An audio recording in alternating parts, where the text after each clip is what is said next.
people who can't normally make the late streams.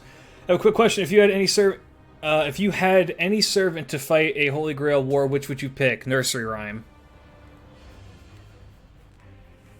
Because I would just win. Oh, Galactic with the Prime sub. Thank you so much. Hope that you enjoy your emotes. Nursery Rhyme in a real Holy Grail war would be incredibly overpowered. How's it going, man? Damn it, Klidge, every time I have an exam tomorrow, you start streaming. Why you do this to me? Look, Kriv, I can't help it that we're on, like, the opposite sides of the planet, and I don't have your schedule in front of me. Am I eating spicy chips for subs again? Not right now. In fact, I don't think I was ever eating... No, wait, no, I was. That was a while ago. Mediterranean here. Glad to be able to catch this stream. It's 8:20. Oh, jeez Louise. That's not too terribly late. Kinda, sorta. But yeah, fair enough. Glad to have you here. Really didn't know my pick for a Holy Grail war would be Morgan. Yeah, this is an early stream this time. 11:27. Alright, we're on the same. You and I are on the same. Oh my gosh. Matt with the resub. 5 stars hit. Let's go. That's gonna be... It's gonna be something. So I have pulled up with me. Since making my last tier list video where people were very upset and called me an idiot for not having actually used some of the servants and kind of just making gross speculation, which is totally arguable. About to work out? Gotcha. Which is totally a fair argument, so I'm not upset with anyone with that. I have since made a JP account, and I have tested every single one of these servants to some degree. With the exception, really, of Byzantine Boy and Charlemagne. I have Charlemagne now. So I've tested him a little bit. He seems pretty good. But for the most part, it's like, oh my gosh. Ryan Von Ager, thank you for the sub. 2 months in a row. Give Merlin his own tier called Stuck in Avalon. Yeah. I've tested almost all of these servants to a degree. So I've got a decent feel on how they play for the most part. Ow. If you've seen my my best of videos, then the spoilers for who's in EX is kind of already given. Klidge, you're getting subs just for making salt? Yes. Are you going to update your one-word SSR description with Melusine? Eventually, yes. I plan on doing a 1-year anniversary thing and just changing up all of them a little bit and adding all the new servants as well. Or maybe I'll just do an update and, like, all the ones of, like, all the servants released between this video, released in the last year, in 3 words or less. And I'll include Melusine in that. If that's the case, Waver needs a break tier. Yay! Oh. Who we got? The Killing Orca, thank you for the... excuse me. Thank you for the follow. Welcome, welcome. Hope that you enjoy your stay. Let's get ready to salt.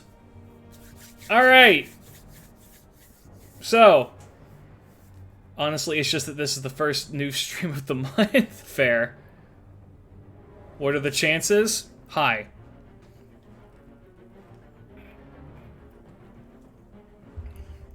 Joking aside, I love Merlin. I feel bad that people are shitting on his gameplay. Shitting on him. Who shits on him gameplay-wise? He's amazing for just not farming. Is in the weird trade for NP gain and kit. Takes hits and helps. They made the mixture of things. Brad needs help. We'll get into that, but Brad needs help. Melusine's 3 words or less to be Excel Synchro. A Yu-Gi-Oh fan, I see. What was my reaction to Don Quixote? I put it on YouTube. It's one of my... I think he was in my top 3 servants I wanted to see in the game ever. And I love how they've portrayed him as a fucking gnome. Brad is just a more costly Valkyrie and I'd rather Valkyrie or... Yeah, no. Yeah. I agree. I 100% agree. Alright, let's get to this. So today, as this is going to be going on YouTube, we are doing the 5-star tier list for the sake of... I have not farmed enough dislikes in the last month, and I've not made enough people hate me. So, I think today is a great day to get people to hate me even more than they already do. So, let us begin. We are going to be starting off. I believe that this is done in alphabetical order for the most part, with the exception of some of the newer servants, which were clearly updated later on. I'm trying to see where, like... Yeah, this would... Why? Oh, Waver starts with the W. Or Zhui Liang starts with the Z. That makes more sense. Alright. Tier list hits different. Roll for Chuckster, but got MP3 Goth Loli. Damn. Yeah, we're going to be starting off with Summer Abbey, who, if I recall correctly, has an incredibly weird kit. She's the first servant to introduce sleep, which is... Sleep is okay as a status effect. It's got sleep, buff removal, and reduces their defense for 1 attack for 2 turns by 50%, 6-turn cooldown. She has Mass Hysteria, which is an amazing skill. And then she has an NP gauge for herself for 50%, debuff success rate for 50%, or sorry, for 30% for 3 turns, and reduces 1 enemy's buster resist for 3 turns. Summer Abbey is bad. The cooldowns, she's got 6, 7, 6. Mass Hysteria is such a good skill, but that 7-turn cooldown is brutal. The buster resist down on one enemy for 3 turns, mind you, but for 1 enemy is not great. Especially because if I recall correctly, she's an AoE. Yeah. She's AoE. Her NP is good because she's got that that debuff removal, or that buff removal for defensive buffs. So you know her NP is gonna hit. The last big chance mission for Summer 4. Hell yeah. D if you don't have Koyanskaya, C if you do. I wouldn't even say that. I don't think that she's bad. How is her gain, though? That's kind of what I need to see. Actually, we're going to do it like this. We're going to do it so that we can all watch this together. This makes more sense, right? Scott, what's going on, Al? How you doing? Yeah. What is her... Where's the there it is. Anti-Avenger, that's interesting. Existence in the Domain is good, Insanity is very good. She has 2 Buster cards, and she has a Buster NP, so she can Brave Chain, that's something. It's her cooldowns. Her cooldowns are so bad. In all of her... I mean... This is not... This is before they had, like, the Oberon thing, where it also gives them invincibility, that way they stay stunned. The 50% defense down is very good, but it's for 1 attack for 2 turns. Yeah, she could effectively give a servant 70% defense down, 100% buster defense down, which is pretty okay. That's actually insane. But that's for 1 attack. And then it's... Yeah. She has a lot of buff removal, too, so I think that shouldn't be overlooked, is that you can time when you want to use this skill, And then her NP as well has defense buff removal, which is probably the most important buff removal.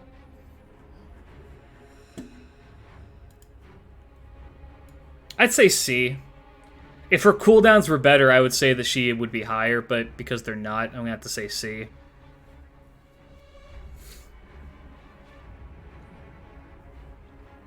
Summer Abby's going to go into C. Oh, by the way, the further to the left they are, the better they are.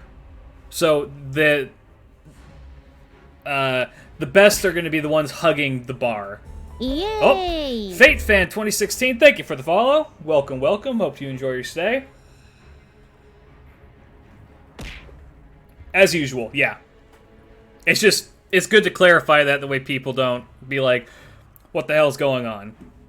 Abby times 2, the better Abigail.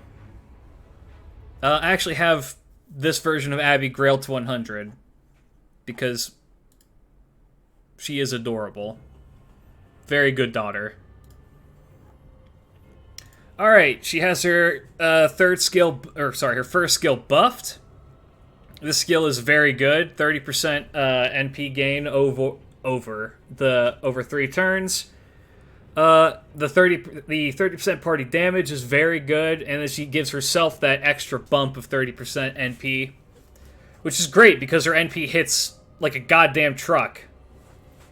Yeah, the legs. The legs are something else. I love Kuroboshi's art. His anatomy is her anatomy? Is it a girl? I don't remember. I know they use I think they use a female VTuber model.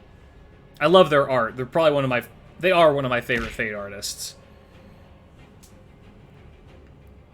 Because normal Abby feels like a mid-tier I wouldn't say that.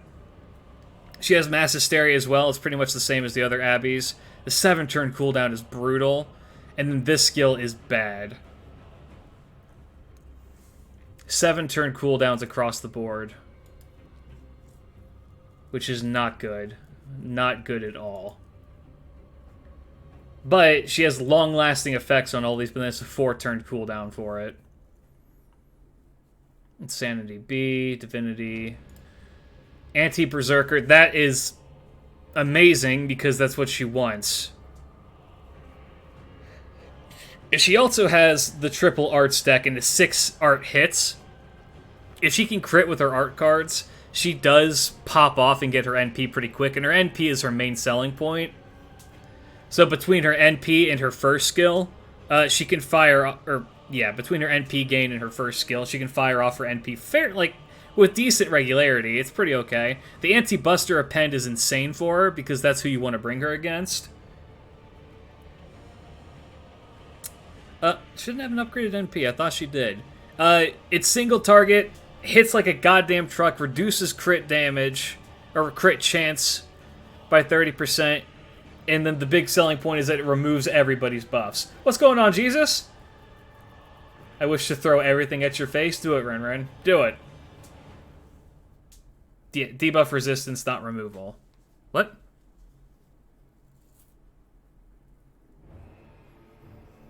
Right. No, you're right. As much as I love Abby,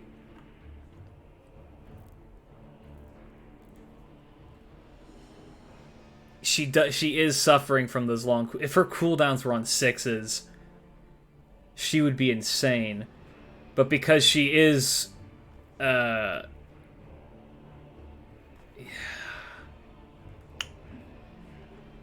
they're not.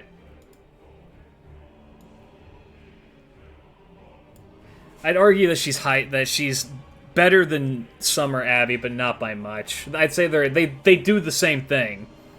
Their whole thing is to debuff and then debuff the enemy with their skills and abilities, and then remove the enemy's buffs. I think normal Abby does it slightly better, and she's also just kind of like an all-around like minor support. So I think C is fine for her. Well, I'm pretty sure both of theirs happen before damage. I'm like almost positive they both happen before damage. Removes all enemies' defensive buffs, activates. Yeah, so They're going to get hit by the NP, but the fact that this doesn't remove all buffs is the issue. Normal Abby is easier to get. Not counting that. What's going on, Roka? Yeah, so I think I'm okay with that. C is fine. Okay, a Chili's.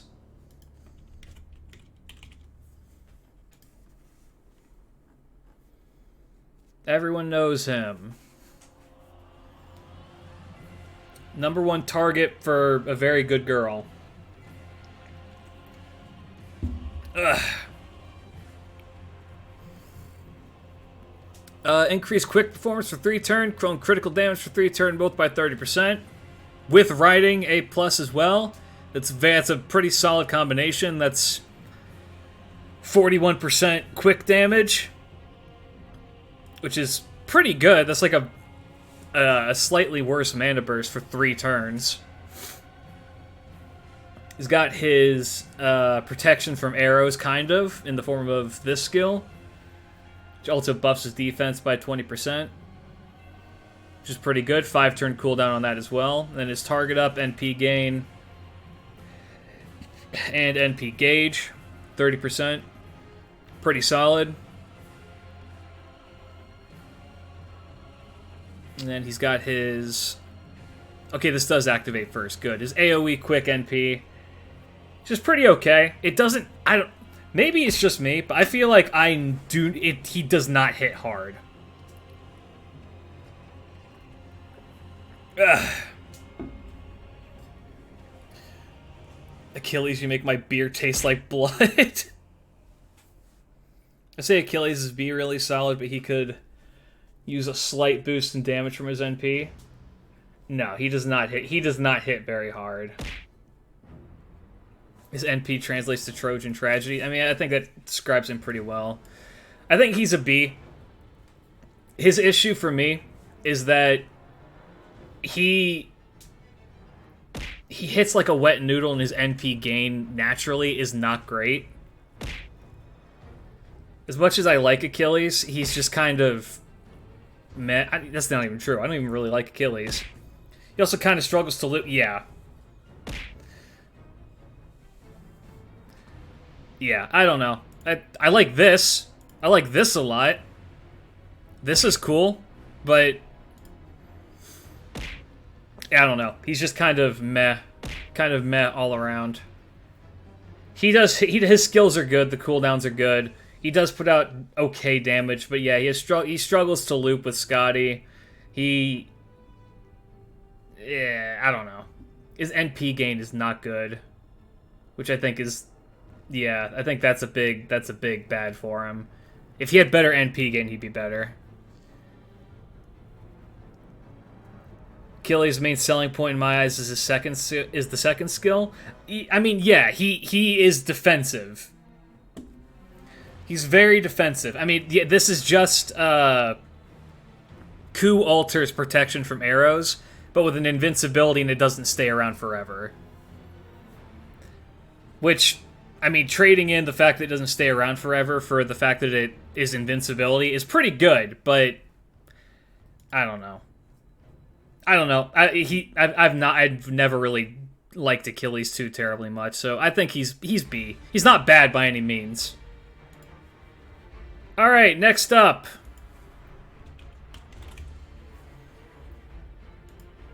Krimhild's wife.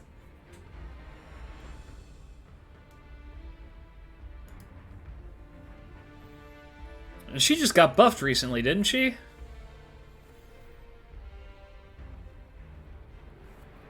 Says for 5 turns on a 5-turn cooldown, so she can farm now. That's right. She got a very good buff. First skill, Scourge of Gods, increases party's NP damage for 3 turns and removes all enemies' defensive buffs. 5-turn cooldown. That's kind of crazy. Second skill, Natural Bot. No, wait, it's been buffed 3 times, or twice now. Charges own NP gauge by 30%. Increases on critical damage by 30% for 3 turns. Increases on offensive buff resistance for 3 turns. or offensive debuff resistance for 3 turns. Recovers own HP for... wait, that's 120% on... Jeez, excuse me, Jesus. A 3,000 heal and a 300% star absorb. That skill is fucking insane. That's insanely good civ, yes. And then her third skill is, it's always been pretty good. It's just a raw 30% attack up for 3 turns, then you get 15 stars. That's just good. Yeah, ladies and gentlemen, behold, the Scourge of the Gods. As you can see, the most terrifying thing ever. Or better yet...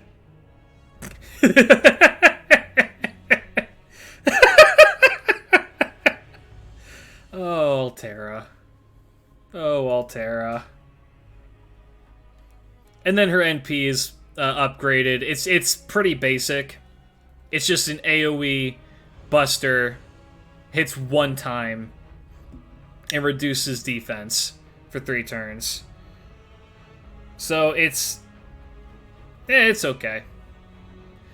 It's not the greatest thing in the world, but all of her buffs tying together to make that go. Yes, she can farm now. She hits like a goddamn truck. I mean, really, you don't even need to use her NP because she just bonks people. She's kind of nutty. Like, after this upgrade, I would argue that she's A tier. A for Altera. That's what I'm thinking. The cutest of the Santa? Yes, all of those things are true. I actually think she is the cutest of all the Santas. Alright! This fucker.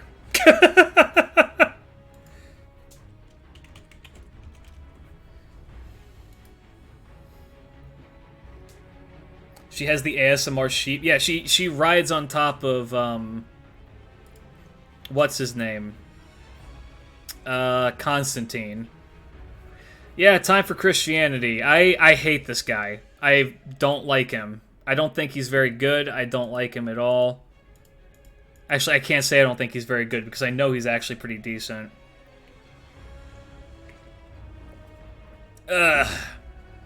First skill, upgraded. It's become targetable. It's kind of like Hansa's skill.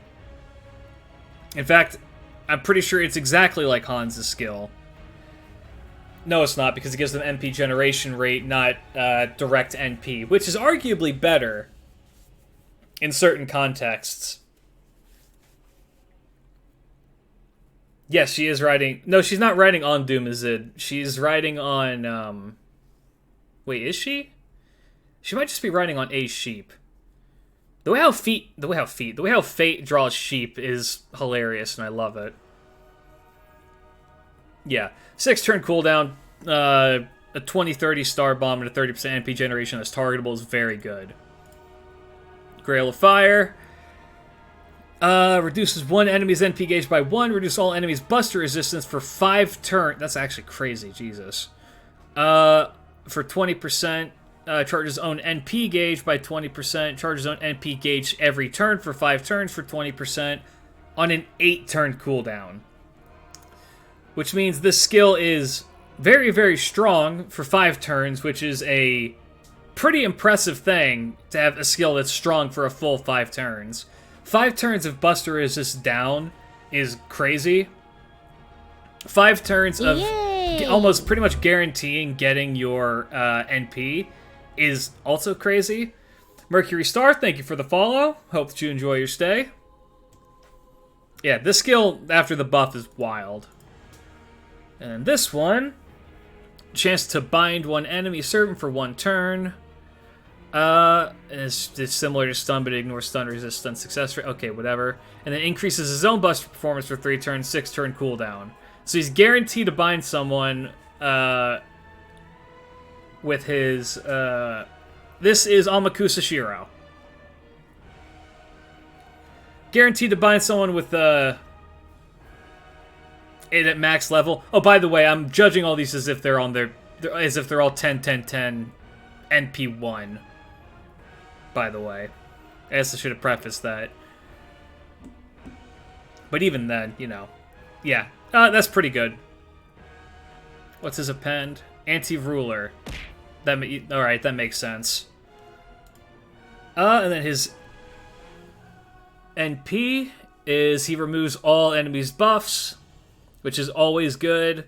Then deals damage to them, which is doesn't deal too terribly much damage to him. And then crit chance down. So he's good. I'm begrudgingly saying he's good. He kind of operates like Abby, but more effectively.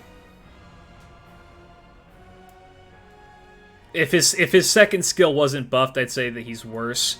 But because it is, I think he's B tier. His big issue, if I recall correctly, before the buff, was that his NP gain was not good and his hits are horrible. I mean, okay, that's not fair. His NP gain is okay, but his hits are terrible, so he doesn't really get anything out of them. But because his second skill kind of alleviates that, at least for those 3 turns, yeah, I'd say low B is pretty fitting for him. Because it's true, what you want to do with him is fire off his NP, because his NP is insane. The 7 hit extra, though, that's true. That is true. Yeah, I think low B is fine for him for now. More of a Sherlock fan? That's totally fair. Alright, Anastasia.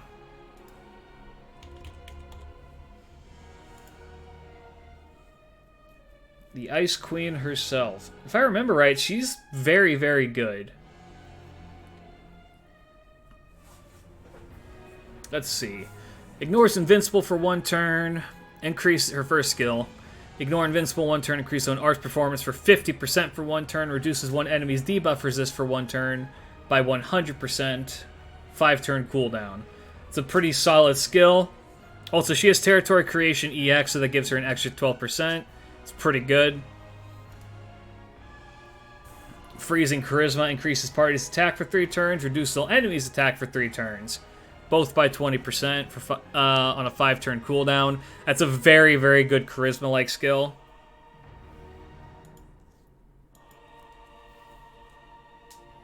And then her third skill is a 50% NP charge and a 60% chance to stun.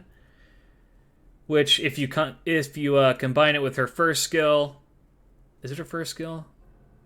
Yeah, it pretty much guarantees that they're going to be stunned. Also, her other passive Fey Contract helps with that as well.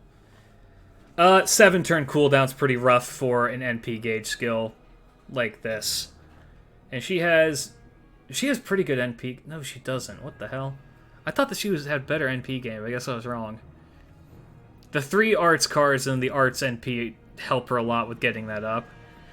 EX rank Noble Phantasm. It does not hit too terribly hard. Deals damage to all enemies, but has Skill Seal on it and reduces their defense, which is pretty good. What's up, Oracle?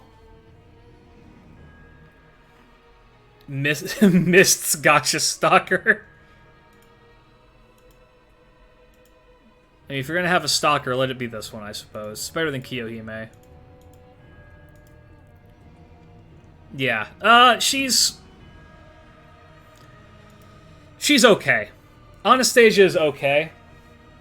The issue is that she has very low uptime on her... Oh my goodness. Oracle on Twitch, thank you for the Prime sub. Thank you so much. 4-hit NP is good for looping, same numbers of hits as Oh Yes Sexy, my name is Musashi Miyamoto. She can loop, which does help her.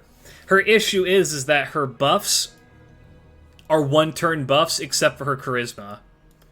And then she has high, on this skill, to get her NP back, she has high uptime. This is not necessarily a looping tier list, this is an all-around tier list. She can loop, which is good. But her cooldowns are so bad. Her cooldown on that is so bad. The charisma's good. I'd say that she's worse than Amakusa, but better than Abby for right now. So I think that's fair. Alright. That's not how you spell that.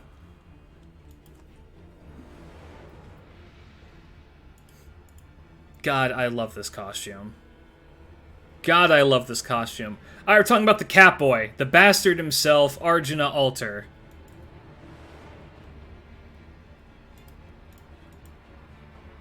I love this man. Except I don't. I kind of hate this man, but I love this man. He is... Arjuna titty in my hands, please. Anastasia third skill is Shvibsik, which means slang for short man. That's great. I love that. Alright. If I recall correctly, Arjuna Alter is kind of broken. So, first skill, Anti-Evil. 30% attack up for 3 turns, increases own damage against enemies with debuff for 3 turns for 50% on a 5-turn cooldown. That's incredible. He's got Clairvoyance, which is a 30% NP gain for himself and a 6,000% increase to star absorption on his buster cards, essentially meaning that if there are buster cards on the field, they belong to him. 5-turn cooldown on that as well. And that's a 3-turn. Oh, goodness. That is a 3-turn thing for that. Broken chat? What? What do you mean?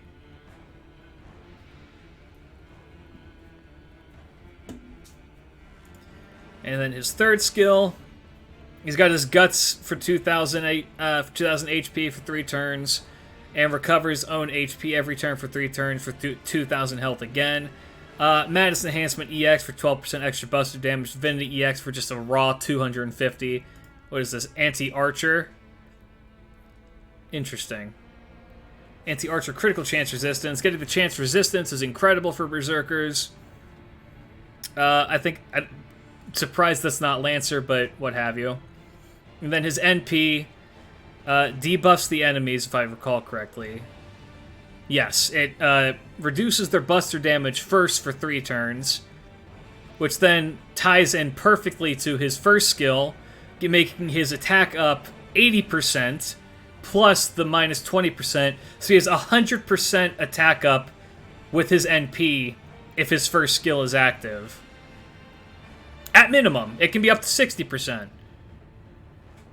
Which would mean it's 140% attack up against them. Oh, looks like someone got anti-botted. What's up, E-Mans? How you doing?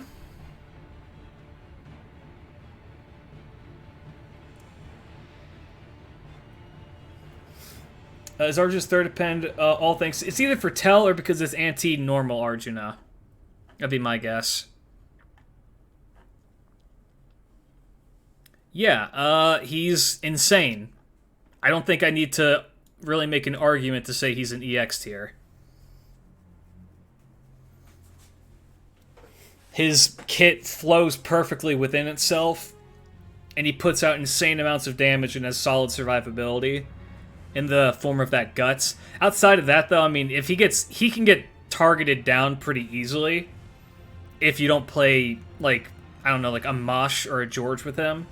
But that's just, if you bring a Berserker to a fight, you should be accounting for those kinds of things. His only iffy skill is, not even, his third skill is amazing. Because he has Guts that revives him for 2,000, and it can give him 6,000 health back. That's insane. So I think that's solid for him. You're right, that is, iffy is the word I would use. But even then, iffy is meh. Alright, normal Arjuna. If you will recall, I believe I said that he's the worst 5-star archer in the game.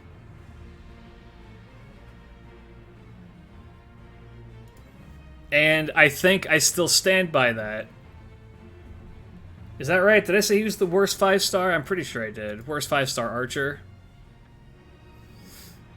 Yeah, to point out, the horrible NP gain, 3 arts attacks. This is Moog's theme.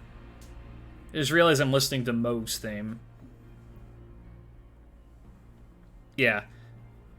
He's got the caster deck, which in theory should make it so that he can get his NP, which is really good. His NP is insane. It should make it so that he should be able to get that quickly, except it doesn't, because the hits are not great, and the NP gain is naturally bad. He does have ways to alleviate that, though, because he has, well, his first skill, not so much. His first skill's okay. Increases his own critical star generation rate for 3 turns, and self-debuff immunity for 5 turns. It's a 50% crit rate up, 6-turn cooldown. This skill is going to be most of this is going to be active for the whole time. The debuff immunity for 5 turns and only having 1 turn of downtime on that is really kind of nutty. That's amazing if it wasn't on Arjuna. His third skill got a buff. Charges own NP gauge by 25%. Recovers own HP every turn for 5 turns by 2,000. Gains a crit stars every turn for 5 turns. That's 8 crit stars. Charges own NP gauge by 10% every turn for 5 turns. 8-turn cooldown. He gets effectively 75% NP gauge off of this. It's such a slow skill that it doesn't really fit into the kind of playstyle that his deck would have you believe. He's very funny versus debuff heavy fights, at least. That's true. I mean, I guess maybe I should preface this. I've said it before. None of the 5 stars are bad, like actually bad, like unusable. Every 5-star in the game is more than usable and good in their own right. When I'm being hypercritical of them, I'm being hypercritical of them compared to other 5 stars. He is better than, I'd say, the vast majority of the budget art. That's not even true. I was going to say he's better than the budget archers, but the budget archers are kind of fucking insane. Like David, Uriel, Robin are all better than this guy. Yeah. And then he's got Mana Burst Flame, which is a 30% Buster up for 1 turn, and a 20% NP damage for 1 turn. 5-turn cooldown, that's pretty okay. He's got a decent Divinity. Independent action is okay.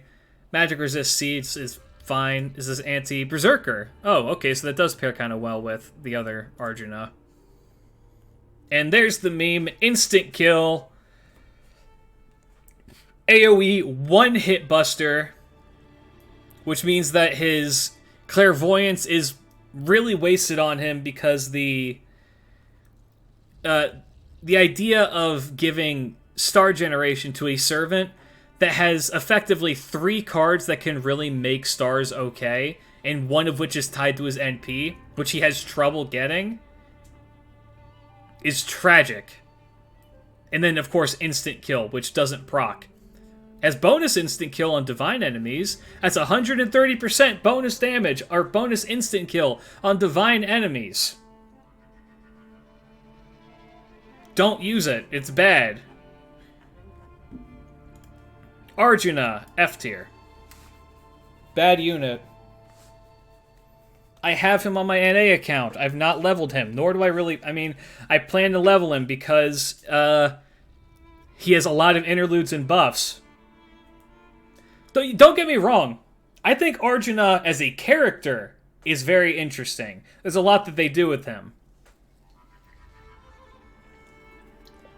However, it doesn't change the fact that he's shit. Alright. Speaking of stalkers... Artemis. A unit that is outclassed by a 3-star counterpart.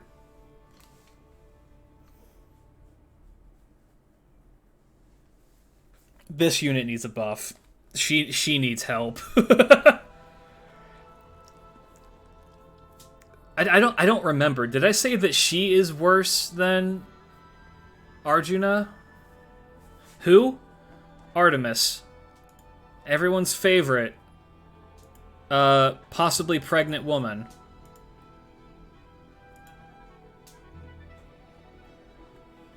I like this version of her the best. Alright. Another bot. Oh my goodness. The neck breaker dick kicker herself. I wouldn't say she's pointless. I mean, she is outclassed by a 3-star, which is bad. But, I mean, she's at least kind of fun to use. So her first skill, Affection of the Goddess, increases own defense for 1 turn, increases own attack up by 20% for 3 turns, increases own debuff resistance by 50% for 3 turns, which is okay. And then she also, yeah, the defense up is for 50%. Why that's on 1 turn, I couldn't tell you. And a 5-turn cooldown. That's not good. And that skill's okay, but it's not great either. Whimsical Bond. She has 100% damage against male enemies for 1 turn on a 5-turn cooldown. And then she's got Mind's Eye Fake, which increases her own critical damage by 3 turns for 3 turns by 34%, and evasion for 1 turn on a 6-turn cooldown. This is an incredibly bad deck. Or bad skills. These are outdated. These are ancient skill set. Like, she needs buffs. And yeah, someone said in chat, 1-hit arts cards. Mind you, her NP gain is good.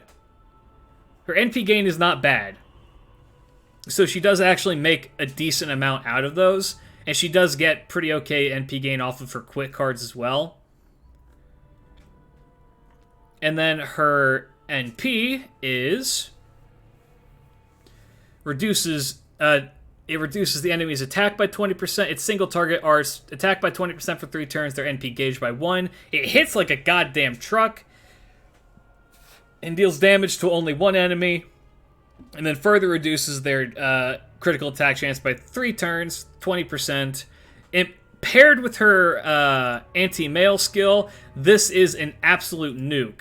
Anti-archer is hilarious because she just uses this against her husband. Yeah. She screams day 1 servant design. Jesus Christ, 1-hit art. Yeah, she needs help. She is worse than Arjuna. Easily. Again, Uriel, the 3-star that everybody has, does her exact same job, save for Charm Lock. It is better. It is cheaper, and just does it so much better than she does. There's not really, there is never really a reason to bring Artemis if you have a leveled Uriel. She actually gens more NP if you do arts quick rather than arts quick arts. I believe that.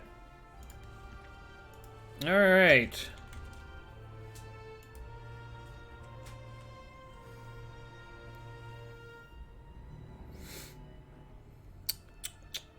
Let's see. He got buffed pretty recently, I think. Arthur!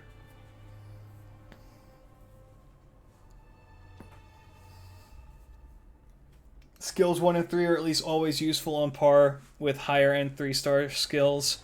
But yeah, she wasn't great out of the gate. Power creep is not being... No, not at all. Artemis needs help. Alright.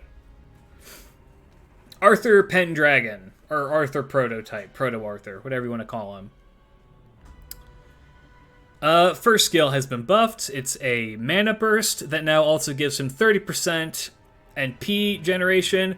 But it's a mana burst that is a 50% buster up for 3 turns, and NP generation up for 3 turns by 50% and 30% respectively. That's an insane skill. That's actually wildly good. He's got an upgraded instinct skill in Dazzling Journey. It's a 30-star star bomb, which is insane, plus a personal 50% crit damage up for 5 turns. For 3 turns on a 5-turn cooldown. Also insane. And then his third skill is he does extra damage versus super large enemies for 100%. It also charges his NP gauge by 20%. Here are your super large enemies. If it'll show them to me. Yeah. It's pretty much if they are bigger than... if they're bigger than a normal servant... then yeah. Or if they go off the screen, then yeah, they're super large. He's great for farming Lost Belt too? Yes. So yeah, his kit, very good. There's something that's bad about him. No, I think it's because he had instinct still. I think pre-buffs he was terrible. He's got anti-saber, which is interesting. And then it's a pretty standard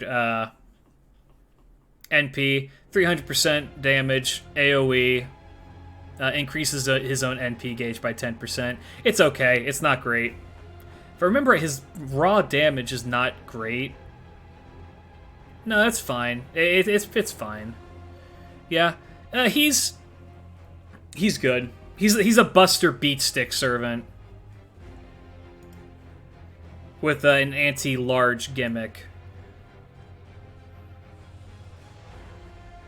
What do you guys think? A for Arthur or B for Arthur? Proto Arthur better than regular Seba? No. I say he's a high B tier. He's better than Achilles. I'd say he's a pretty high B tier. Yeah, top of B. That seems pretty fair. Because being a Buster Beatstick is not fantastic, but it's also not terrible. It's pretty solid. It's pretty solid to be a Beatstick. All right, my own personal 5-star stalker.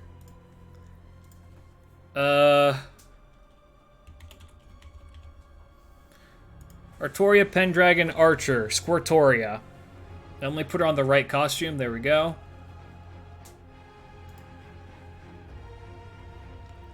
I think he just gets overshadowed by the generic AoE sabers with 30% or more charge. Another buff he does good. Yeah, no, he's don't get me wrong. Arthur is great. It's just he doesn't do anything that others don't do.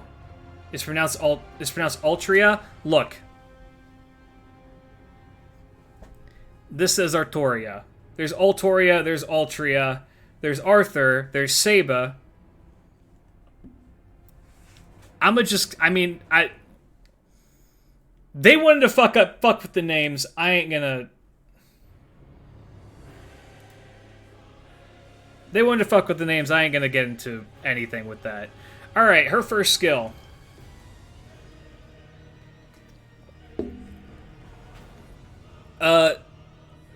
Increase arts performance for 3 turns by 30%. Party's defense for 3 turns by 20%. Its offense and defense is very good. 6-turn cooldown.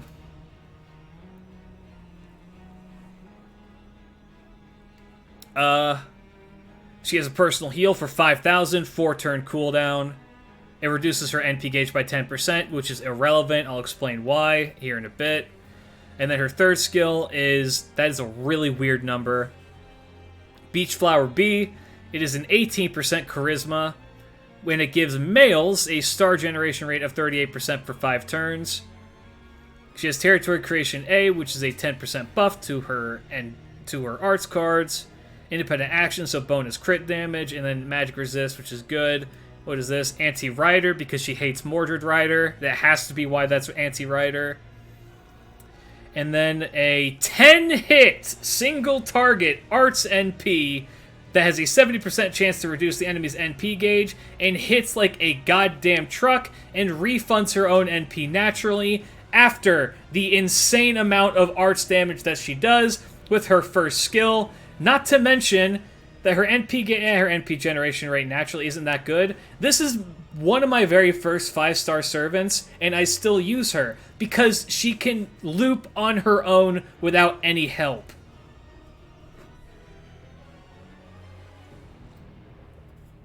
She is arguably one of the best archers in the game. Still, and has never received an update. Doesn't need one.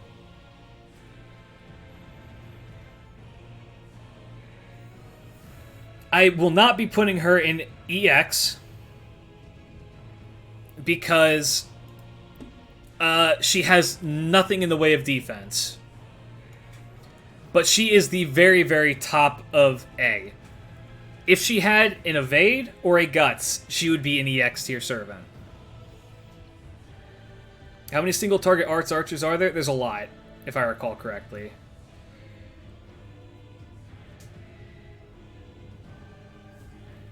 I mean, I'm talking hard defense, Lancelot. I'm talking like, if she gets hit by an NP, it's not going to kill her. The heal is amazing, don't get me wrong, and the defense up is amazing, don't get me wrong. But it's not like the hard defense. He's going to talk about butt? Yes. No. I'm pretty sure she is going to be the very, very top of A, and I might, at the very end, bump her up to EX tier. Nah, she's EX tier. She's amazing. Absolutely goated. Insane archer. Does not need a buff, but they probably will give her one anyway because they're buffing summer servants now. Yeah. I'm just going to do this. Any questions? Anyone want to contest this? Castoria, best 5-star in the game? Nope, none. Move on. Gotta go back. Oh, gotcha.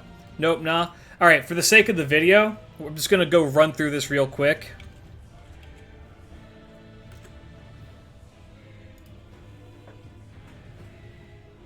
Castoria is the best 5-star in the game, hands down. Here's why. First skill is a 20% charisma with a 30% NP charge for the entire party on a 6-turn cooldown. That's insane. Her second skill, targetable 20% NP gauge with a 30% NP generation rate. It's insane. 5-turn cooldown. Third skill, targetable arts performance up for 3 turns by 50%, which is... that alone is amazing. Increases damage against threat against humanity, which doesn't really crop up too terribly often. And then also a targetable invincibility on that skill. 6-turn cooldown. It's wild. She also has a buff to her own critical damage of arts cards for 10%. A raw buff of 12% to her arts cards and territory creation. And then her NP removes party's debuffs, increases the party's attack by 30%. Does it say? Yeah, for 3 turns. And then gives them anti-purge, which is like invincibility, except it ignores ignore invincibility. And you can give them up to 5 of them. The reason why she is so good is because she enables you to just break the game. You can loop. If you have this servant, that means that you are able to loop with pretty much any art servant in the game and let them fire off their NP an endless amount of times. Mind you, there are some servants that are better at it than others are. So it's absolutely insane at how versatile she is. She enables so much nonsense. I'm moving on. She comes out in like less than a month. Get your wallets ready, boys. That is Artemis beside Arjuna. Saber Shiki and her one-hit NP set. Keeping the trend of Artorias, because this is in alphabetical order. We got the Lion King. Who... did she get buffed? Yeah, she did get buffed. First skill. Increases own Buster performance for 1 turn, 50%. Which is just a... that's evolved from a Mana Burst, that's pretty understandable. Increases own damage against chaotic alignment enemies for 1 turn. And then, for 50%, increases own damage against enemies with the evil alignment for 1 turn. In other words, if she is attacking a chaotic evil enemy, she gets a bonus 150% damage against that enemy. Thank you, Tyrion Callow, for the follow. Welcome, welcome. Hope you enjoy your stay. Yeah, it's the Benny buff tied to his skill. It's insane. And it's on a 5-turn cooldown. So, in other words, she will have one absolutely goated turn when she fires off her NP. Second skill is a basic charisma of 18% for 5 turns. Or sorry, for 3 turns on a 5-turn cooldown. That's pretty good. And then her third skill is charges own NP gauge by 50%, and then removes her own debuff, 6-turn cooldown. The removal of debuffs is absolutely insane. So she disintegrates Moriarty? Exactly. If she's fighting Moriarty, it may as well be a single target NP. Anti-ruler. That is interesting. That makes her better. That makes her so much better. Because that makes her... Well, no, maybe not. Because are there any chaotic evil rulers? I don't think so. Yay! Oh. Sunero, thank you for the follow. Welcome, welcome. Let's see. Her NP has Ignore Invincibility on it, which is kind of wild. And that lasts for the full turn, so she also gets to use that again. Jalter is one in Orleans. True. The new ruler on JP. Is he? I don't know if he is or isn't. I'm not going to look at that quite yet. I don't think he's on this list because he's not technically released. And then she has a 20% NP gen on that as well. She's very situational. In the event that you're fighting well, that's not even that true. If you're fighting a chaotic enemy, there's a lot of those. If you're fighting an evil enemy, there's a lot of those. So she comes in pretty hard, I'd say. He'll release tomorrow anyway. True. Okay, let's not maybe get into the 6.5 spoilers. True. Oh, I mean, okay, so here's the thing with that. Saying that a servant exists, I think, is fine. I think saying their role in the story is where things get a little bit more questionable. Because if you keep up to... I mean, if you're watching a tier list like this, I'm sorry, but he's on the list. Charlie is on the list. Charlemagne exists. In Fate. What does he do in Lost Belt 6.5? I've got no fucking clue, nor do I intend to find out until I get there. Same thing with Castoria, who I've known has existed for 2 years. Morgan, who I've known has existed for a year. I still have no idea what they actually do in the Lost Belts, but I know about them. So I think as long as we don't... Oh my god! As long as we don't actually get into what their role that they play is, I don't care if they discuss it. If that's something you're not into, then sorry. I think that she's a little bit worse than Arthur. But after her buff, she's really good. The issue is that a lot of her abilities are on one turn of activation, followed by 5 to 6 turn cooldowns, which is pretty rough for her. Actually, in that vein, I'd say that she's worse than Achilles. Probably worse than Amakusa, too, because Amakusa has the debuff removal. Or has the buff removal stuff going on. He charges his own MP gauge pretty well. But she's good. I'd say she's very solid. Alright, Maid Altar.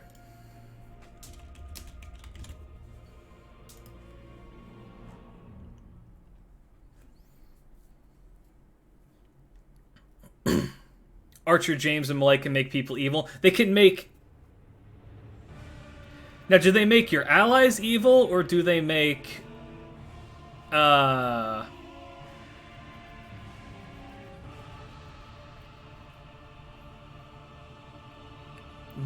Malter? I've never heard anybody call her Malter. That's so good.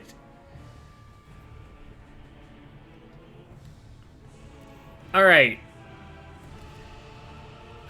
Maid Altar. First skill is a personal 3-turn attack up for 30%, and a party quick up for 3 turns for 20%. That's pretty good. There's not very much quick support in the game. So having a servant that could do that, and then also help themselves as well, is great. Second skill, this got buffed. Second skill, reduces one ally's cooldowns by 1, which is amazing. Increases their critical star generation rate for 3 turns by 50%, which is amazing. Deals 1,000 damage to them, which is not the worst thing in the world, but not amazing. And then it has a 500% chance to grant them the build upper delayed buff for 1 turn, which increases their max HP for 5 turns by 3,000% after 1 turn. In other words, that kind of counteracts the damage that she dealt, but it's on a delay, on a 6-turn cooldown, that is a pretty strong skill.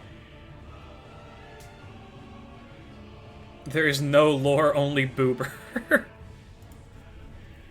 And then her third skill is a personal 1 attack, 3... It's for 1 attack? It's on a 3-turn cooldown. First time capturing a string. Howdy, folks. How's it going, man? Jesse D'Artagnan. 30% for 1 turn, or 1 attack, is not great. I mean, in theory, though, you can combine that with her NP, which is very good. A 6-hit quick NP, which deals damage to 1 enemy, charges her own NP gauge by 10%, reduces their crit attack chance by 30% at minimum, and hits pretty hard, 12,000 or 1,200%. But if I remember right, her NP gain is not, it's mediocre. It's pretty standard. Her star generation is okay. God, but the 1 attack, what is she? Anti-Saber, that's, Independent action is very good on her. Riding B, wish it was better. It's on a 3-turn cooldown, but it's 30%. It's like Bunker Bolt. Yeah, but the difference is that Bunker Bolt is on a Buster card. I've already done a 4-star tier list, but I probably need to update it. Look again, reload isn't 1 turn. It can carry... No. It's for 1 attack is what I mean.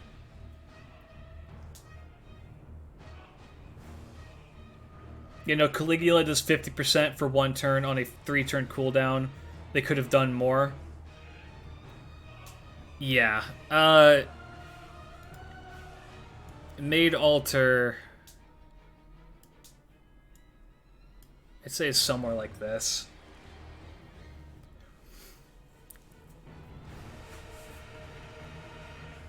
Something like that. She can only hit hard once, but it will hit very hard. That's true. The issue... So, she's a boss killer.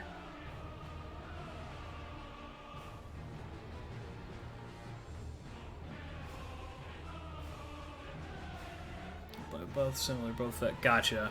I'm fine with her being here. Design-wise, up here. Amazing design. Gameplay-wise, she leaves much to be desired. Speaking of characters that leave much to be desired.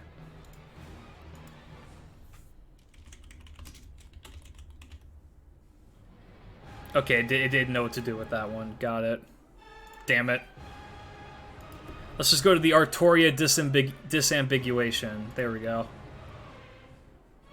Bunny time. I'm pretty sure this was also on my worst 5 stars video. I think she clocked in at number 3, and I think I kind of stick by that because she's very confused. Her kit is very bad. She was the 4th worst? Yeah. I'm kind of still feeling that, especially with the event where she's active being back on NA. So she has a 40% NP charge, which is not good, because you want that to, if you're going to have something like that, you want it to be 50 or 20. That way you know which thing to use with it. I think there's one CE that is not imaginary around that gives you a 60% NP naturally if you have a max limit broken.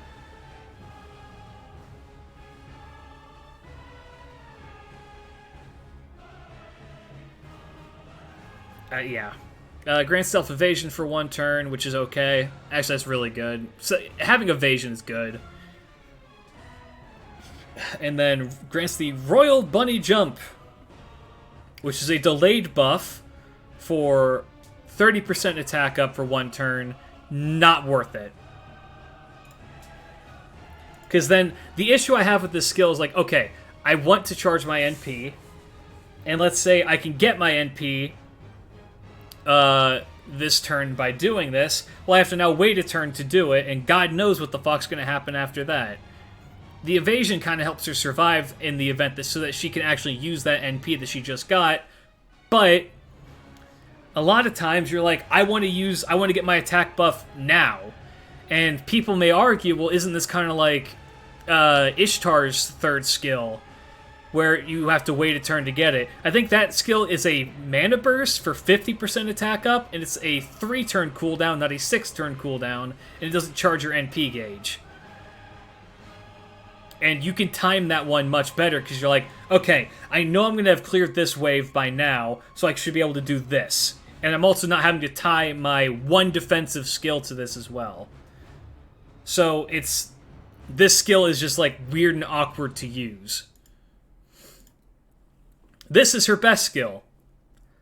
You can, if I remember, the selected allies' command cards will not appear for 1 time for 1 turn. In other words, you can exclude a unit that you don't want to have their cards show up in, so you can make sure like your Hans or whoever, or your Waver or Castoria doesn't show up in the card pool. That way you can get more bang for your buck out of this. Which, that means that this is a support skill, right? And it is. This is a support skill. Because then, after it shuffles the deck and removes 1 unit from it, it increases the party's critical damage for 3 turns by 50%, which is insane. And then a further NP generation rate by 30% for 5 turns. On a 5-turn cooldown. The NP generation rate is only for 1 turn, which is kind of disappointing. And then her third skill is where things get even furtherly wonky, because it's increase own attack for 3 turns by 40%, increases own Star Absorb for 1 turn by 600% on a 6-turn cooldown, meaning that they want you to use this skill for her, which makes no sense because you don't want to be using her to do damage.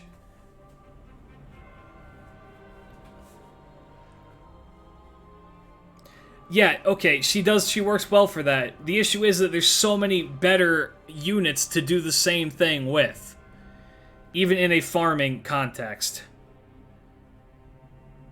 And then her NP, I'm pretty sure, it ignores defense. It has the a weak projection on it for 20%, which is actually pretty good.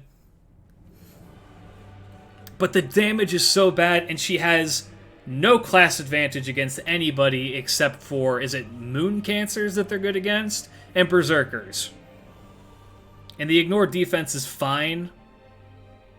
NP gauge is fine. But yeah, her kit, if she was geared to, you know what? Here's how you fix this unit. You make the third skill targetable. That's all you have to do. That's all you have to do. Make this a targetable or a party-wide, and immediately this servant is great. But the fact that they want her to be the one who does the damage, I don't know. I don't know. I do not like this unit. Is she worse than Artemis and Arjuna? No. Is she worse than Arjuna? No.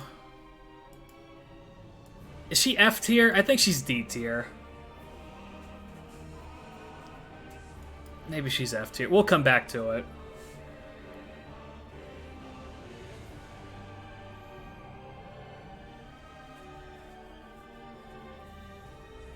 I would rather have class advantage than just the raw non-class advantage, personally. So that's why I don't view her as a possible farming candidate. And there's no good farming rulers, because rulers are not intended to farm. Rulers are intended to draw out fights and support the team for the most part, or be your main DPS in a single target context like Luvia. You want to talk about a good ruler? Let's go talk about Luvia. My girl, Luvia. Anyway, Saba. Is this gonna pop up? It's not, damn. No, not alter! Whatever. Just a moment. I want to point out how many sabers there are in this game. God damn. Are you winning? No. I came into this knowing full well that people are going to be upset with me, so no. Alright! Let's talk about the second best girl in Stay Night.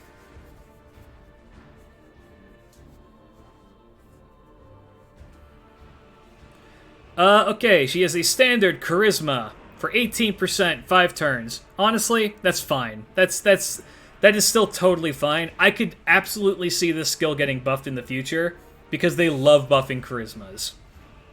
But for now, that's solidly okay.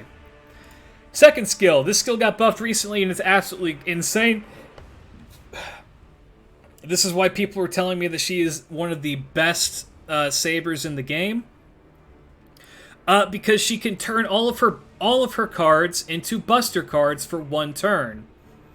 And then increase the damage on the Buster cards by 50%, and then her own NP gauge for 1 turn. So, essentially, you can guarantee a Brave Chain. You knew what you were getting yourself into? Absolutely. I knew exactly what I was doing when I came into this. I sound crisp? Good. First sketch stream, your videos are a blast. What? Thank you, man. Everyone knows that the best girl in Stay Night is the worm inside Sakura's heart. I want a Capri Sun. If I don't receive one, I will raise hell. I can't send you a Capri Sun, otherwise I would. Drink something better for you, like, I don't know, pond water. Yeah, this skill is insane. 5-turn cooldown. You can pretty much guarantee having a what's it called? A Brave Chain with Buster cards. And then her third skill is a 30% NP gauge with a 15 critical star bomb on it, which is solid. Solid all around. 5-turn cooldown. What is this? Anti-Rider? Why is it Anti-Rider? I don't understand that.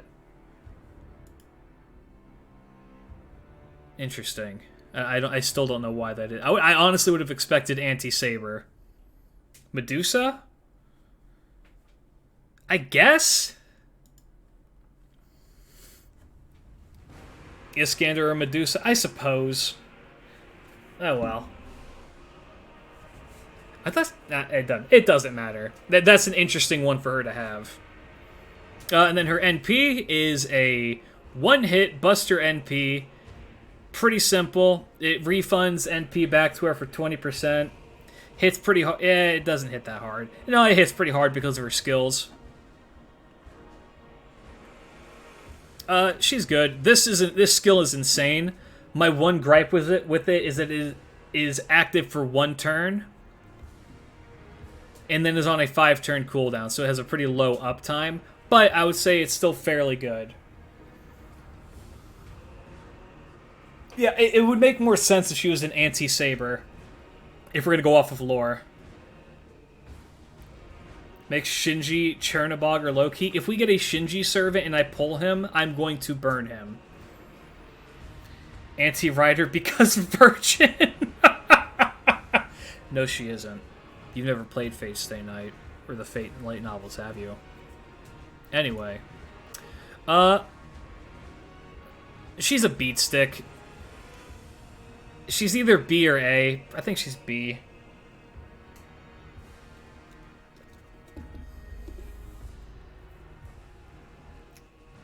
High A.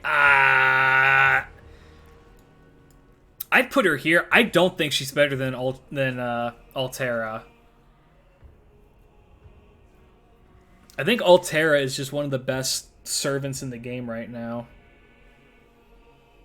Shinji should have been Jason? No, because Jason is likable. Jason's a prick, but at least you can like him. She's the Saber Beatstick. Kind of. I mean, I think since her buff, Little Miss Attila the Hun here is kind of insane. Alright, next up, we're getting into the hot... Now we're getting into the real hot chicks.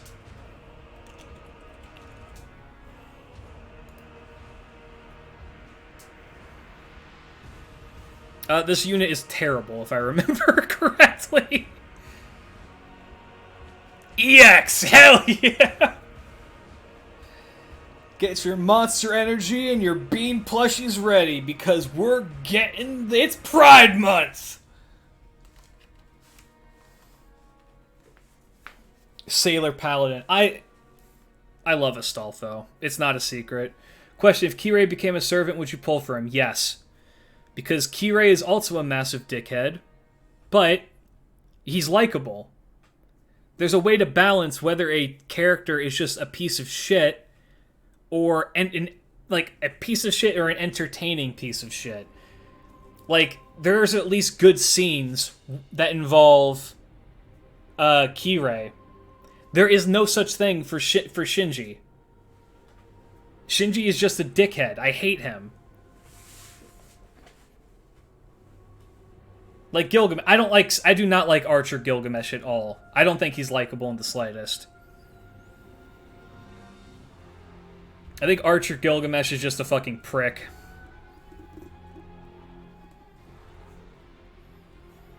Caster Gildo? Mwah. That's good character. That's a good character right there.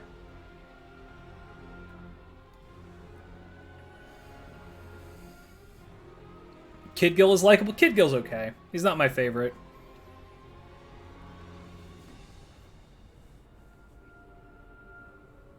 Yeah, Shinji's also a rapist, and, like, very unapologetically a rapist, so I'm not chill with him at all.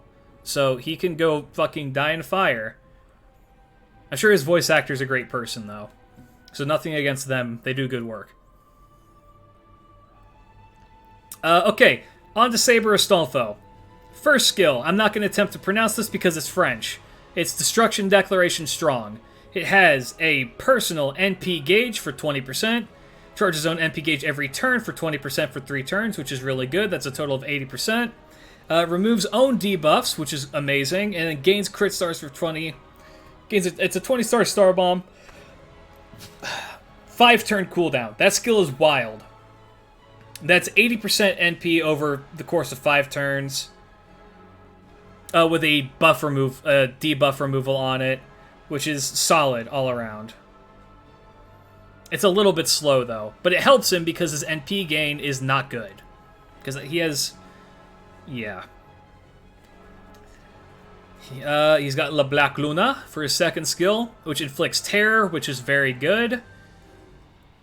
And grants him a 3-attack evasion for 3 turns, which is just a worse protection from arrows. But when your skill is the worst skill for a worse version of one of the best skills in the game, that's fine. Plus the potential to stun is really good. 6-turn cooldown as well, which beats out Abby. Third skill, I hate this skill. Increases own attack for 3 turns, increases own critical damage for 3 turns by 20% and 30% respectively, and then increases own critical star absorption of buster cards for 3 turns. Now, here's the issue with that. He's got 1 buster card. Why would they make that a quick? Why is that not quick? That doesn't make any sense. Why it's for the buster card. Why would they do that? Just like Astolfo to never make things simple? Fair point, I'll give it to you. Is this anti-rider? It is, alright. And then his NP is pretty solid, it hits pretty hard. 9-hit quick. Increases own quick performance for 3 turns by 20. And it hits like a truck. It's single target. It's very good.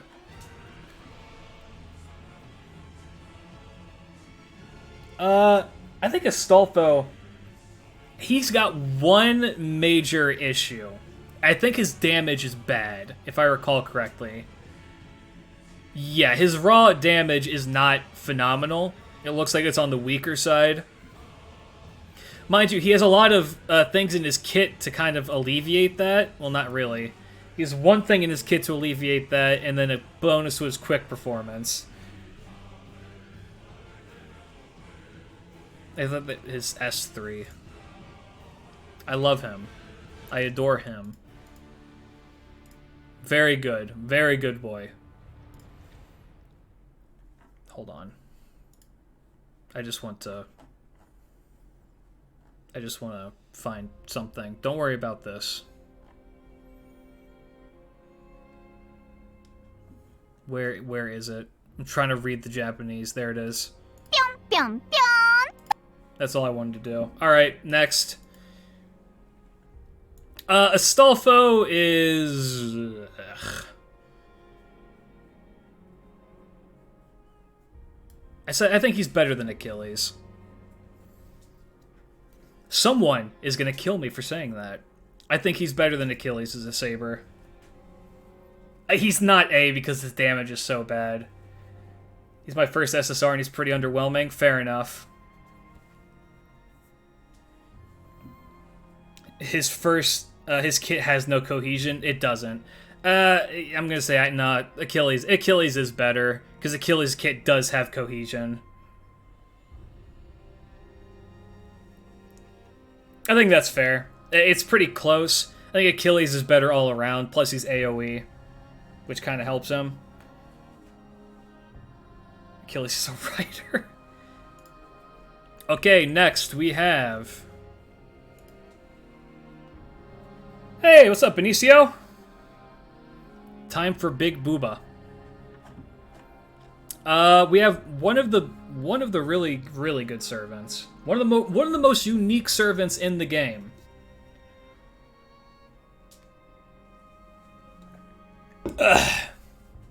Sorry, I'm out of coffee. She has self-modification, EX, which has 50% crit damage, 800% star absorb, 5-turn cooldown.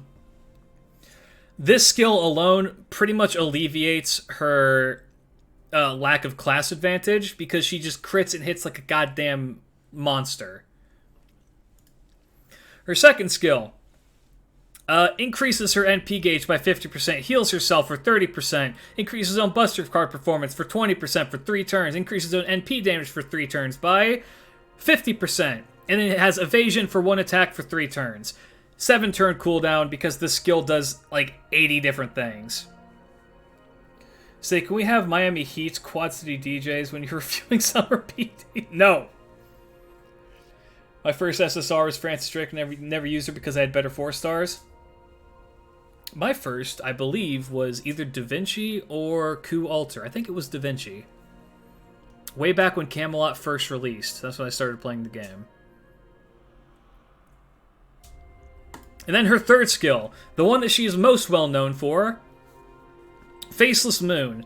It locks the set of dealt command cards for 3 turns. In other words, you will get the exact same cards that appear every single turn for 3 turns. So you want to time this so that you're able to have it so you can either do a major beat stick thing, or that you can loop with units who have art. So you can do art, NP, art, attack, and then they get their NP back. It also creates 10 stars per turn for 3 turns on a 6-turn cooldown. In other words, she's a star-generating machine. It's really good.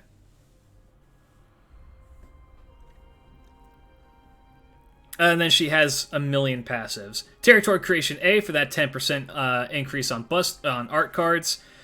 She cannot be burned. She has existence outside the domain, so she gains 2 crit stars every turn, which essentially means that this generates 12 crit stars every turn while active.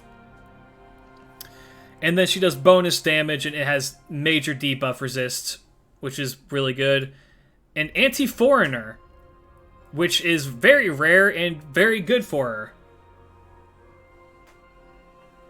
Summer BB is everything Bunny Artoria wants to be. Exactly. And then her NP is a little bit underwhelming, honestly. It's just an AoE buster that reduces NP gauge by 1.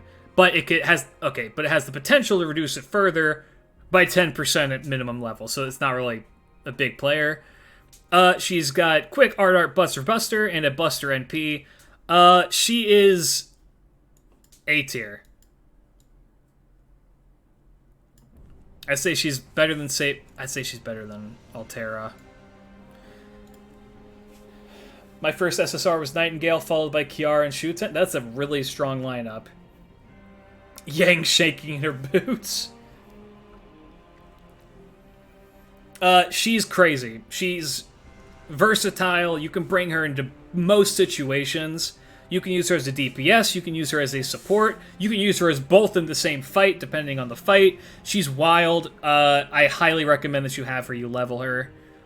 She's one of the best. One of the best. Next up is Bird Up. My favorite design in Fate. Benienma. Gordon Ramsay.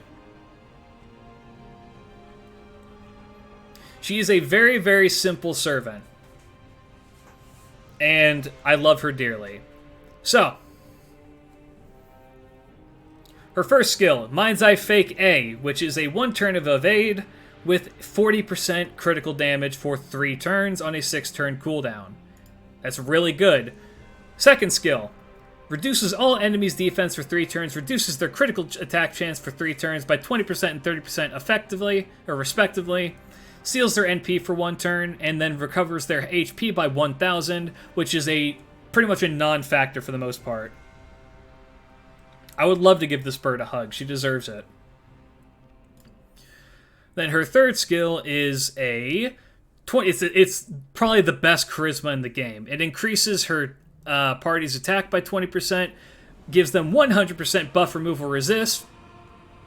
What is that, for 1 turn? Yeah, for 1 turn. Charges the party's NP gauge by 20%, recovers the party's HP by 1,000, then recovers all enemies' HP by 1,000. Again, giving the enemy a recovered 1,000 HP is irrelevant because you put out so much damage in this game. And then a myriad of passives. Magic Resistance A, so 20% on debuff resist. Independent Action A for 10% crit up. Which means that it pretty much means that her first skill is a 50% crit damage up. Presence Concealment, so she makes stars by 10% better. In Creation, so a bonus to her arts cards by 10%, and then Ventriloquism, so she cannot be skill sealed. It's not possible for her to be skill sealed. When she's the enemy, yes, but yeah. And she has bonus damage against assassins, which is an interesting... I wonder why that is. And then, her NP is a 5-hit arts NP that does bonus damage to chaotic enemies by 40%, and then evil enemies by 40%. Now, let me see her NP gain. It's standard. She got 3 hits on her arts, 6 hits on her quick. She makes good stars. She gets her NP back fairly quickly, and she has amazing skills across the board. I would argue that she is one of the best sabers in the game. Hands down. She's crazy. Got here after a YOLO roll, brought Karna home. Hell yeah, man. Thank you for stopping by, and I'm happy that you got Karna. Yay! Oh. A certain bastard. Thank you for following. Welcome, welcome. Yeah, Benienma. Crazy good servant. Alright. Brad. Let's talk about Brad.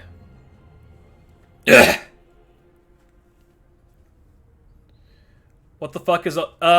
after the Altera buff, she's kind of crazy. That's why. Camera angles. Alright, get the butt jokes out of your system quickly. Alright. First skill, we have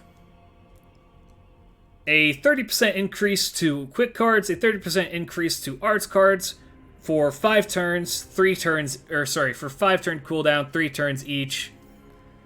It's pretty good. That's a pretty solid skill. Second, she has a grant self gut status for 1. For some reason, I thought this was targetable. Grants self gut status for 1 time for 3 turns. Increases own defense for 3 turns. She'll res with 3,000 HP. And a 30% defense up. 6 turn cooldown, which is pretty low for a gut skill. So that's pretty good. Oh, this is why I thought it was targetable. And she has a targetable NP gauge for 20% and removing of buffs.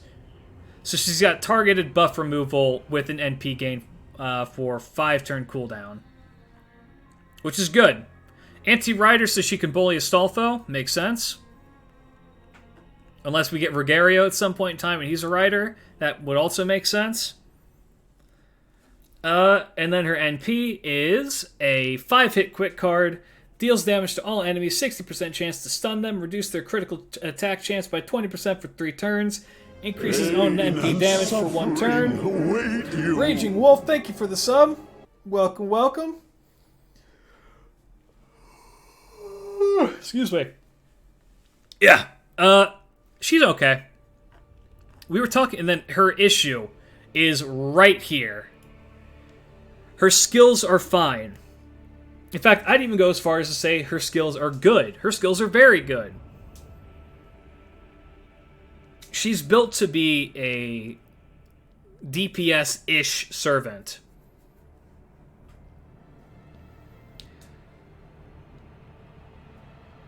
Her NP stacks suck. Her stats suck. NP gain included. Yes. She has horrible statistics. She has no attack. And yeah, she can't Scotty Loop on her own, which is an AoE quick servant you kind of want to be able to do. But yeah, she has... Her gain is not... Her gain is actually okay. But her attack is so bad. She wants to be a DPS, but instead she's a tank. Which doesn't mean that she's unusable, it just means that she's not great. But, I'll say this, but she is one good buff away from being a great servant. Someone in the chat said it earlier. She's just like a worse version of the Valkyrie, kind of. And she kind of is. But I'd say her one saving grace is that she has the targetable buff removal, but even then, like, that's not good enough to save her. I think C is fair for her. Alright, I'm gonna grab a drink real quick. I'll be right back.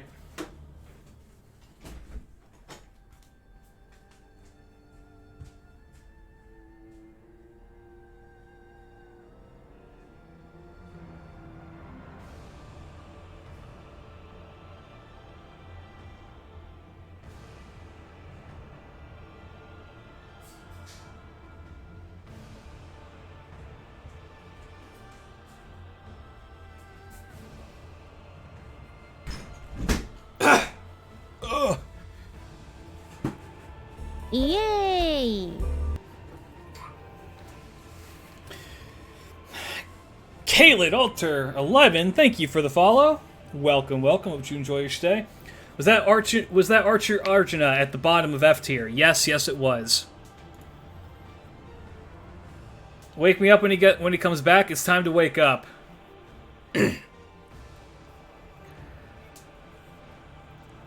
All right, Brynhild.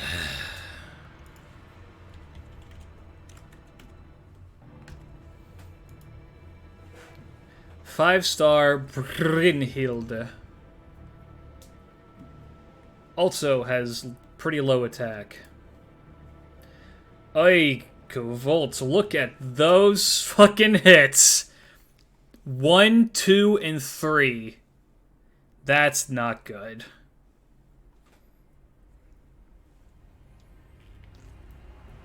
That does not forebode well. Alright. First skill, Mana Burst Flame.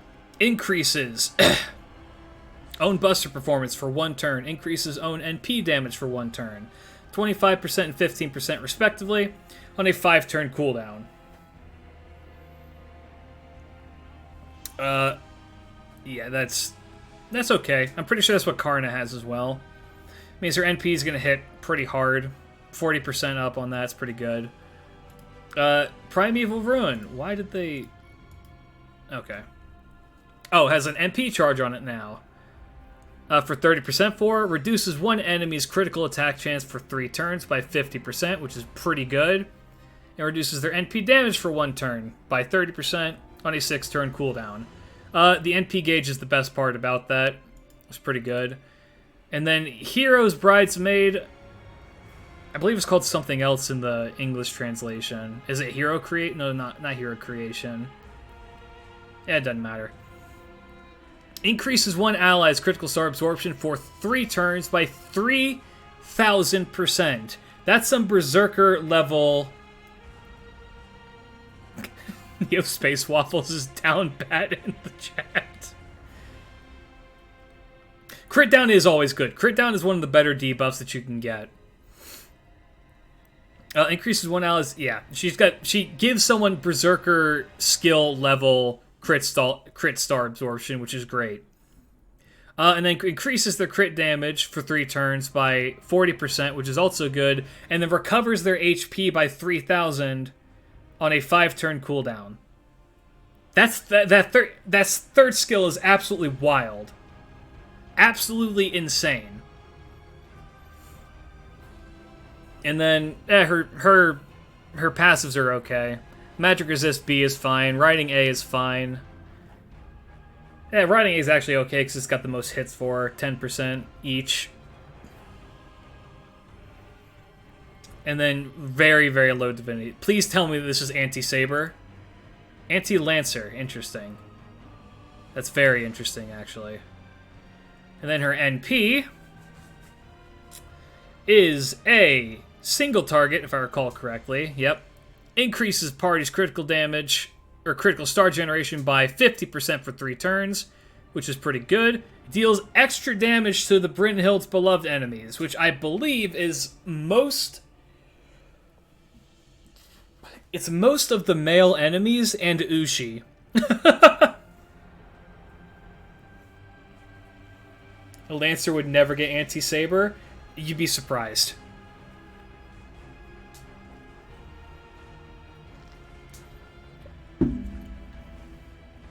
Most males, Ushi, and Jolter included. Yeah, the Yandere buff, pretty much.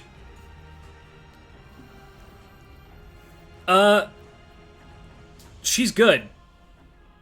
So, this is a pretty rare example, I would say, of a pseudo-support servant that works. Because she knows what she wants to be. And her third skill is so powerful. I mean, you could... She can work as a support or as a DPS. Honestly, if you want to just use her as a DPS, as a single-target Buster Lancer, you can totally do that and make it work because her skills flow perfectly with each other.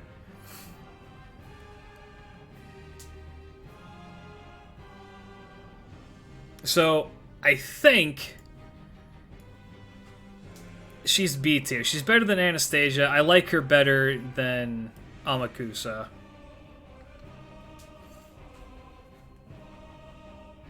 Yeah, she's better than Saber Astolfo, too.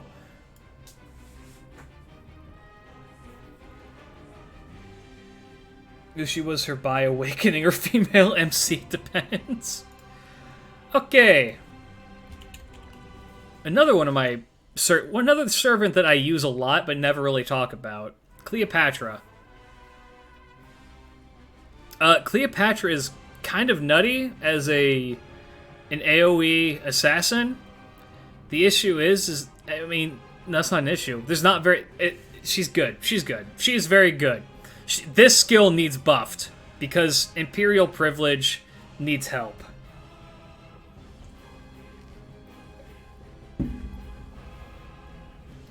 Yeah, the Jojo Danganronpa character. Uses pose and glitter to ruin the enemies. I foresee a future where she gets an animation update and this skill updated as well. And it's not that I dislike her current animations. They are kind of boring because she does just throw sparkles at people. So, Imperial Privilege, A.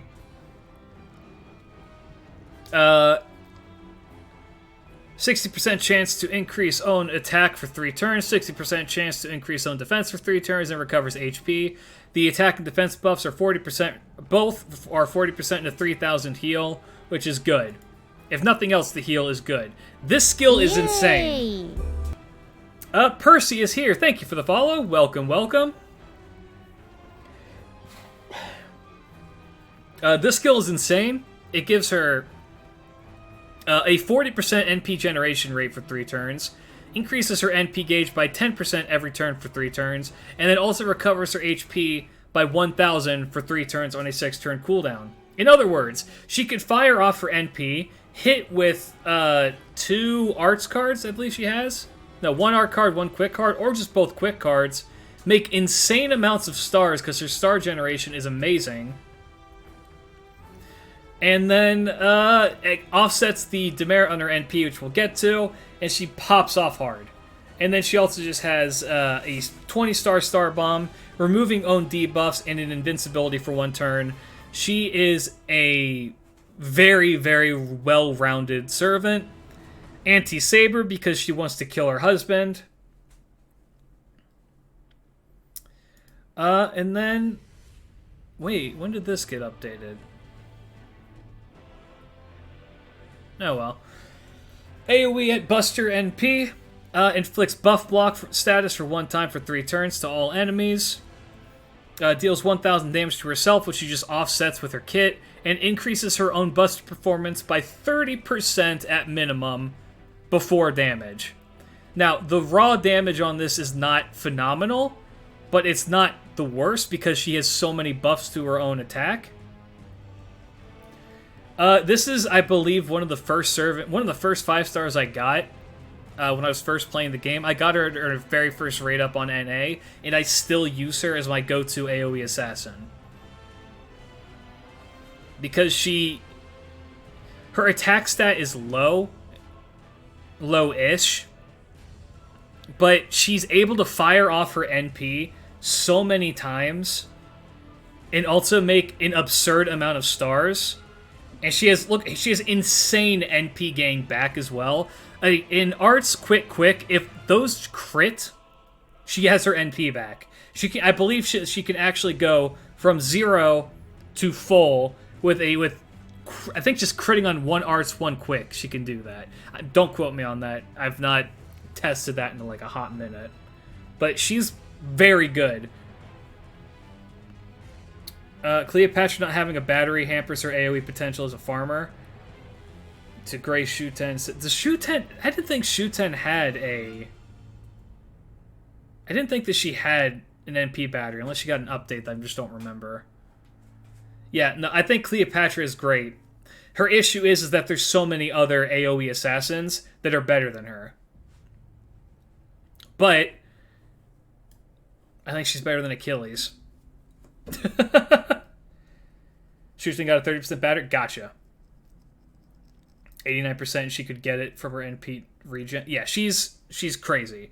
She is very, very overlooked servant. Much to my dismay, because she's a great servant. Where'd my music go? There it is. Alright, onto my own personal simp servant.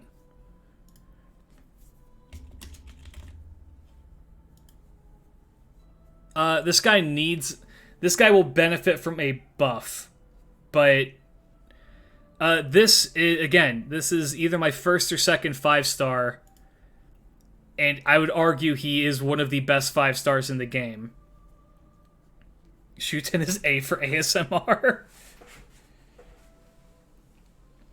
He is incredibly cracked for damage. He has insane attack. His health is not great, but we'll get into this. His first skill is pretty good. It's a decrease of attack for 20% for all enemies for 3 turns, and decreases crit chance by 50% for 3 turns.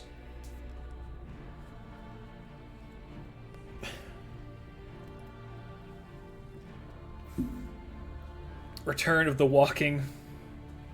Fuck you.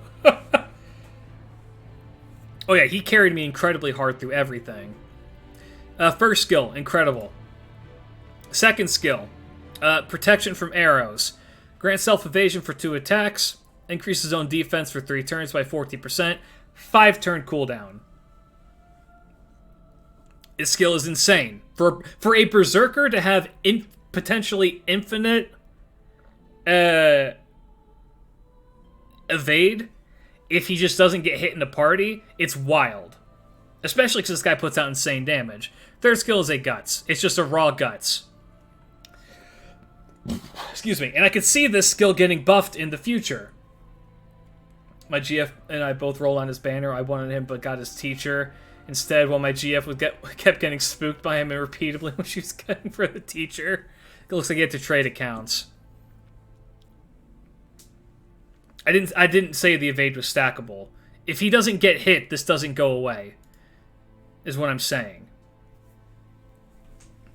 So if you're going to bring him into a context where you have like a George or a Mosh, and you're able to keep the damage off of him, once he does get hit twice, you can then pop it again to get it back again, and then rinse, repeat. Yeah, which is insane. That's great. As someone who has used him since the very beginning, which is 4 not infinite, get the fuck out of here with your semantics.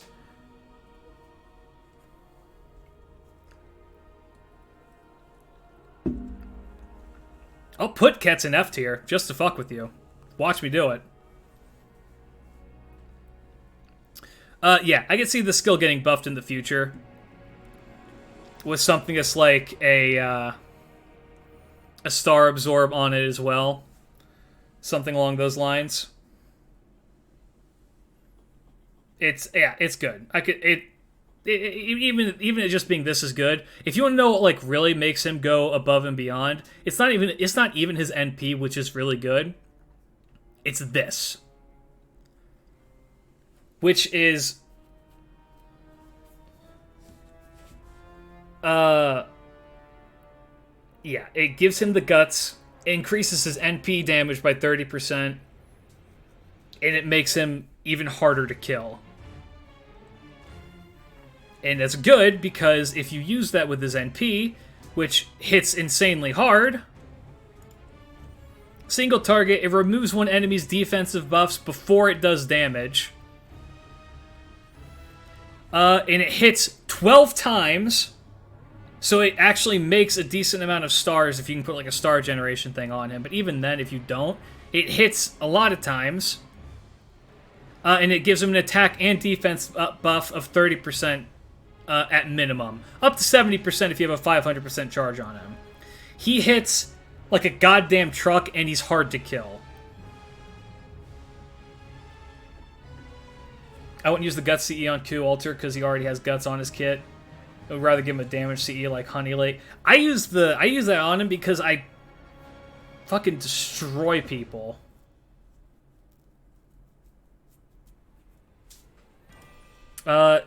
He's EX tier. He's an easy EX tier for me. He's not better than the Squirtoria, but it's a Berserker that hits hard and is hard to kill. That alone makes him great. Squirt absolutely deserves to be an EX tier. That's another servant I've used a lot and practiced with a lot. Q is better than the Squirt.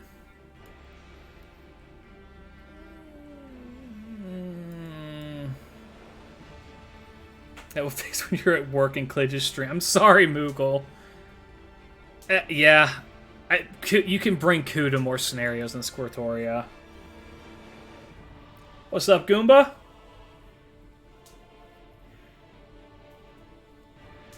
It is not because she is my fave. If we're going to talk about favorite archers, who's also going to be in EX tier, if you could become a Ku-altered demi-servant, would you? Yes. If I could look this good, absolutely.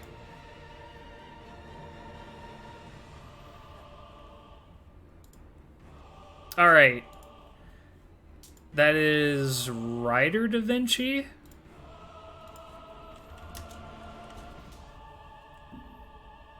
I forgot they make fucking.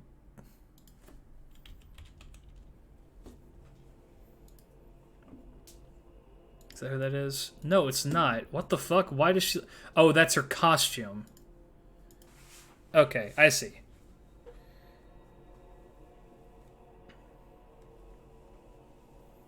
First skill. Grants self-debuff immunity for 3 turns. Yay! Vorden01, thank you for the follow. Recovers own HP every turn for 3 turns for 1,000. Charges own NP gauge every turn for 3 turns by 20%. 6-turn cooldown. That is a wild skill. Like, the 3 turns of debuff immunity is already amazing. Everything else on top of that is just kind of crazy. Excel turn. A one-time evasion, or a one-tack evasion with an increase to critical damage for 1 turn by 50%, which she makes a lot of stars. No, I'm thinking of the other Da Vinci. Which she can crit pretty hard because she's a rider. She gets stars pretty easily. Increases party NP damage for 3 turns on her 3rd skill.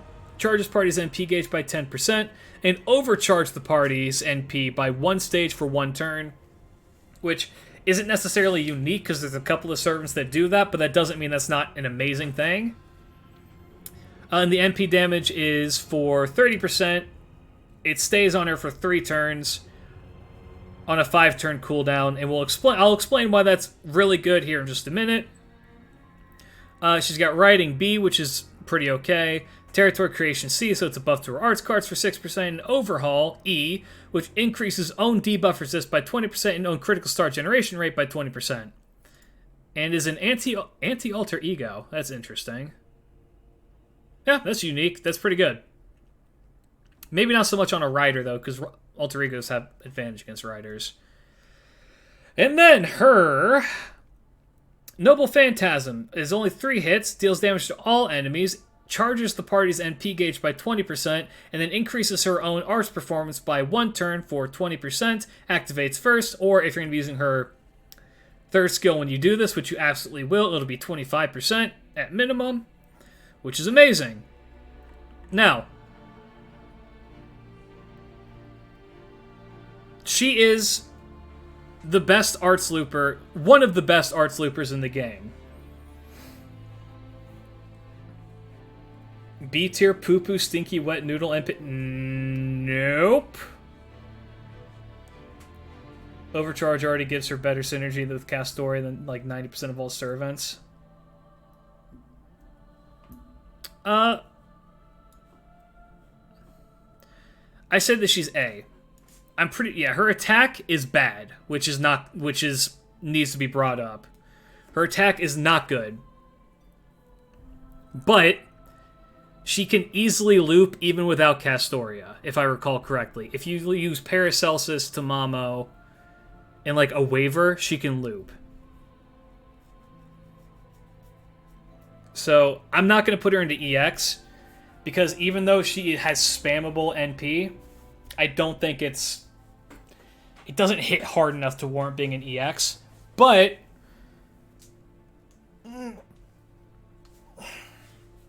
still pretty good. Still pretty good. Am I saving up for Castoria? Yes. By that I mean no. I have currently 0 sync quartz in NA. But I'm going to spend way too much money.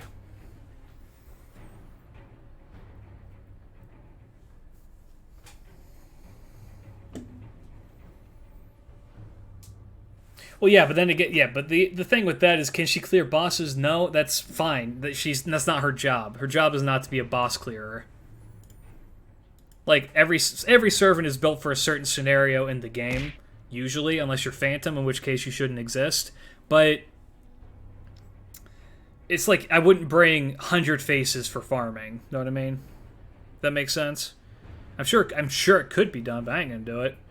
Who was I looking up? I was looking up other Da Vinci.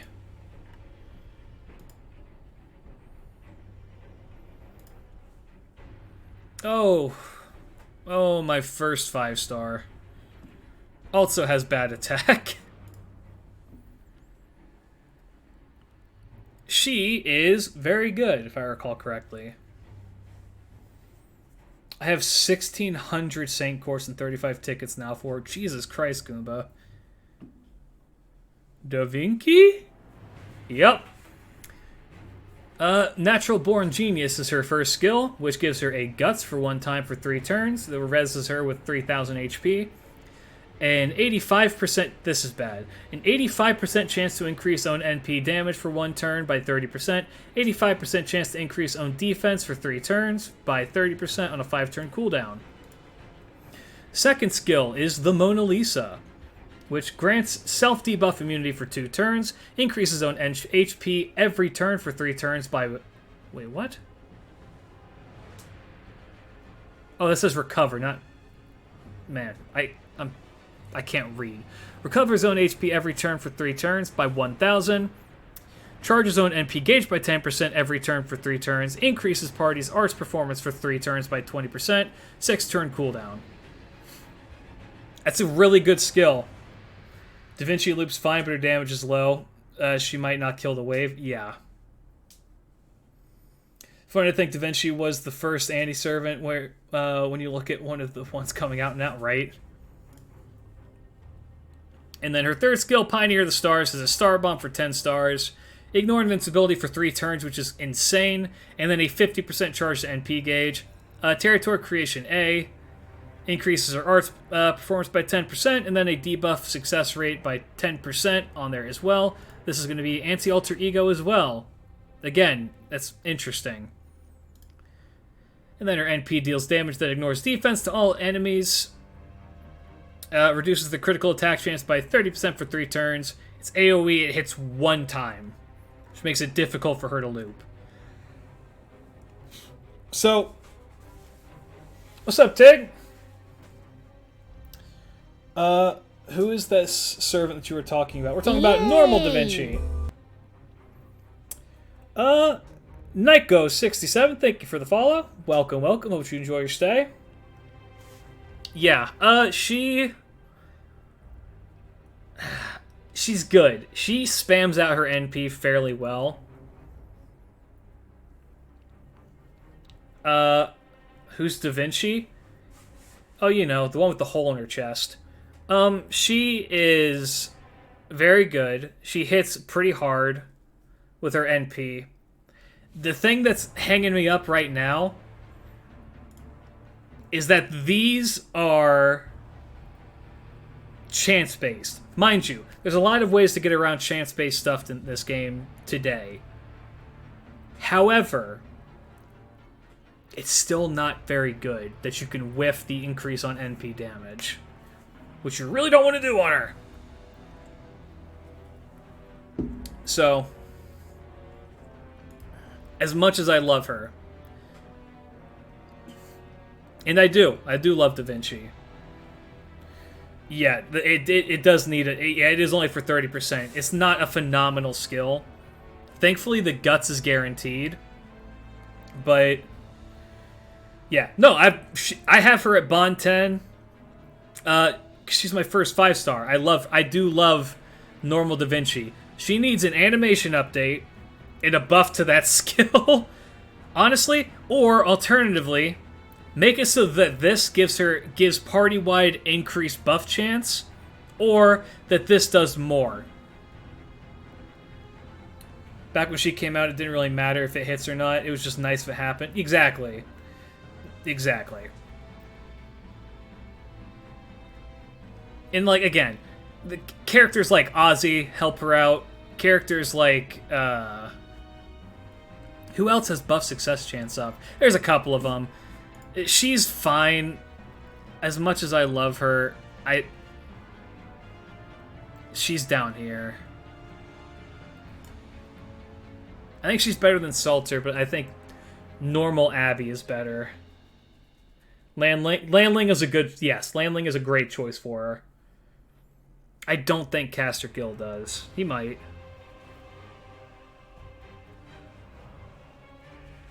Lakshmi Bai's success rate. I think Landling is the one you should be going to, because he is a support. And yeah, okay, that makes sense.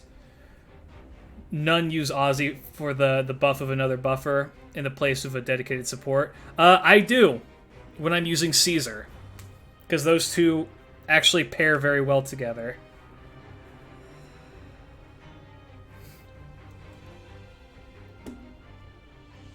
Okay,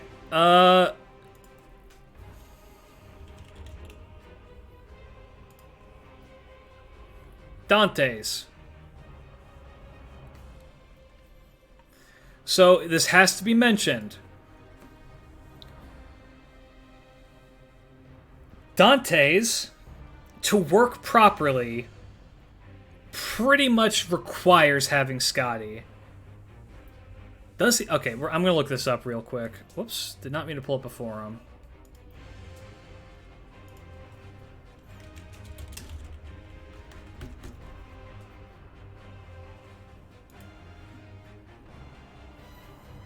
Does he?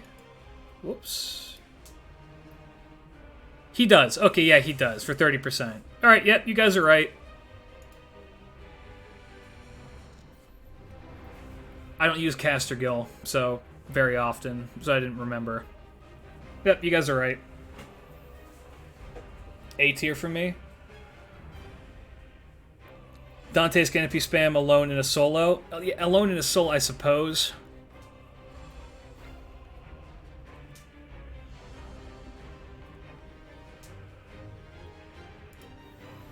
Okay. First skill, Iron Determination. 1 turn for Ignore Invincibility. Increases own attack for 1 turn by 50%. Increases own debuff resistance for 3 turns by 32%. It is a solid skill all around. It's like a mana burst, except it affects all of your cards, and it has ignore invincibility on it and debuff resist. But it's a 1-turn activation on a 6-turn cooldown, which is rough. Golden Rule A, personal NP generation rate up by 50% for 3 turns on a 6-turn cooldown. Absolutely insane skill. And then, he's never had a buff to his skills, huh? And then his third skill is it reduces one enemy's MP gauge by 1, removes own debuffs, and then gains 20 stars. 6-turn cooldown. 6-turn cooldowns across the board. And then it should be mentioned, his passives, he has Avenger A, which increases his own NP generation rate when taking damage by 20%, and reduces the party's debuff resistance for 10% except self, which honestly doesn't matter too terribly much. It's a debuff, but it doesn't matter very much as a debuff.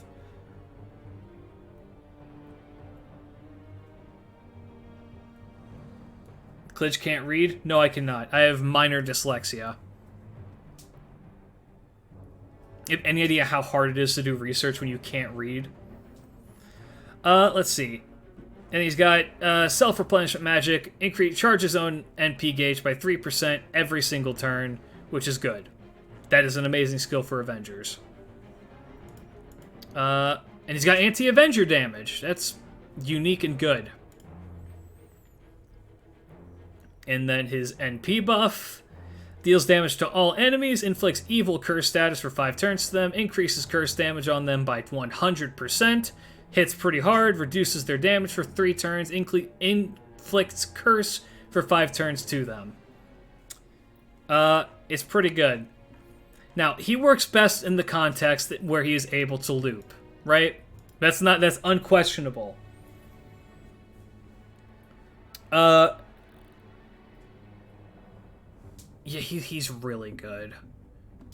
He's got better NP generation. He makes okay stars. And the fact that Scotty exists helps him a lot.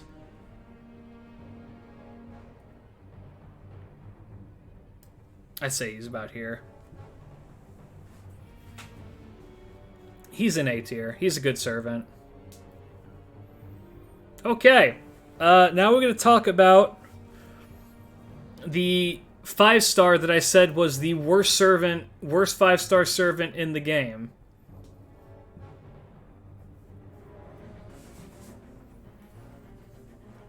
We got to talk about Hot Mama. F tier, Mao Nobunaga. Except I may not keep her there.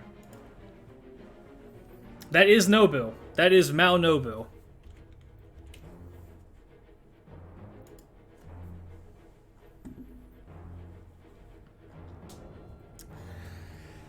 So, we'll get into this.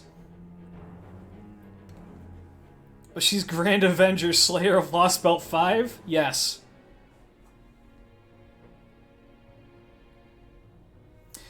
Right. I have an entire video describing why I think that she is scuffed and needs help. But we'll get into that again. So her first skill is that it's inevitable. Increases own attack every turn for 3 turns. By 30% first turn, 50% second turn, 70% third turn on a 5-turn cooldown.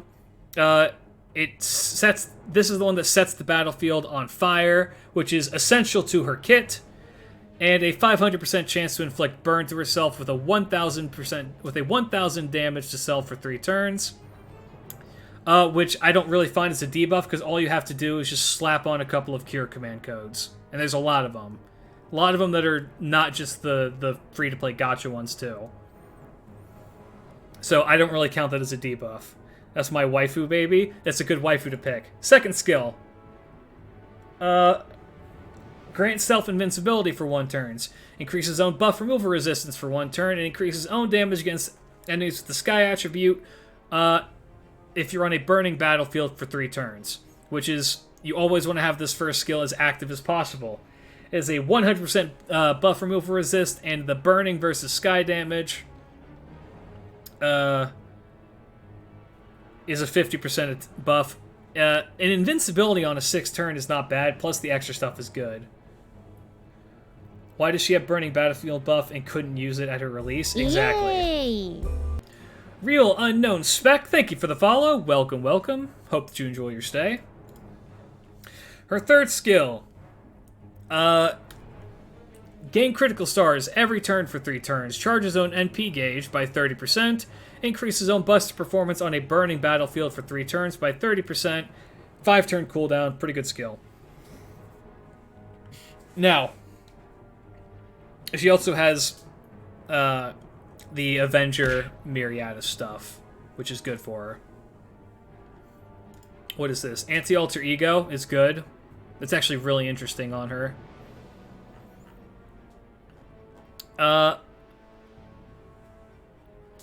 Yeah, let's see. Her NP does not hit hard at all. It removes all divine enemy defensive buffs, deals damage to them, and inflicts burn to them for 1,000, then dealing an additional 150% against only divine enemies. How's it going? Says that she doesn't have a Star Bomb or Star Absorb on her for her third skill, though. Yes. So, here is her problem. Her NP gain is terrible. Her NP is amazing if you're against divine enemies. She is a very, very, very, very, very situational servant. there is no real reason to use her unless you're fighting a divine enemy. And in which case, if you are fighting a divine enemy, she's an amazing servant, right? She does hit hard. She has almost no HP comparatively to the 5 stars. She's kind of like Scheherazade, except Scheherazade, the anti-king thing is interesting, but Scheherazade provides buffs to the party. So she's like a pseudo-support. Nobu is incredibly selfish. Now, people pointed out in that video that she has gotten better with her buffs, and she has. I will not argue that. And that Nobukatsu is technically a buff to her. Nobukatsu is a limited servant, so I'm not counting that. I will redact my former placement of her and say that she is better than Artemis, because she is. Exactly. Her best upgrade is Nobukatsu, who makes her incredibly viable. But, yeah. So, I'm going to have to put... I think that she's better than Artemis. She's better than Arthur? No. Absolutely not.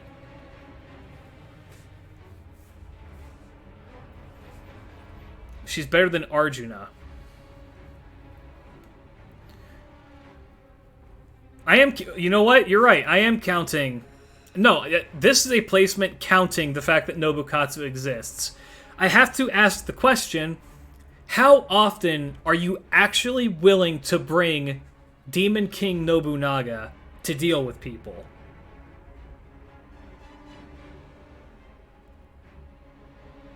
She's better than Bunny Toria. You know what? You know what? I'll give that one to you.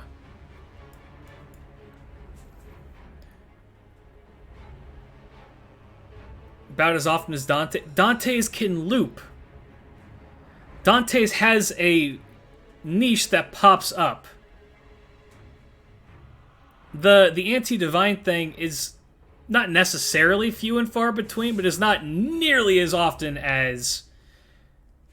I'm not sure he needs Scotty. He does require Scotty to be at his full capacity.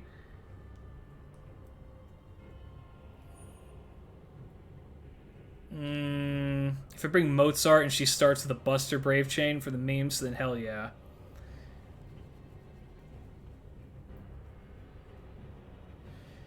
Yeah, the issue with having a Nobukatsu as your support is that he has to kill himself.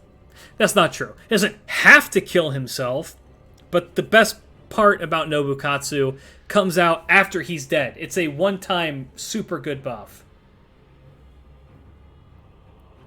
I never said that she can't loop. That was never a thing that I said. I said that she has a niche that doesn't crop up as often. It's significantly easier to have someone loop. You should kill yourself now. No!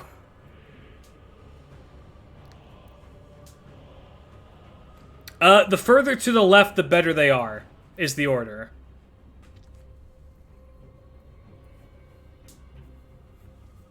I'm keeping her here. Next up, we have the twins.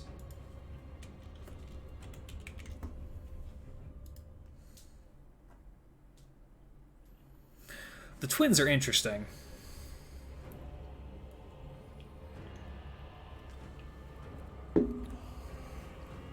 I mean, the order that they are rated? Below the tier... Oh.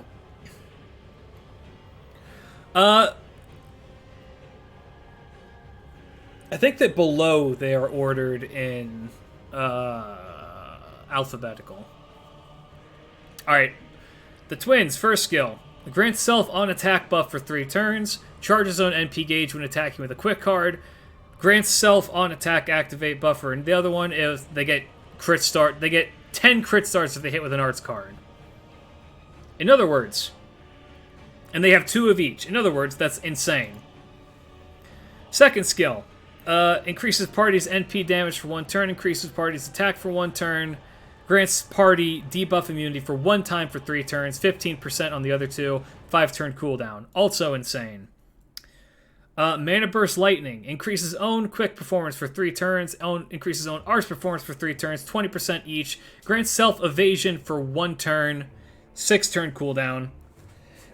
Very good. I'm going to leave the passives that the Dioscuri have real quick while I go use the restroom.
Okay.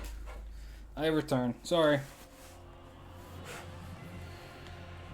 Okay, yeah, they got a lot of good passives.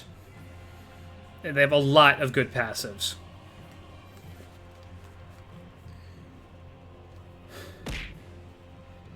You gotta go, Kriv? Alright, man. Good luck on your exam.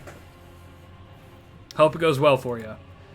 They have Anti-Ruler, which is really good. And their NP ignores invincibility, deals damage that ignores defense, so you know you're going to get hit by the full force or whatever the fuck they're throwing at you. It is a single target? Yes. And it reduces the arts resist and quick resist by 10% at minimum, and it hits pretty hard. The twins are very powerful. They are a servant that works... they're a servant that works best in a solo context. That is true. Yeah, their damage is kind of lacking. And their NP gain, not great. But that doesn't matter because their first skill makes it so that they get benefits for 3 turns. 6 turn cooldown. No, Matahari has no passives, nor will she ever get one. The twins are super good.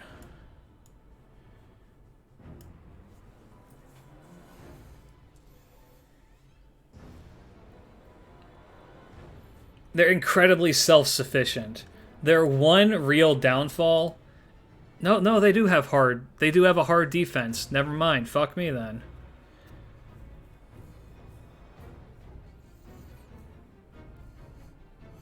Yeah, their personality in the story is pretty trash.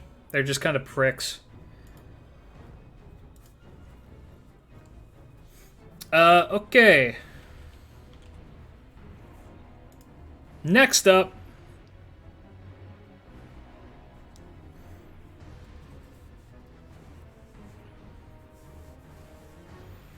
the Clown. This Yu-Gi-Oh! Ass deck. Alright. First skill, Ridicule Cat, EX. Reduces all enemies' attacks for 3 turns by 20%. Reduce their defense for 3 turns by 30%. Inflict the terror status for 1 time for 3 turns, which means that they're going to get stunned at 1 point during those 3 turns. Inflict the confusion status for 3 turns on, which means they're going to have a skill seal. for at least for one turn over the course of 3 turns, and then curse them with 300 damage for 3 turns. Sorry, curse them for 500 damage for 3 turns.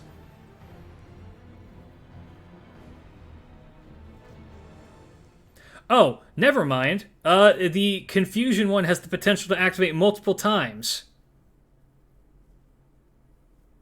with a 30% chance to activate the debuff below every turn.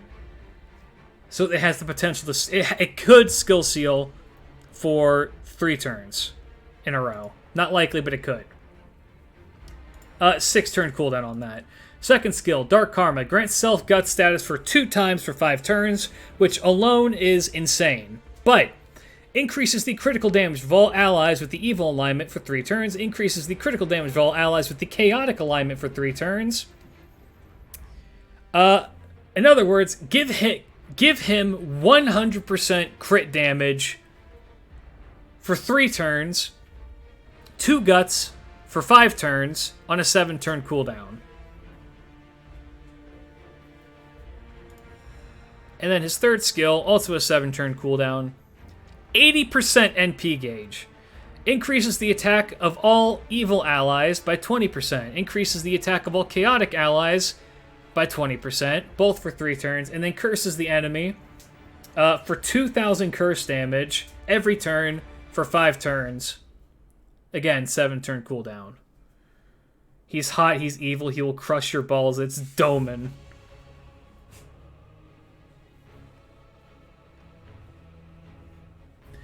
He has territory creation, so he has a 8% increase to his arts cards. Own debuff success rate by 10% increase, which is phenomenal on him. Own debuff resistance by 20%, increases own damage by 20. He's got a fucked up divinity. He has an instant kill success rate. What?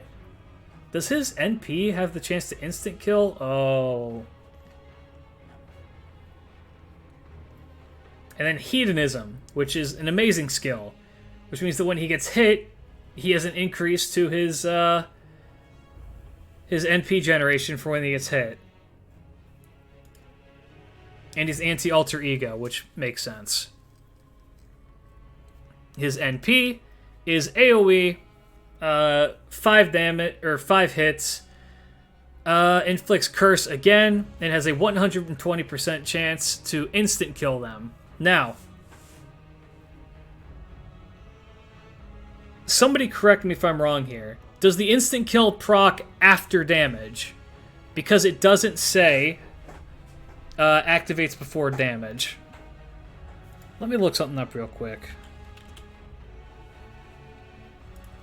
I'm kind of curious if this... Yeah, chance to instant kill all enemies activates first. So yeah, that unless I'm wrong on that, that means that you can farm with him with Scotty. And that you're guaranteed to get the stars that he generates by bonking people with this.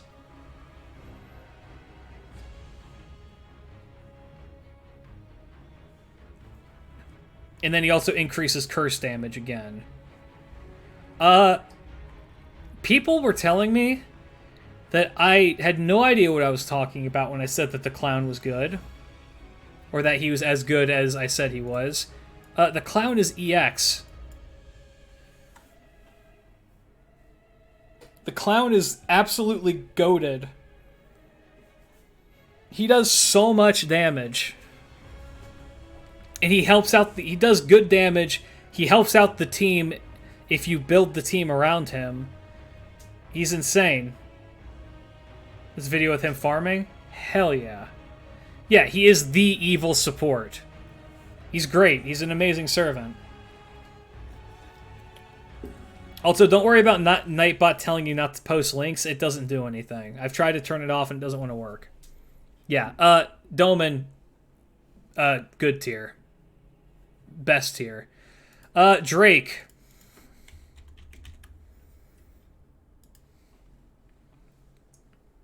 Get the chance to kill the fucking bastard in 5.5. He comes out at the end of this year. Alright.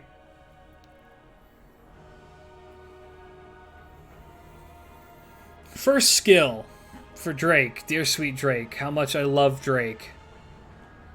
I would like to begin this segment by this. Why do we not have this? Someone want to explain why this is not in the game. Anyway.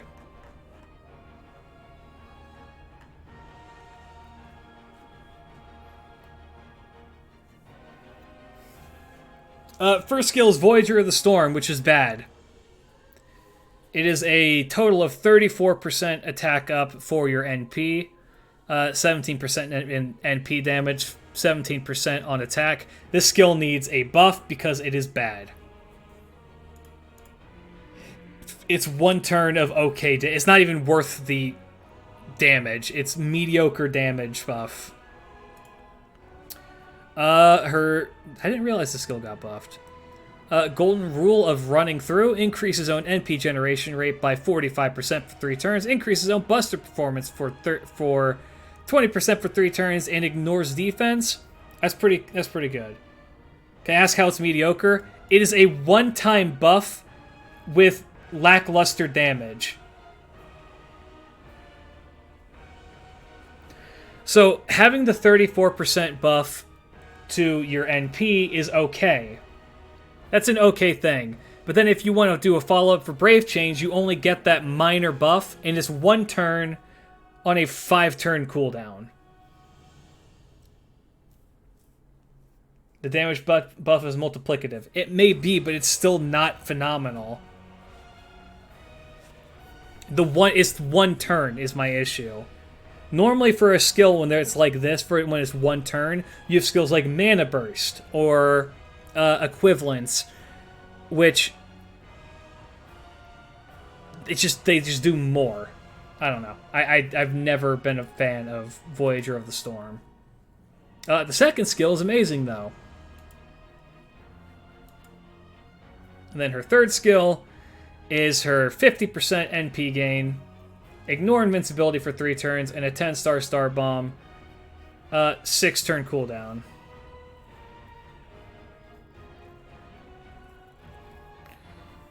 I think Tactics is 1 turn as well. One sec. I know a servant with Tactics. Yeah, Tactics is 1 turn.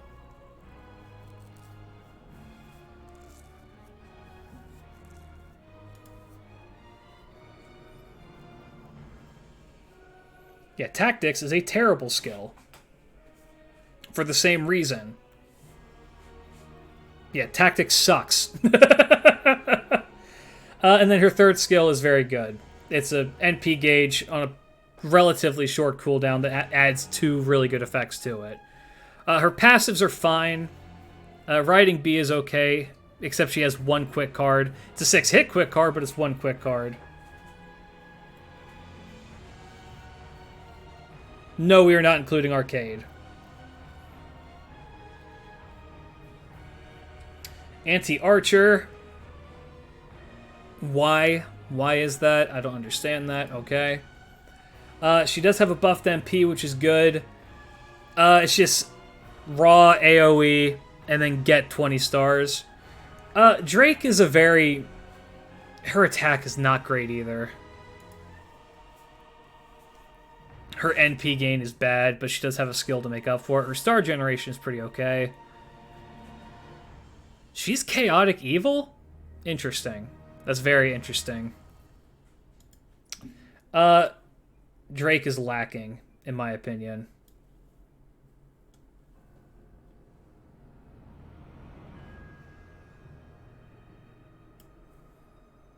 I think she's better than Brad, but she needs help. Drake needs help. I always wondered if Wiki got permission to use G&A reviews, servant reviews. Honestly, if I was G&A reviews and someone approached me and said, "Hey, we would like to put the behind the servant stuff on our wiki," as just like a quick recap for who these people are, I would be like, hell yeah. Or if they did it without asking me, I might be a little pissed. But at the same time, I'm pretty sure this is still linked to YouTube. And I guess that's the question. Does this go linked to YouTube or not? Well, yeah, okay, they do have a link to his channel here. Which, by the way, go sub to him if you haven't. It's like the information hub for Fake Grand Order. It's hard to be bad if you have a 50% battery. Some people have longer lasting tactic skills. I think like Bedivere. Well, Bedivere's got... Yeah, that's the thing. Those Bedivere's got upgraded.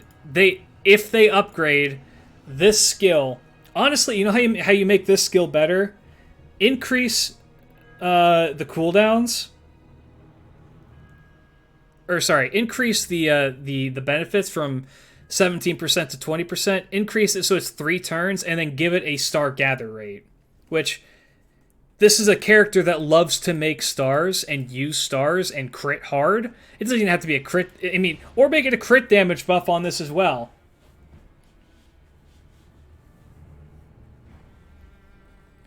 You would include. I mean, I'm taking Koyanskaya into account with her. Well, here's the thing. I'm taking all of that into account, and I think that Dante's, even without Scotty, is a fairly good standalone servant. Drake, on the other hand, is not.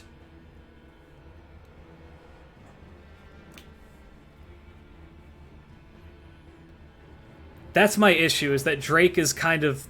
She's mediocre at best. Fairly good standalone means A. You know what? I'll give it to you. I'll give it to you. He's high B. Just checked every instance of tactics is weaker than the first Shine skill from the New Year's Eve Mystico. Damn. Hello, I'm here for the sweaty Fake Go content. Well, you're in the right place. Moving on. Clay. One of my personal go-to single-target Lancers.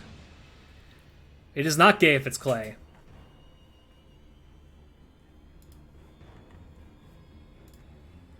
I love them. I love Enkidu. First skill. Clay is going to be very high. A 50% buster up for their first skill for 1 turn. And then the random quick or arts up for 50% as well. Honestly, the quick card is absolutely the high roll here, but the buster one is the most important one because it's the one that ties in with his NP, which is also buster. So the others are just an added benefit. It's a mana burst with benefits.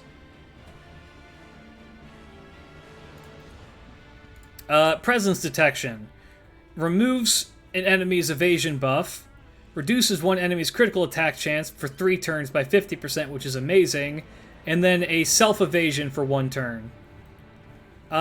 Which is great all around. And then his third skill, removes his buffs, heals him for 10,000 HP.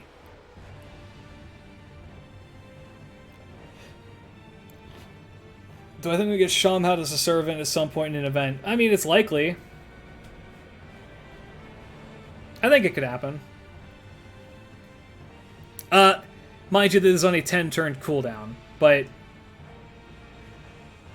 I had a Coca-Cola Starlight, and it is a Coke with caramel flavor added to it. It was ass. I'm sorry to hear that, Sam.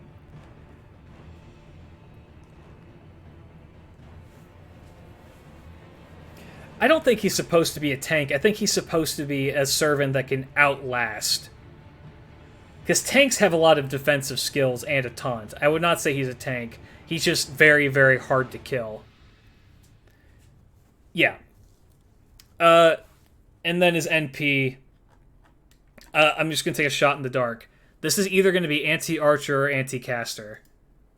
Anti-berserker. Interesting. That's a really good... That's an amazing append skill. And then he has a buffed NP that has a 500% chance to stun a divine enemy for 1 turn, deals damage to one enemy, it hits 5 times, and then deals extra damage to threat to humanity enemies, which again are not very common. Hippolyta would be cool. Everyone wants Archer Herc, but I'm not on him. Yeah, Anti-Berserker is kind of crazy. And he has glasses now. I forgot about that. That's great. And also the overcharge that he reduces defense for the enemy for up to 50%, but 30% normally. Enkidu is a god killer. And that's how you use Enkidu. That's it. He has amazing star generation. His NP gain is kind of meh, but it's not the worst in the world because he has a lot of cards that can help him get it. Decent hits on all of his cards save for his Buster, and he hits like a goddamn truck. Now, he has a lot of HP. His attack is kind of lackluster, actually. But, I mean, I've used him a lot. He's one of my, like, personal favorite servants. He's my go-to single-target Lancer. And I maybe it's just the way how I have him built to be a divine killer, but I love him. I love him so much. 80% of servants are divine, that's pretty pog. True. And Keto is incredibly cracked.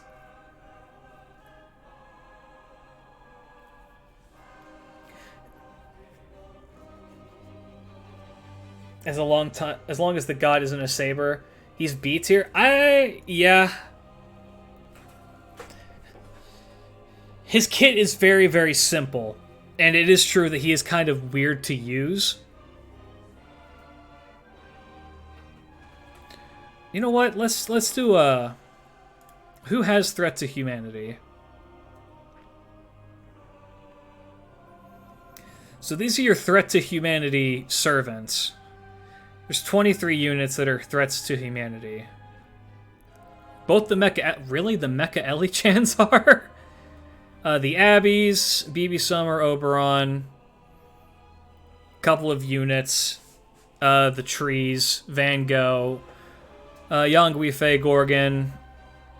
Spoiler Servant, and the Hokusais. Pretty much any Lovecraft thing. Merlin is one too. Merlin isn't on this list.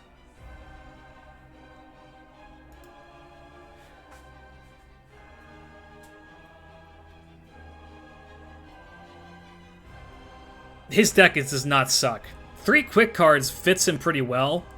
Because again, in a solo context, he can just make stars and do insane amounts of damage. The fact that he makes all those crit stars kind of makes up for his lack of standard damage. He's also a Lancer, so he has the Pierce. I like him a lot, and I use him a lot. Is he A tier? No. Is he B tier? Yeah, he's better than Dante's. I would say he's better than is he better than Alex? Or Arthur? Hey, I think he's better than Arthur. Shame he can't Buster Brave chain? True.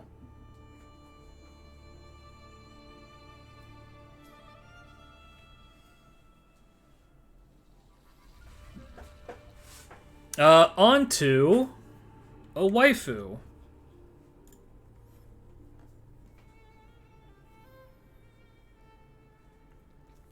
And she got buffed recently, didn't she? Am I remembering that wrong? Is it her NP? Maybe it wasn't recently, but I knew she got buffed. First skill. Grants the self-invincibility for 1 turn. Chance to grant self-debuff immunity for 1 turn. Chance to grant self-instant-kill immunity for 1 turn. Chance to increase own buff removal resistance by 100% for 1 turn. 80% across the board on those. But she's guaranteed the invincibility and guaranteed the buff removal resist. The other 2 things are...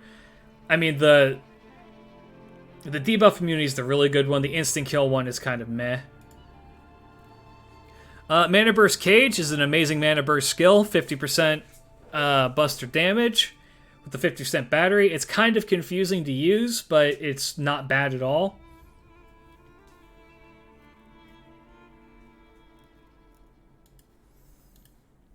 And then Blessings of Kerr, which is enabled when she uses her NP. It increases the defense of the party by 20%, increases the party's MP generation rate by 30%, and increases their max HP, so essentially it heals them, but better, for 3,000 for 3 turns on a 6-turn cooldown. Territory Creation A is good. Goddess's Essence is good. Anti-Assassin, that's weird. I don't know why that's on her. That's really weird. And then her NP deals damage to all enemies. Bonus damage to Earth attribute enemies. So that's, if I recall correctly, that's anyone who's like a normal human, pretty much. Increases the attack of all allies with the Blessings of Kerr buff by 20% for 3 turns. And then increases the critical attack chance resistance by 20% for 3 turns and grants them instant kill immunity for 3 turns. And then also gives her bonus buster damage by 10%. EX waifu easy. It's anti-assassin, so she could kill ghosts with her. That's true. You know what? That's a fair point.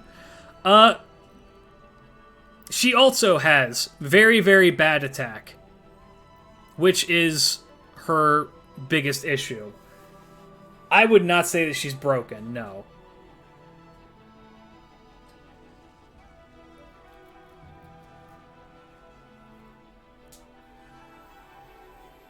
Low A or high B? I'm thinking low A for her. Because she is good, and the amount of buffs that she gives to the party are also very good. She does want NP levels. I'm thinking low A seems fair. Is she better than Da Vinci Rider? No, I wouldn't say so. Yeah, waifu tier EX. Easy. Absolutely EX tier for waifu. Other than that, no, she's solid. Believe me, I have her. I use her. She's great. I think Da Vinci Rider is solidly okay. Yeah, the secret Gramps and the secret Majeb are very, very fun. Alright. Grandma. Yes, there is a secret Nito. Let's talk about Grandma. Quick Arts, Buster, Buster. Low hits on her cards.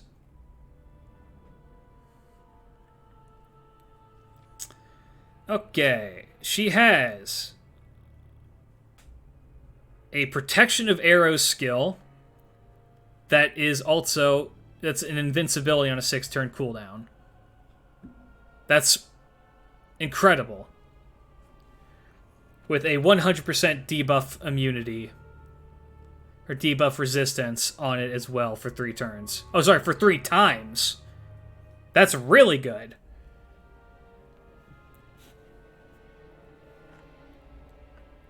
Yeah, there is an issue with Europa, if I recall correctly, but I'm sure we'll get to it. Affection of the Chief God, A+, increases own arts performance by 3 turns, increases own buster performance for 3 turns, charges own NP gauge. All of those are for 30% on a 6-turn cooldown. Pretty solid. Third skill, 60% chance to charm all enemies for 1 turn, reduces their defense for 3 turns, and reduces their critical attack chance for 3 turns by 20% on a 7-turn cooldown. She has Magic Resistance C, Riding A+, and Divinity C. Anti-Ruler because she can fuck up Zeus. And then her NP is, I believe it's AoE, yes. Increases own defense by 50% for 1 turn, deals damage to all enemies, and then increases own buster performance for 1 turn that also activates first by 20%. So, if I recall...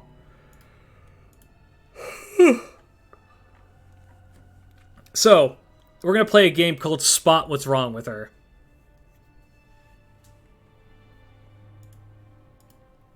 What's wrong with this servant?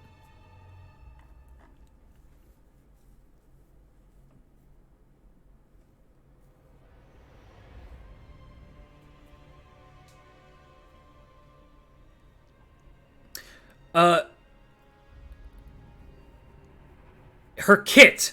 Very good. Her kit does not synergize at all. That is her issue as a 5-star rider. She has a hard defensive skill. She has an okay offensive skill. And then a weird chance-based support skill. She wants to do a lot of different things and does all of them mediocrely at best. Her NP does not hit very hard.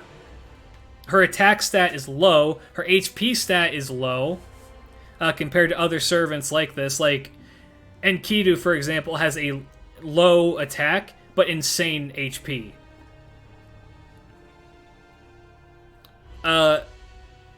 She's like a weirdly tanky DPS with support capabilities.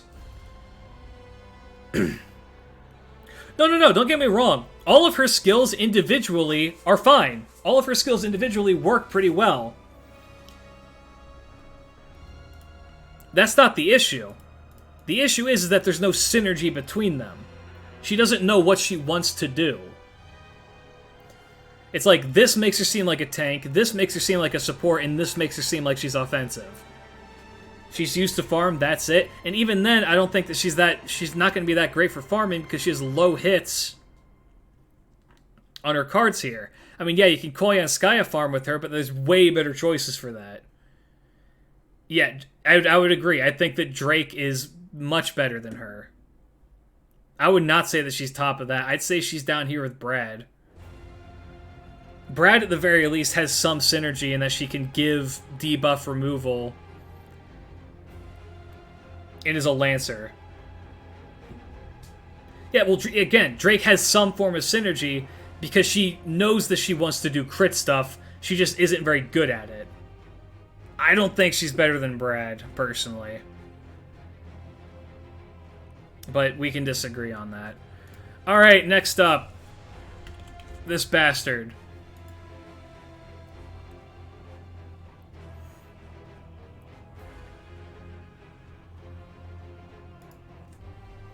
Everyone's favorite asshole. Yep. It's just an all-around. How good they are for everything. So, like, just because a servant is good at farming, how good are they at other things as well? General story progression, events, farming, everything, all around. And do they stand out? How do they compare to the rest of the members of their class? As well as to other servants who could fulfill potentially the same job.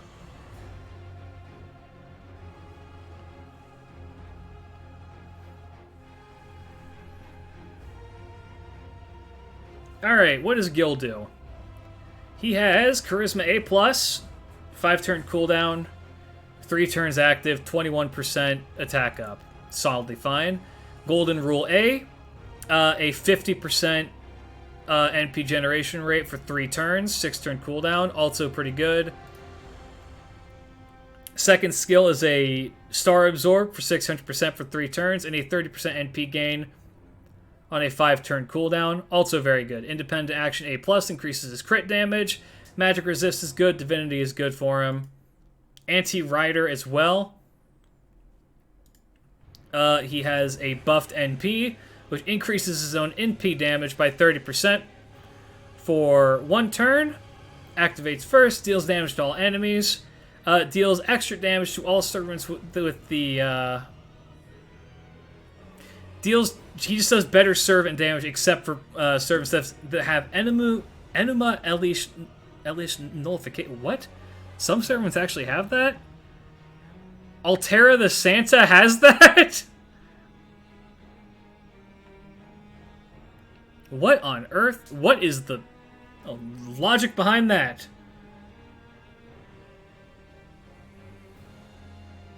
Charlemagne, Francis Drake.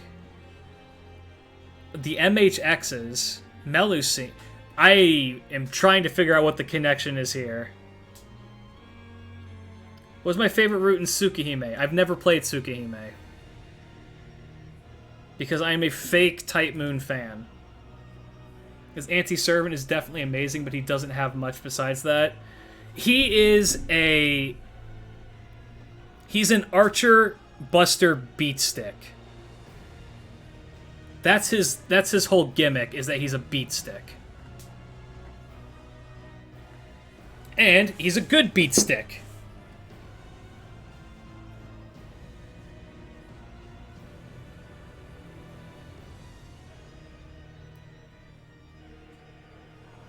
Yes, he is a crit archer and he has a good NP.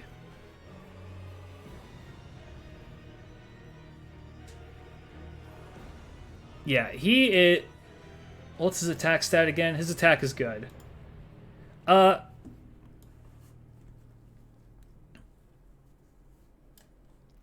say that as of right now, he's worse than Seiba. But he's still very high.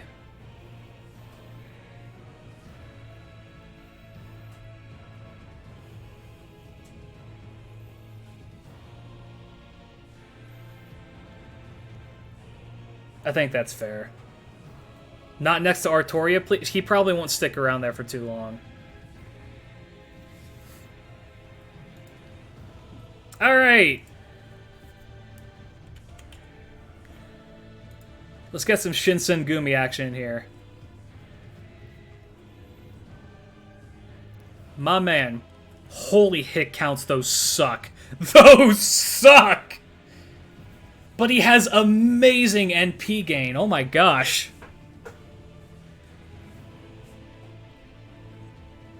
And some really good attack. But some horrible hit counts. Jesus. When the radishes are pickled. This guy is very complex. So, yeah. Demon of the Battlefield increases party's buster performance for 3 turns, increases party's critical star generation for 3 turns, 20% each on a 5-turn cooldown. That's very solid.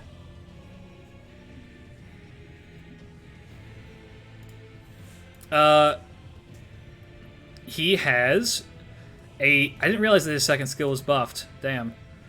He has debuff removal for himself, a 1500 health heal, and grants self-gut status for 1 time, 3 turns, revive with 1 HP, stackable with other guts. That stackable with other guts is important, and so is the revive with 1 HP, and we'll get into that shortly. Also, a 5-turn cooldown for a gut skill is great. Especially on a Berserker. Second skill.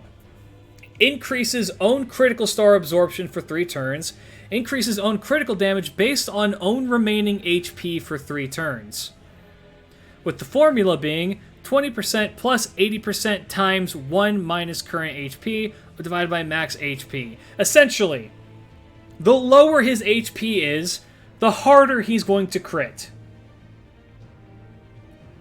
And yes, that is his niche, is hitting some insanely powerful crits. Also, his NP relies on that same thing. It's a single target, Buster, hits 5 times, which does damage, but then deals additional damage based on how low his HP is. He works exactly the same as the Yuri Pirates do. If you can keep him alive, he is absolutely insane. So anybody who can give him an invincibility, or allow him to get low, or gives him targetable guts like a Paracelsus, that stack on top of his current guts, is crazy. He has the potential to pop off super hard. And I'm going to guess Anti-Saber? Anti-Alter Ego with the crit resist. That's very good. Is Hijikata's crit buff adaptive? Like if his HP gets lower, does the buff... Yes, the buff increases as his HP is lower.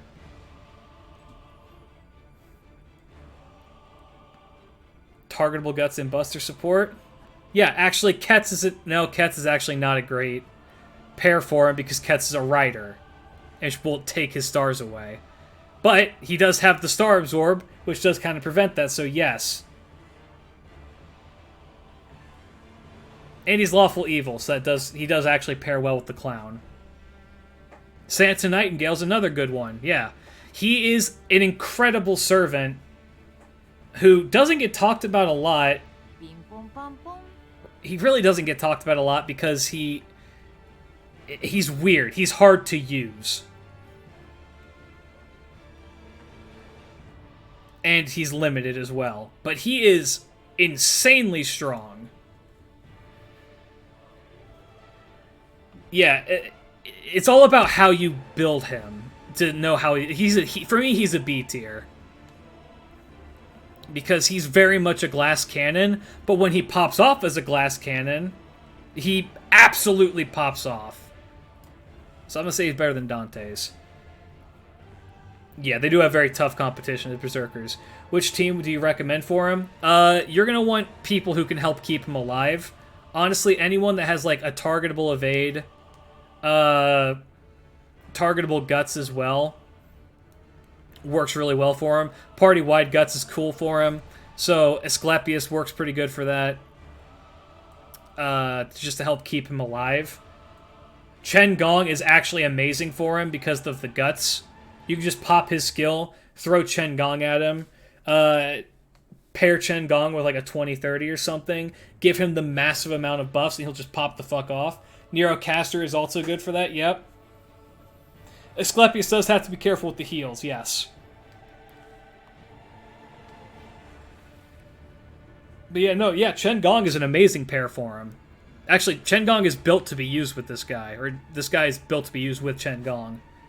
Because then you can also just, like, put the target focus on him, get his HP down, create stars, and then just blow people up. He has a lot of potential as a servant. But you do have to build him right, and he's kind of weird to use. But he is a servant after my own heart. I mean, it's a fucking... Look at him. Look at him! He's great. I love him.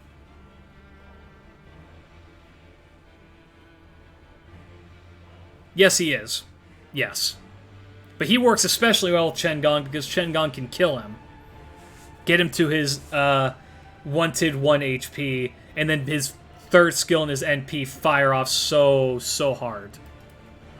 Yeah, now we're on to Himiko, who, if I remember, is very weird. She's a really good star generation, huh? For a ruler. That's really weird. Okay. This one's coming out soon as well. He looks like an Attack on Titan character. Himiko, okay. Increases party's attack but for 3 turns by 20%, and then grants party 8 critical star generation buff for 3 turns. That's really good.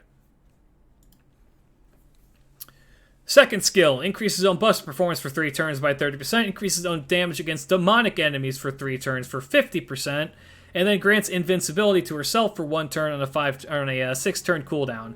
That's an okay skill. Demonic enemies don't pop up too terribly often.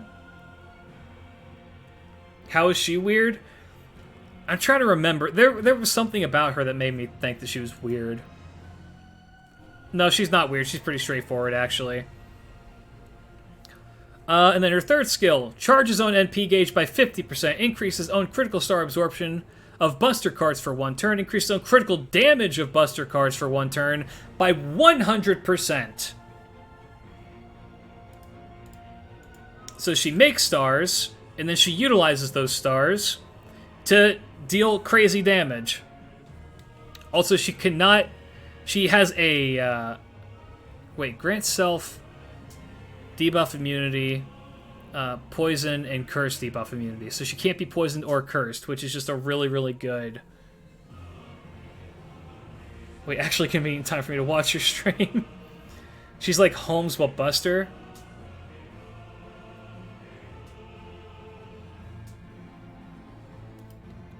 Anti-foreigner, interesting.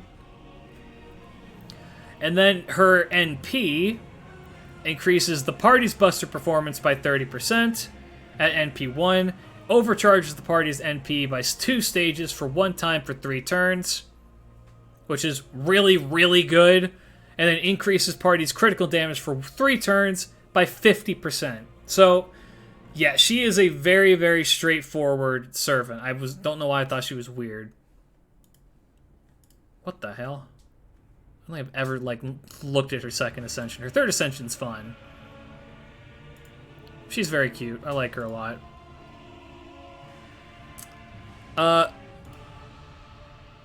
She's another Buster beat stick, but she's a ruler this time. She reminds me a lot of Luvia. But I think Luvia's better because Luvia's arts. It's harder to work a Buster in there. I'd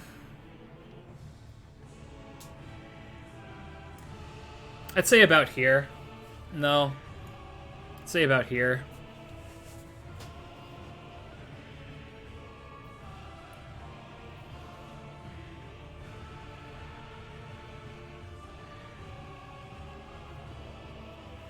Yes, she can do the undamageable team thing with Castoria.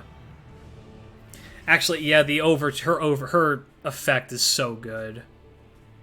That double of the overcharge is so good.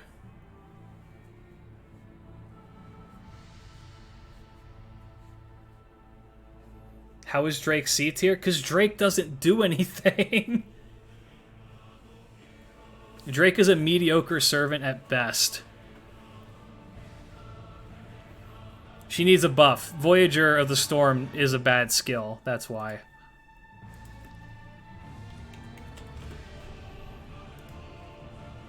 Alright.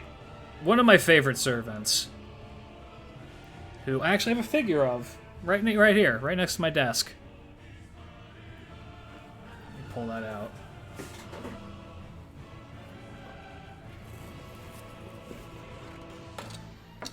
Oh, goodness. Hokusai! One of my favorites. One of my all-time favorites. Need a good place to put you. I don't really have a good place for you. In the new place. I guess I can put you here. Oh, because then you'll fall over. 1 second. Hup, and hup. There we go. There we go. First skill. 30% NP charge and an evade. Kind of solid, weird to use, but pretty solid nonetheless. I don't actually have a Mordred figure. I have a Mordred plush, though. Okay. Second skill. Father-daughter bond. This skill is crazy. Increases own arts performance for 3 turns by 30%. Increases own buff removal resistance for 1 turn. Increases own debuff resistance for 1 turn. That's incredible. 5-turn cooldown. And then wait, when did they buff this? I don't remember them buffing this. It was really good on its own. Grant self on attack activate debuffs for 3 turns. And the debuff is inflicts defense down for 3 turns to the enemy when attacking with arts cards. Increases own critical star absorption of arts cards for 3 turns. Gains critical stars. So has a star bomb on it now. Increased star absorption on her arts cards. 6-turn cooldown. That's kind of nutty. You should level Hokusai. Why have you not done that? She's arguably one of the best foreigners, if not the best one. I think that she's beaten out by Van Gogh. But she's insanely powerful. So she creates 2 stars every turn and increases own debuff resist by 12% because of her passives. Item construction's good. Territory creation D is okay. She has divinity as well. She has the poke for her. She has anti-berserker, which is a dream matchup for her. Well, I have Saber Hokusai, but she's still crazy. Yeah. She has really good NP gain. She has extra damage to enemies with the man attribute. Is this a buffed NP? It's not. Deals damage to all enemies. This stacks with her NP, so she can actually get that. Or this stacks with her third skill, so she can actually get that off 3 times. Uh, she has bonus damage to man type enemies. She's insanely powerful.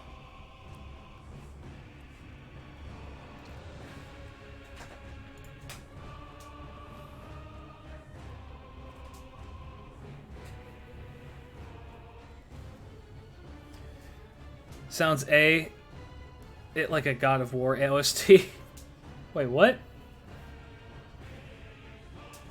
This is not Bloodborne. This is Elden Ring. The current song playing is Godric the Grafted. The one before that was Moog Lord of Blood. Moog Lord of Blood is probably my favorite Elden Ring song. It's great. She's up in A. She's insanely powerful.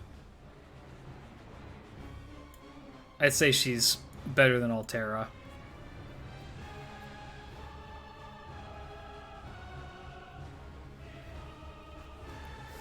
Foreigner is not a mid-class. How dare you? Okay. Ibuki. Let's first get off that.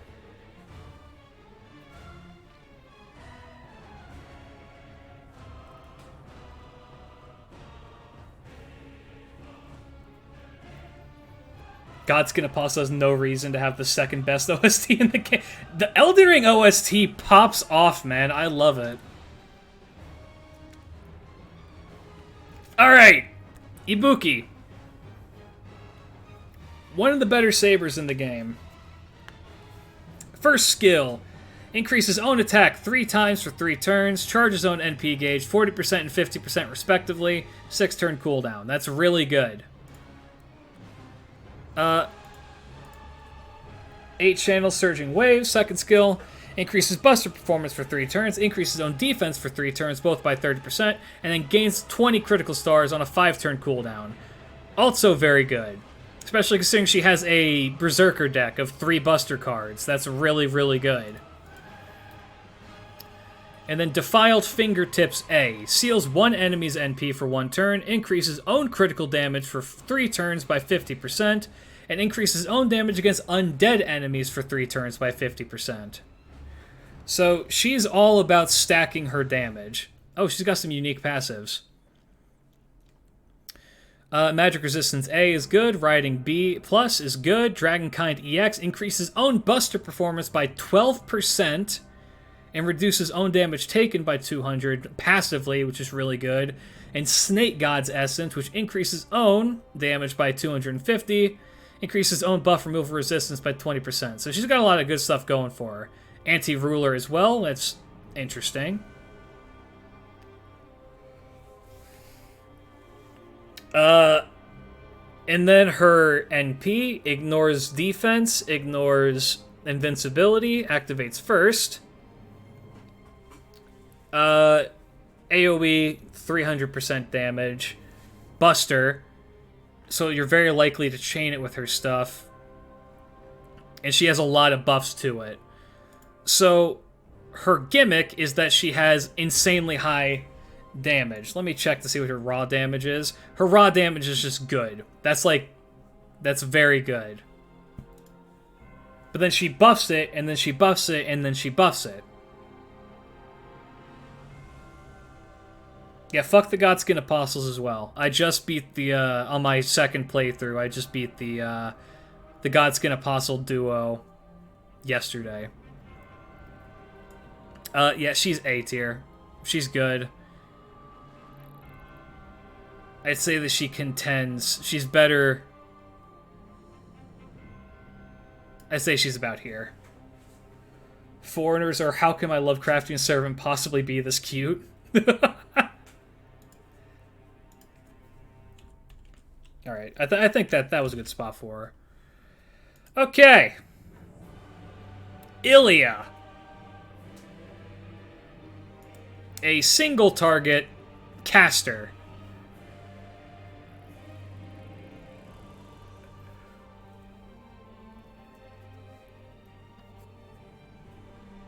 Yeah, the Saber class is very good. A single target caster, which is already pretty rare. She has just a mana burst skill, 1 turn, 50% Buster Up, 5-turn cooldown. Why do I hear sirens? I don't know. What are you trying to hide?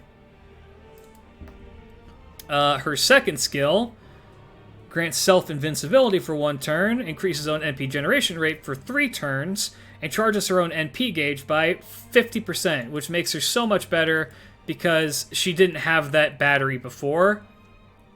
And if she didn't have that, she would be pretty low. Kind of feels like random stuff thrown together. That's because it is. Now, I will say, she does have a buff in the form of bringing Kuro to the fight, who increases Ilya's buff success rate, I believe, with one of her skills. Her third skill is a... Hold on, I'm going to sneeze. Suspicious Medicine, 70% chance to grant 1 ally Guts status for 1 time, 3 turns. 70% chance to grant them debuff immunity for 1 time, and then recovers their HP by 3,000 on a 6-turn cooldown. You're still wrong about the Lost Testament costume? It's bad! It's boring! I don't like it. I don't like it. Anti-Archer, that way she can avoid being attacked by Kuro. Buffed NP, which increases her own NP generation rate by 20% for 2 turns, 3 turns, which is really good. Increases her own critical star generation rate by 20% for 3 turns, which is also really good. Deals an actual shit ton of damage to enemies, but then decreases her attack and defense as a demerit for 3 turns. But it also increases her Buster attack when using her NP. So, also, this should not be ignored. She has a naturally built-in NP charge for 3% every turn. That's really good. 5 hits on her arts cards. She can get her NP pretty quickly, honestly. Her damage is lackluster because she's a She is a caster. She can't Brave Chain because she's a caster. And you need to use her chance-based third skill to make sure she doesn't debuff herself too terribly much.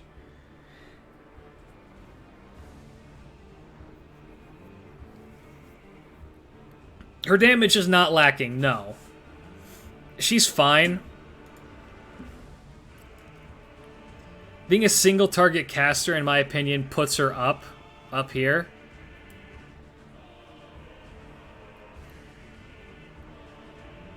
She's fine. She works just fine. Yes, Sanzo is absolutely better as the casters, and we will get to that when we get to that. We're making our way downtown. Okay.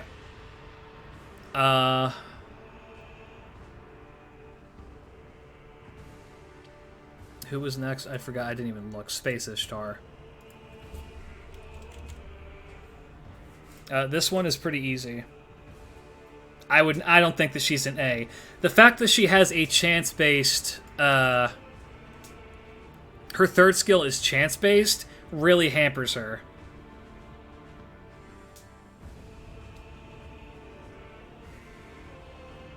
Yeah, I want that Medea buff as well. Anyway, on to Space Ishtar.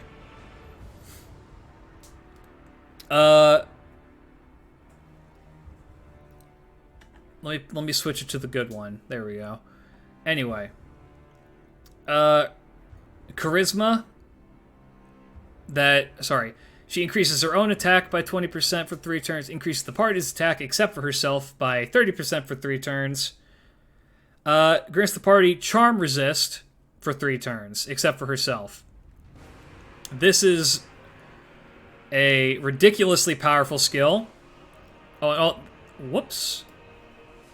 And this is all on a 5-turn cooldown. Second skill, Venus Driver. Increases her own NP damage for 1 time for 3 turns for 20%. Gives herself self-invincibility for 1 attack for 3 turns. And then, amazingly, allows her to switch up her NP card type to any of the three classes, or any of the three card types, which is insanely powerful. Spacebar is lackluster. You have no idea what you're talking about. And then her third skill is an NP charge for 50%, and then an 80% chance to increase her performance for all three card types by 20% for 3 turns. Chance base is kind of meh, but you can work with it.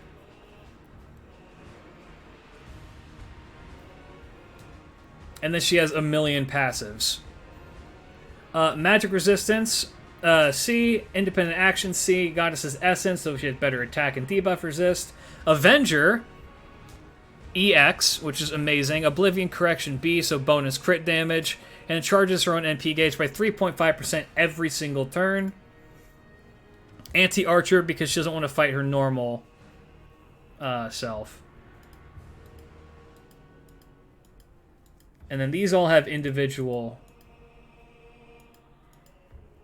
damage multipliers.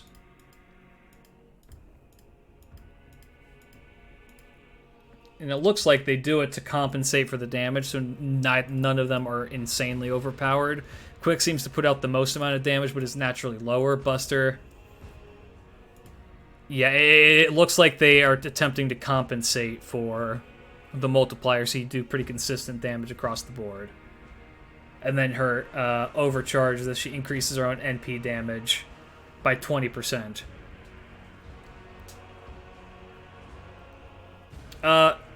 So here is why by the way, she's EX tier.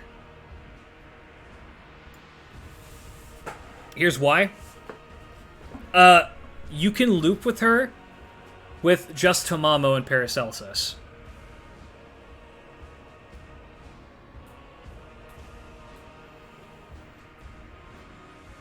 Not to mention that every time that she NPs, she gets bonus NP damage. So if you loop with her NP, because this lasts for 3 turns, if you loop with her NP, this keeps stacking over and over and over again.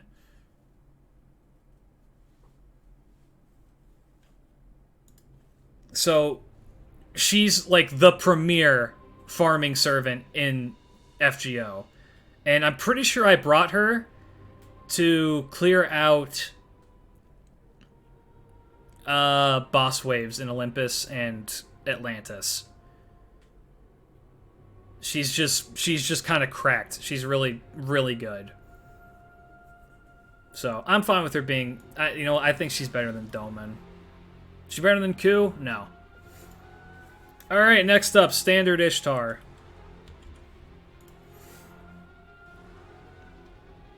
What an amazing servant.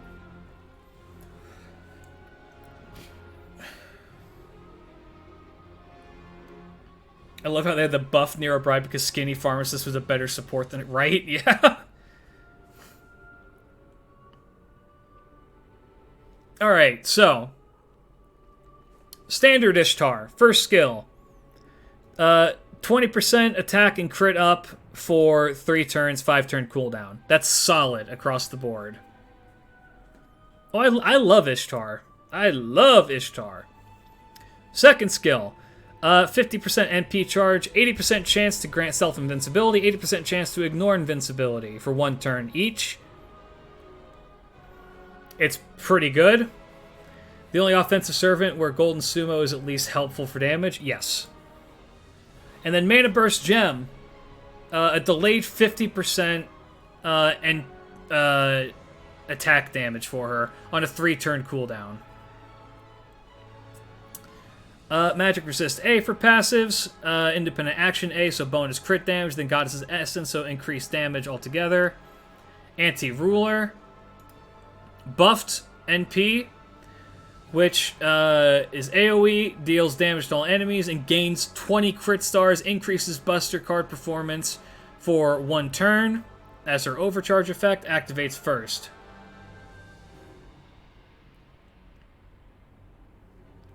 Her defense skill is bad, but having a bad defense skill when you're built to be an offensive servant just because having it be chance-based is kind of meh, but really you use that skill mostly for the NP gauge. Yeah, Ishtar crits hard, and she works really, really well. Standard Ishtar is up here. I would not say that she's EX. Tesla is nutty now, and I'm excited to get to him because he's wild. But Standard Ishtar is insanely powerful. One of the better AoE servants in the game, period.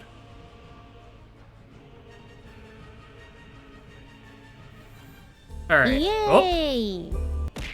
Didavi, thank you for the follow. Welcome, welcome. Hope you enjoy your stay. Alright, now on to a very lackluster servant.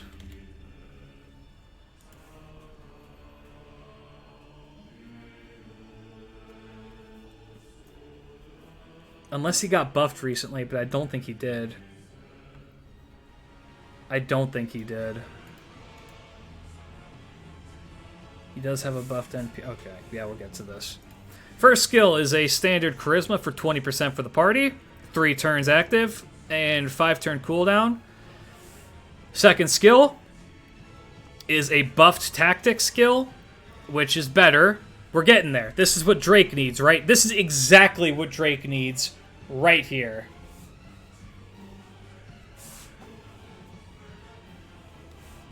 NP up for 20% for 3 turns. Critical damage up for the party for 3 turns, 30%, 5 turn cooldown. That's good. And then Lightning Conqueror increases own Buster performance for 1 turn and a 50% star generation for 1 turn as well. This skill is okay at best.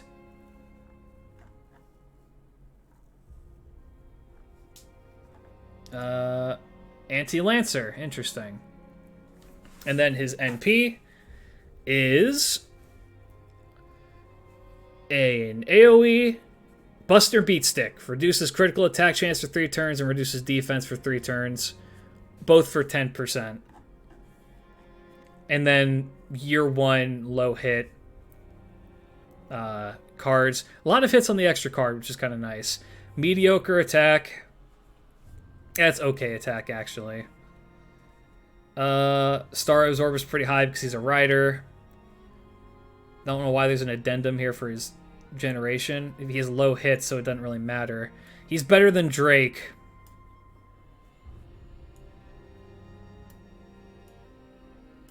But not by much.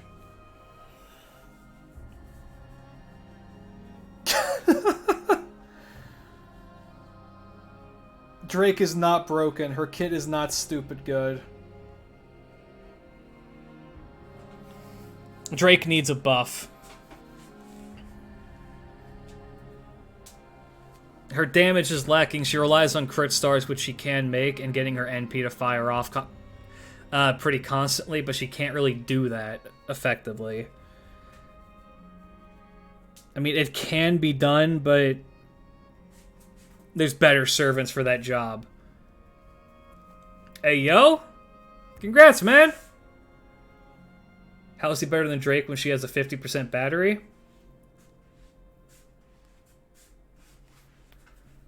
That's a good point. Yeah, you're right. You're right, that battery makes her better than he is. Yeah, Iskander needs help. He needs a lot of help. He needs a rider buff. Speaking of people who got rider buffs, Drake has 3 out of the 4 multiplicative buffs. Ignore defense, ignore invincibility, 50% battery, and rider star weight. She needs help. Alright, this guy just got buffed. First skill, Contradictive Mind. Increases own NP generation rate by 50%. Charges own NP gauge by 30%. Increases own damage against lawful alignment enemies for 3 turns. And increases own damage against chaotic alignment enemies for 3 turns, both for 30%. And removes his debuffs Oh, and a 5-turn cooldown. Iskander did get shafted. They'll probably do him justice in the future. I bet you, I would wager that him and Waver, well, him for sure, probably going to get a costume dress in the future. And it's going to give him a buff as well. Give him the Blackbeard treatment. Okay, second skill. Innocent Monster lost. 10-star star gen every turn and a 40% buster up every turn. Or 40% buster up. For 3 turns. 5-turn cooldown. Pretty good. That's actually insanely good. And then his third skill. Invincibility for 1 turn. Reduces all enemies' attack for 3 turns. Removes their buffs. Just all their buffs in general. With the attack down is 20%. 6-turn cooldown. That skill is crazy good. Anti-Avenger because of Salieri. Buffed NP. Deals damage to all enemies and reduces their buster resistance by 30% for 3 turns. Increases own NP damage for 1 turn. Which activates first. It's a 30% increase. He hits hard. Before he was mostly good for challenge content, but now he can be used for farming. Yes, because his first skill got this insane buff, he's much more well-rounded and can be used for a lot more situations. His MP gain is not phenomenal, but not terrible. He's got okay attack, okay defense. He's lawful evil. I would say he's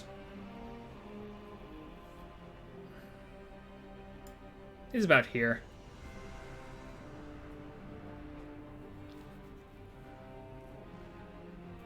Ivan is great. I mean, because they do a lot with him in, like, the fan content.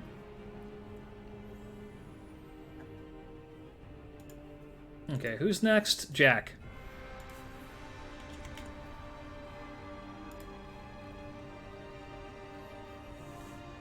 How's it going?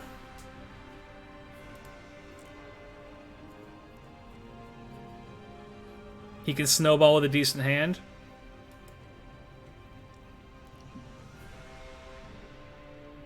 Jack's B. Why? Because she has no pants. That's why I'm keeping it on this one. Alright. A servant that I do very much love because she's very cute. Deserves all the head pats in the world. First skill, Murder on a Misty Night.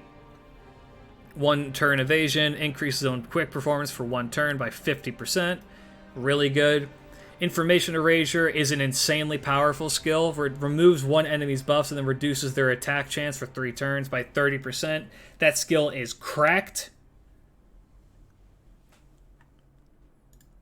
And then Surgery, a 4-turn cooldown heal. Targetable heal.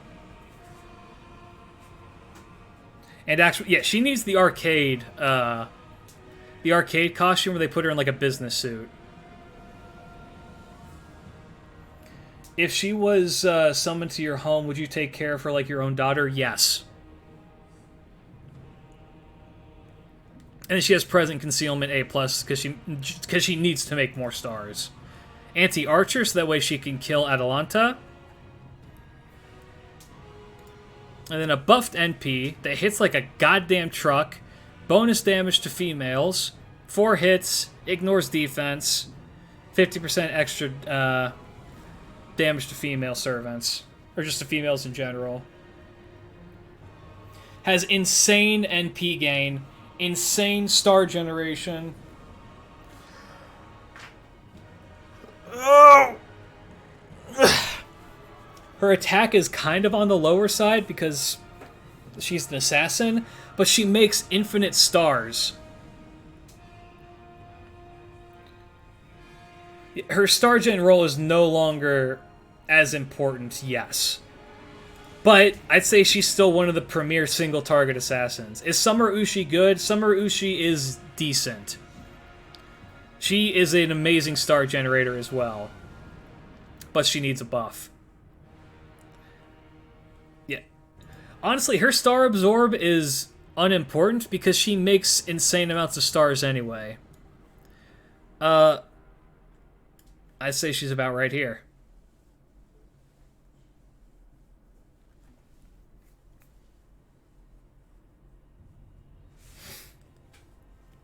I don't know if I'd say she's top 10, but she's certainly... I think that she's amazing. As someone who has all of the... At least on NA, has all of the... Almost all of the 5-star assassins, Jack is one of my big go-tos. She just does so much. Who would be better? Most of the AoE assassins don't stand a chance compared to Jack. Exactly. Alright, now for a fan favorite.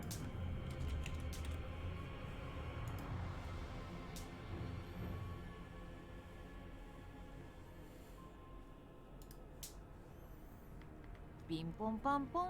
Ooh. We have Jolter. First skill. Self-modification EX, 50% crit damage up and 800% star absorb for 3 turns on a 5-turn cooldown. Second skill, increases party's attack for 3 turns by 20%, further increases the attack of dragon allies for 3 turns. For some reason I thought that she was a dragon, but I think it's just because she's the dragon witch.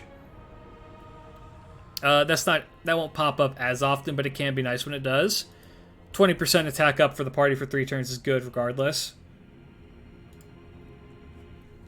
Third skill, Ephemeral Dream. It is a 50% buster up, a invincibility, and deals 1,000 damage to herself for... deals 1,000 damage to herself without killing her. 6-turn cooldown. She has all the fun Avenger stuff. Self-replenishing magic A+ is very good because it charges her own NP gauge. She has anti-Avenger on her as well, which is kind of fun.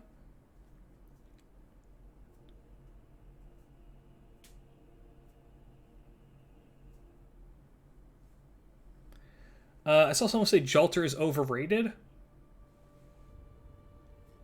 Jolter is kind of overrated. I agree. Mind you, she does still hit fairly hard. Single target, deals damage to one enemy, inflicts buff block status to them, and gains 30 stars on her NP. And I'll say this, she can get her NP fairly quickly. She generates it pretty quick if you can crit with her, but she relies on being able to crit to be able to actually deal good damage. Is the damage dealt before or after the invincibility? I don't think it matters. I would assume before? It's dealt after. I mean, self-inflicted damage ignores invincibility. Yeah, the gaining of the 30 stars helps her a lot. That's a pretty significant buff to her. Plus, she does add curse as well, which is not as impactful as an overcharge.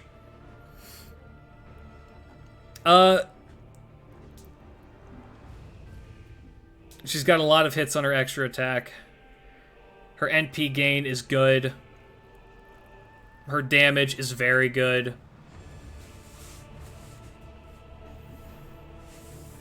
What she needs, and the reason why I'm going to put her as a high B, is that she doesn't have good star weight. She doesn't make very good stars.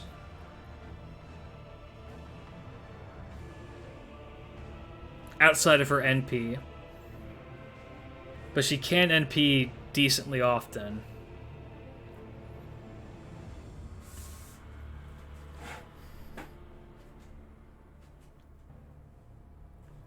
Oh wait, yeah, self-modification does have a star thing on it, doesn't it?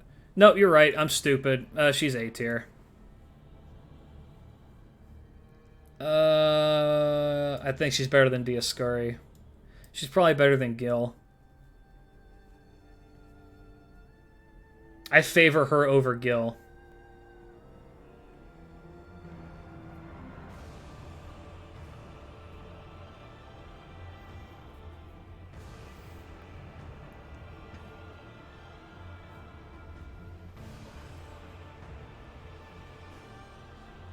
Alright. Maintaining the genre. The genes. We have... Jarcher.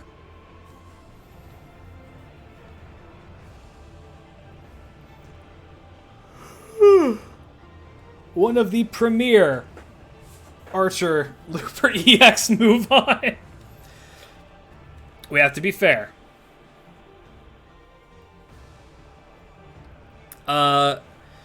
First skill, Arts. Increase Arts performance for 3 turns. For 30%, grants self-invincibility to attacks 3 turns. Pretty good. 5-turn cooldown.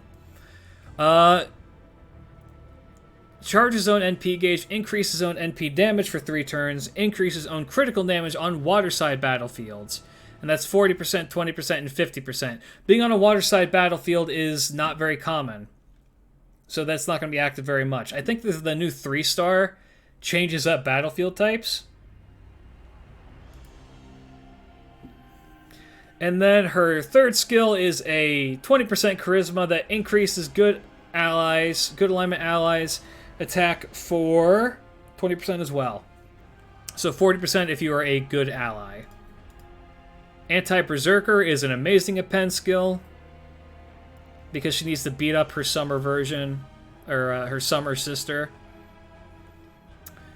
And then she has a very, very good... God, that overcharge effect is really good, actually. Jesus. AoE Arts NP. Hits pretty hard. She gets a lot of refund from it. She can loop incredibly easily.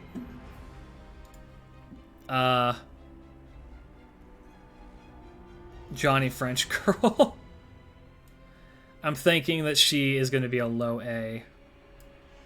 About right here. If I remember right, her damage is bad, which is her issue. She's a lot like Loli Vinci in that regard.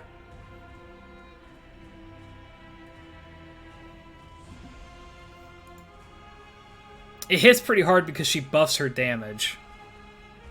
And she gets that refund so she can keep on doing it again and again and again. So I'm going to put her there. Alright. Yeah, if she had an NP buff, she'd be amazing. So she does kind of need that. Alright. Oh, God.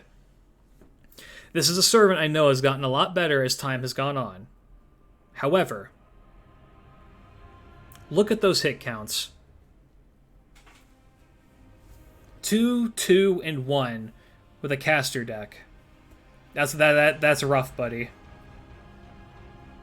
She has okay NP gain, which is okay, which is good. She is not meant to do damage, you're right. Yeah, the 3 extras as well is rough. Revelation has never been buffed for some goddamn reason. Make 9 stars for 3 turns on a 6-turn cooldown is rough. Her second skill has been buffed. Reduces one enemy's NP damage for 1 turn by 30%. Reduces their defense for 1 turn by 20%. Further reduces their defense for 3 turns by 30% on a 5-turn cooldown. What did this used to be? It used to be just that. That's a good buff. Targetable minus 50% defense is pretty okay. And third skill is the chance to bind 1 servant at 120%. So that's okay. And then Magic Resistance EX has Anti-Ruler, which is interesting. And then they did buff, finally, her NP, which grants the party invincibility for 1 turn, increases party's defense for 3 turns, removes party's debuffs for the full, and then recovers party's HP every turn, as the overcharge by 1,000 for 2 turns. She has the highest solo potential in the game. Look, so here's the thing. She's a support. She's a defensive support, and she's a stall support. If I wanted to sit down and play this game, she is a support. Her entire kit screams support. She is a stall support, but she's a support nonetheless.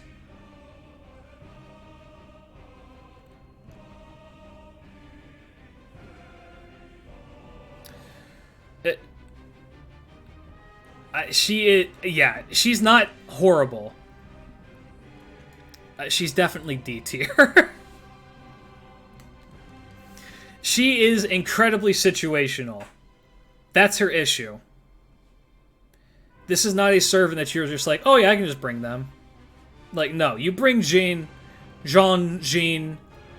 whatever, to, like, boss fights.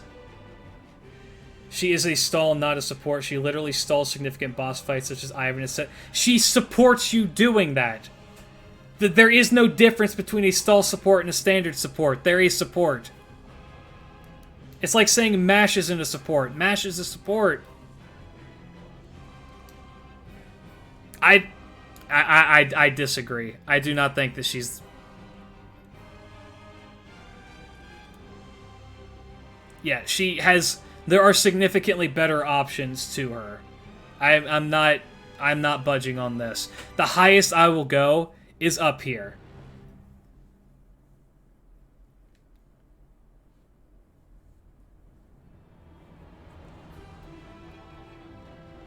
Jean can solo Anastasia in the new memorial. Okay, and...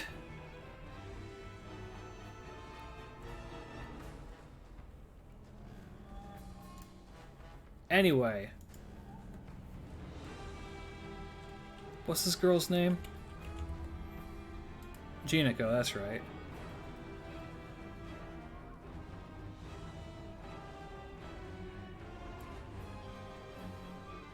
Wait, why did... No, show me the servant. Here we go. Genico! Can Q Alter do that? Probably.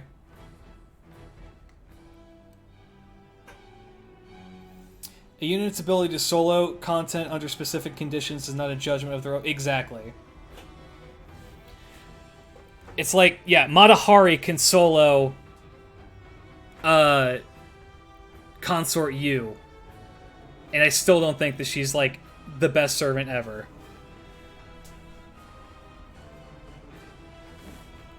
Charlotte can solo Ivan. Like, there's... Yeah, putting a servant into a singular context in which they can function is not a good enough reason to say that they can work. Anyway, Genico. First skill. 20% NP gauge for the entire party. Increases their attack by 20%. Grants the party 5 critical star regeneration buff every turn for 3 turns. Thank you to Uswanium for the follow. Hope that you enjoy your stay. Welcome, welcome. First skill, very good. Second skill, Severed Tusk. 50% chance to draw attention of all enemies to self by 300% for 1 turn. Reduces own damage taken by 1,000 for 1 turn. And increases own attack by 30% on a 5-turn cooldown for 3 turns. Third skill is targetable invincibility, increases their NP generation rate for 1 turn, but steals their skills. That demerit is non-existent, just use the skill as the last skill that you use for the turn.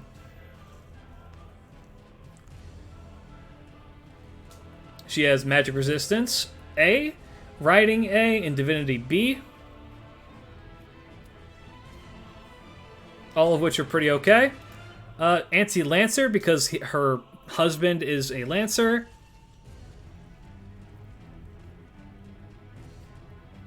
And then her NP is that she reduces all the enemy's defense by 30% for 3 turns, deals damage to all of them, but then grants herself invincibility for 1 turn, and then has the heal on her overcharge. So, thank you, Onshi, for the follow. Welcome, welcome. Hope that you enjoy your stay. Yay! Thank you to I'm Demate. Oh my goodness. I'm the Martex for the follow. Welcome, welcome. So Jinako is weird. Because she's a tank. She's like a weird tank support hybrid thing. And she's not very good. I'd say she's about here.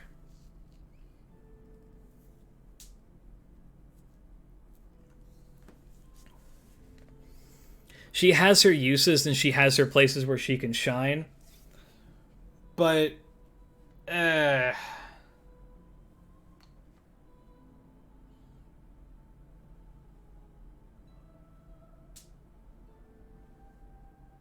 don't know. I think she's fine there. Alright. Which comma is this? Is this standard comma? Is summer comma even on here? Yeah, there she is. Okay. Oh my god, this is a very TOS image for her final ascension.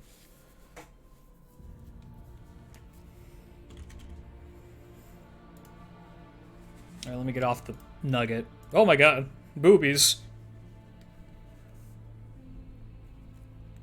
Alright, comma. Okay.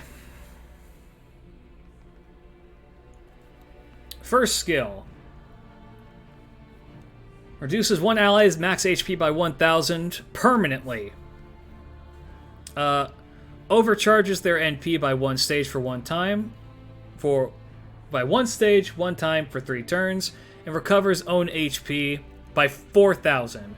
Very tanky skill and a very useful skill.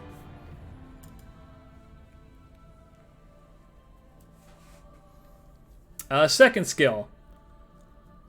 Grants self guts for one time, increases own attack for 3 turns.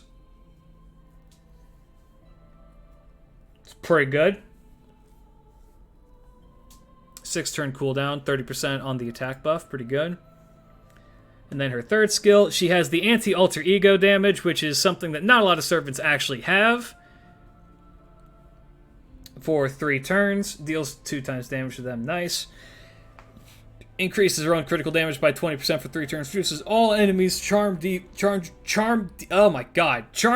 resistance for 1 turn. For 40%. And it's a 50% NP gauge, which is really good. 6 turn cooldown. Magic resist A, increases own debuff resistance, riding A, independent manifestation, which is really good because it increases her own mental debuff resistance.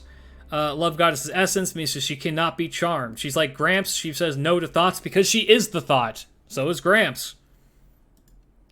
Anti-Lancer because Parvati.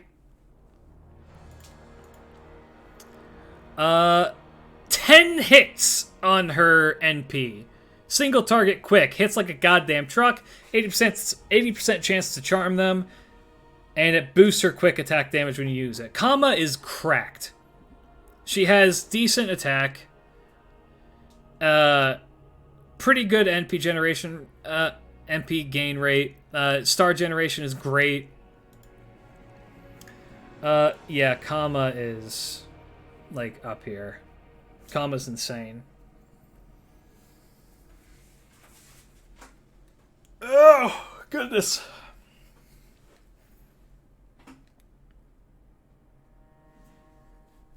Yeah, she makes good stars. She hits hard. All around, I'm saying that she's EX tier. She's one of the premier assassins, if not the premier assassin in this game. For damage. Because there has to be a distinction made there. Moving on to Lancer. We have Kiarna. Let's look at his stats. His attack is good. HP is fine. Decent NP generation rate. Star generation rate is not amazing. Low hit counts. Comma is really outdated. You have bad takes. Here's first skill. 500% chance to reduce one enemy's debuff resistance for 1 turn. Steals their NP for 1 turn. On a 6 turn cooldown. It's kind of a meh.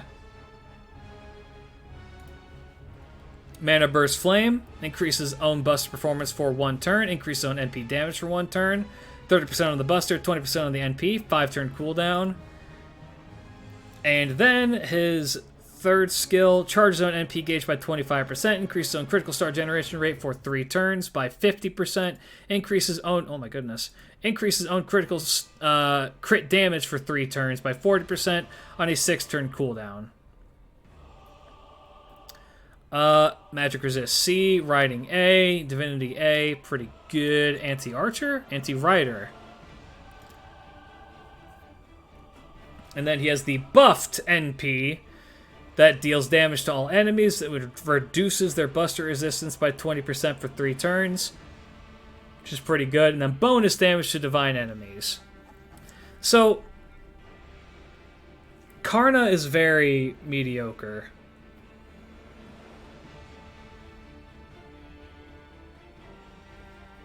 Oh, you said Karna. I thought you said comma. I was going to be like, what are you talking about? No, you're right. Karna is incredibly outdated. I read that as comma for some reason. Yeah. Karna needs help.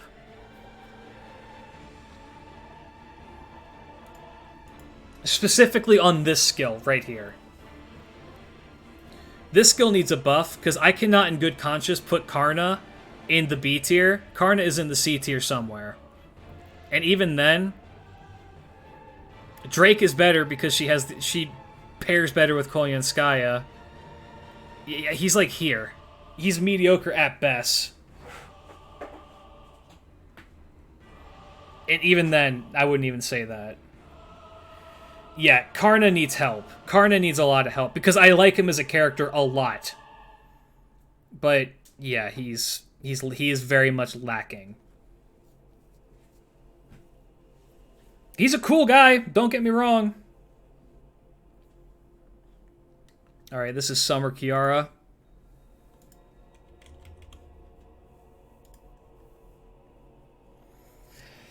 This servant is fucking weird, dude. Weird star generation. Okay, star absorb, MP charge is okay. Hits are odd. First skill. Grant self guts for 1 time for 5 turns. Reses her for 4,000 HP. Removes debuffs, recovers own HP every turn for 3 turns, up to 2,000. Increases own NP damage by 20% for 3 turns. Grants self the Mermaid Nourishment Regeneration buff for 4 turns, which grants the self the skill rank up buff for 4 turns. Every turn for 4 turns. Skill rank up is to rank up the second and third skills. Maximum of 2 rank ups per skill. Skill rank up can stack. Skill rank up that are used to rank up skills that what the fuck does this even mean? I mean, I know what it means. What it means is that essentially all that you need to do is get these skills, her second and third this has been buffed twice, is to get these skills up to level 8, and then they're essentially level 10.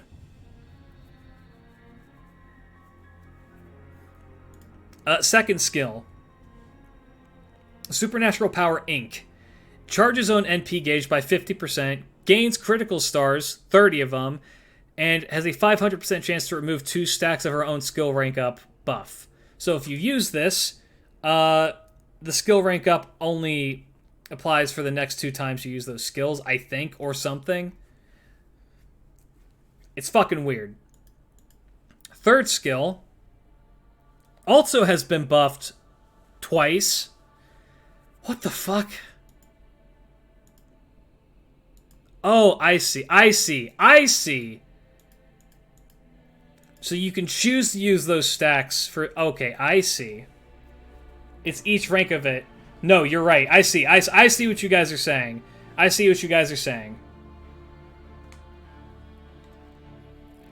Why the fuck did they make her like this? Grants party evasion for 1 attack 3 turns, which is good. Remove all enemies, ignore evasion buffs.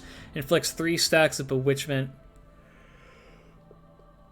In other words, it reduces their critical attack by 10%, reduces their defense for 3 turns, reduces their arts resistance for 30% for 3 turns, and has a 500% chance to remove 2 stacks of her own buff. Okay. And then she has some cracked passives. Territory Creation EX, Spiritual World Creation EX, Independent Manifestation, Logos Eater. What is this? Anti-Moon Cancer, Anti-Caster. Cool. And then her NP deals damage to all enemies and deals extra damage to enemies with a mental debuff by 100%. And is it... No, wait, what? Oh, it's a multiplier. I see. By how many... Okay, I see. Has a chance to instant kill. That does not activate first, which is good. It does decent damage. Yeah, this...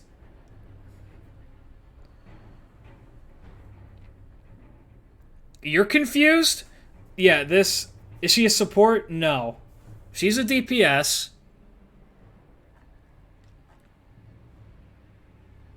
Her whole deal is that she wants to... You want to use the stacks of this. This. To make her second and third skills better.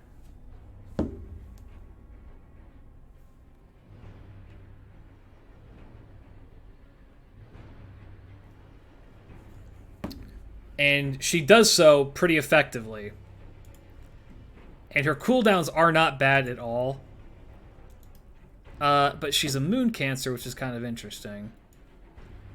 Yeah, she's pretty solid across the board. I'd say she's better than Hokusai. She's just weird. Once you wrap your head around how she works, kind of, she seems like she can work. Look at the Bond CE. When equipped, Self Guts, revive with 100% HP. Stackable with other guts. Decreases the max HP of all allied units by 1,000 as long as she is on the field.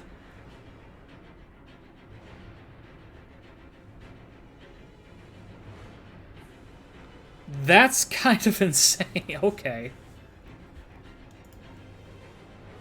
Oh yeah, very balanced. Let's go to other Kiara.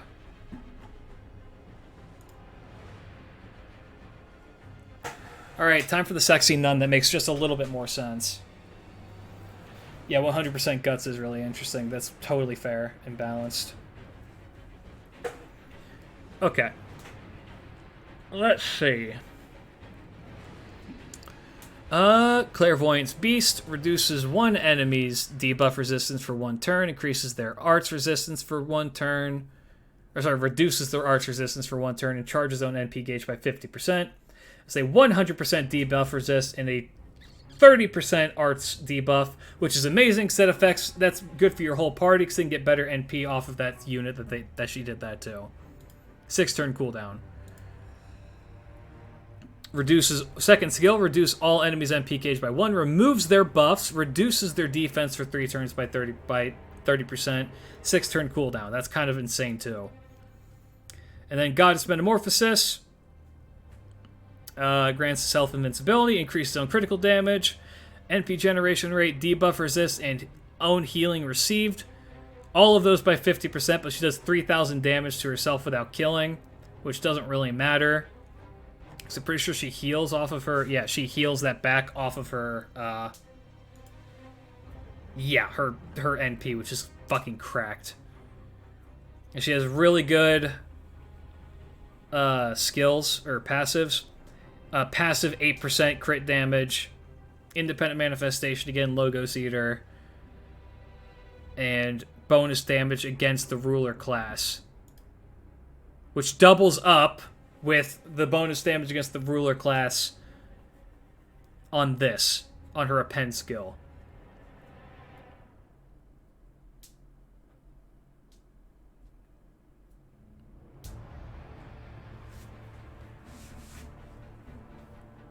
And then her NP ignores invincibility so you can't avoid it, and it hits like a goddamn truck and heals her for 5,000 HP. Now, if I remember right, her attack is just fine, and she's not gonna... Well, no, she's an alter ego. And she loops really well, if I recall.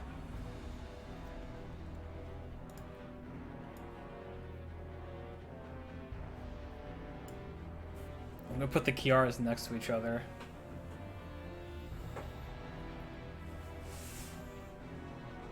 She needs help looping. She's very fucking string. She seems...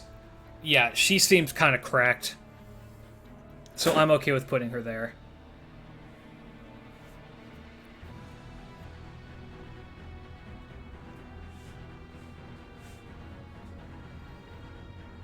Alright, we're almost out of the woods.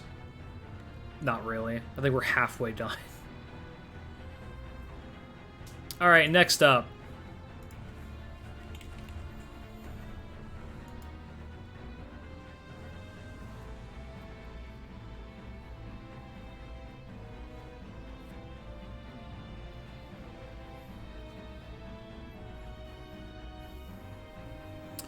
We have King Protea. A very good daughter indeed.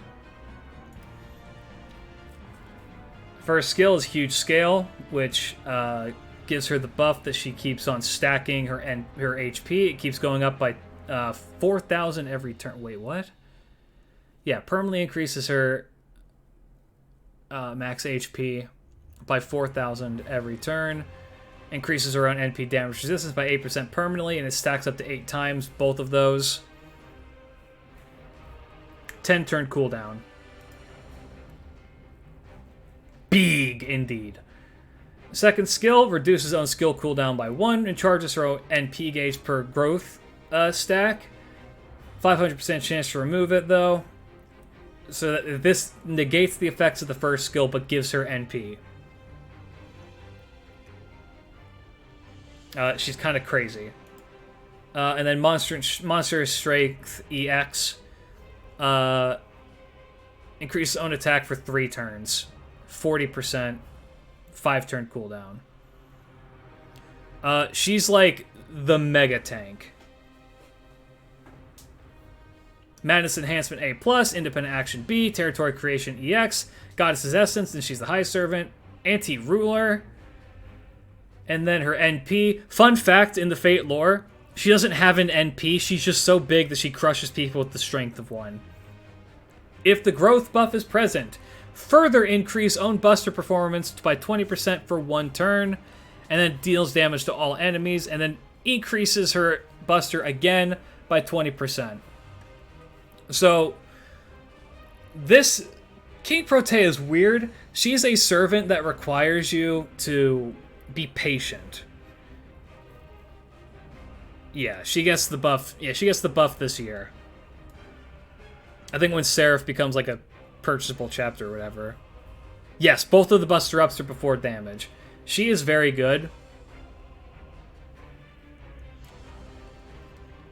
But she's weird to use. So I think that she's fine right here. Because, I mean, she's fine. Having all the health in the world is nice. But the context in which you're going to want that is not often.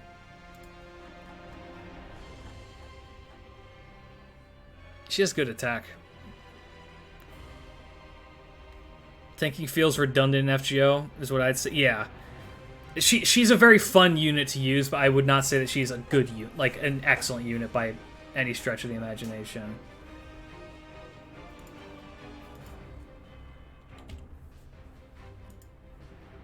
Next up, One Punch Man.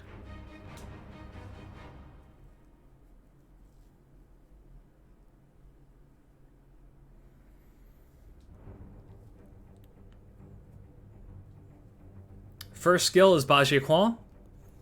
Ignores invincibility and increases own critical damage for 1 turn by 100%, 5 turn cooldown. Excellent skill. Second skill, grants self-evasion for 1 turn, increases own critical star absorption for 1 turn, gains critical stars 15. 6 turn cooldown, it's pretty okay. Third skill, Increases own attack for 1 turn. Further increases own attack for 3 turns. That's 30% and 20% respectively. And grants self debuff immunity for 1 turn. 6 turn cooldown. Anti-Lancer, because he can beat up his younger self. And then he has a buffed NP. It hits 1 time. Has the chance to instant kill. Hits like a goddamn truck. And then reduces the enemy's defense by 20% for 3 turns. At minimum. So, Old Man Lee.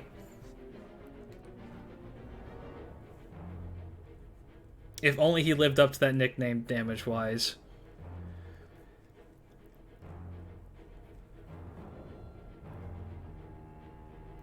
Yeah, so here's Lee's issue.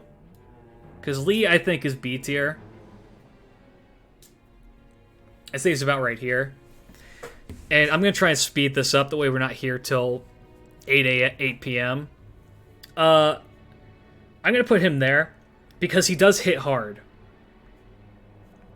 Old Man Lee is not better than Jack, because Old Man Lee does not make insane amounts of stars. Old Man Lee has 1 amazing turn. And after that, he kind of falls off. And the defense down is 4 damage. He has 1 insanely powerful turn, but after that, he falls off.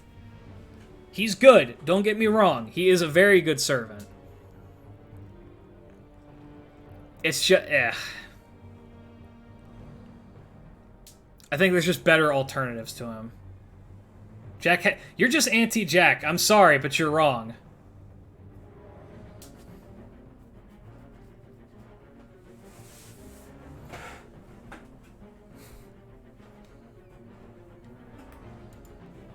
Alright, Rider of Men time.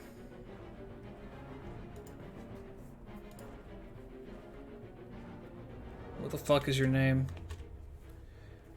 Mev. Queen Mech. L plus ratio plus you fell off plus 1 turn skill duration plus 1 hit NP. Damn.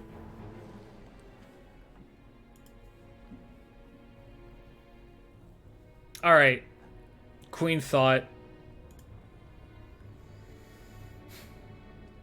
First skill, grants self-debuff immunity for 3 turns, recovers own HP every turn for 3 turns by 1,000, charges own MP gauge by 10% every turn for 3 turns, charges the MP gauge of male or fey allies for 30%. That's a really, really good buff to that skill. So she's a male, so she has male support capabilities.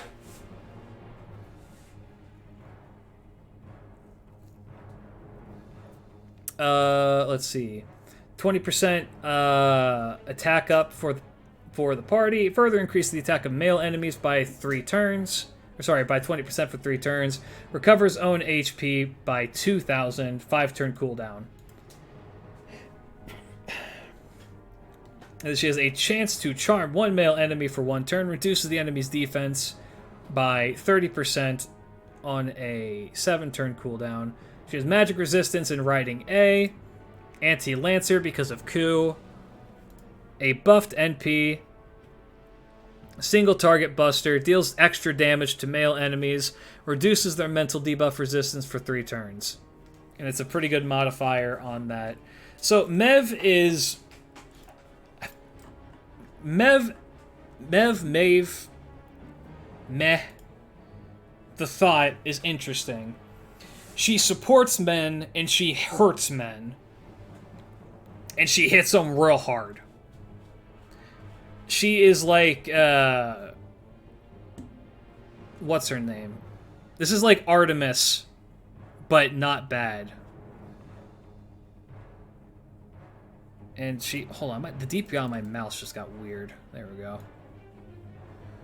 I like her. I like her as a unit. I think she's low A. Me and Jesus just call her Cheese Thought. Who's more Thought, Mev or Karma? Or Kama? I'd say Mev. Because Mev chooses to be. Kama is a deity. There's a difference. One governs over love, the other one just chooses to do that shit. It's a if a 3-star Uriel does your job but better, then you know you're in trouble. Yeah, that's why Artemis is the lowest of the low right here. But she is a writer, so she does fulfill a different job to a degree. Plus, she supports men as well, which Uriel does not, which is a leg up that she has over her. Alright, Melt.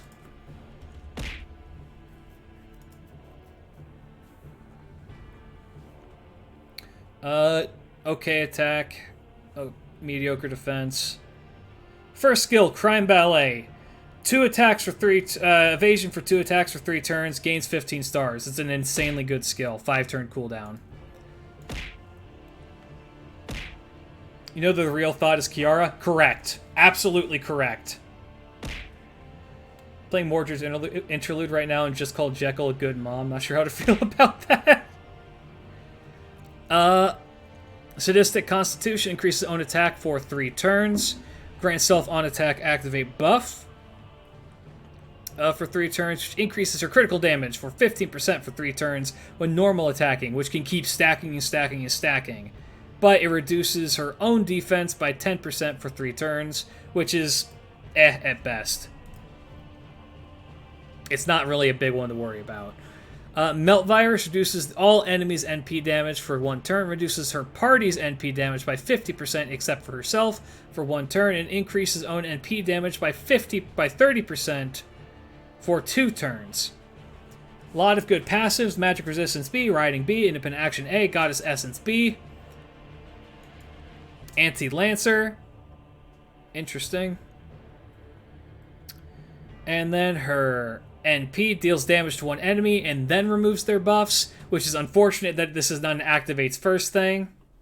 Increases her own quick performance by 10% for 3 turns. Melt is an insanely powerful servant. She's debatably the best alter ego. She's A tier at the very least, possibly EX tier.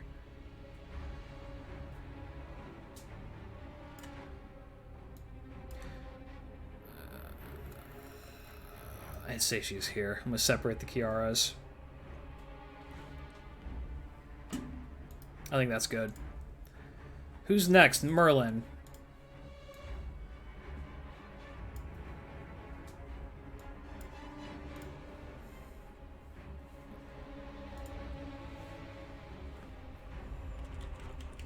I'm just going over this for the fuck of it.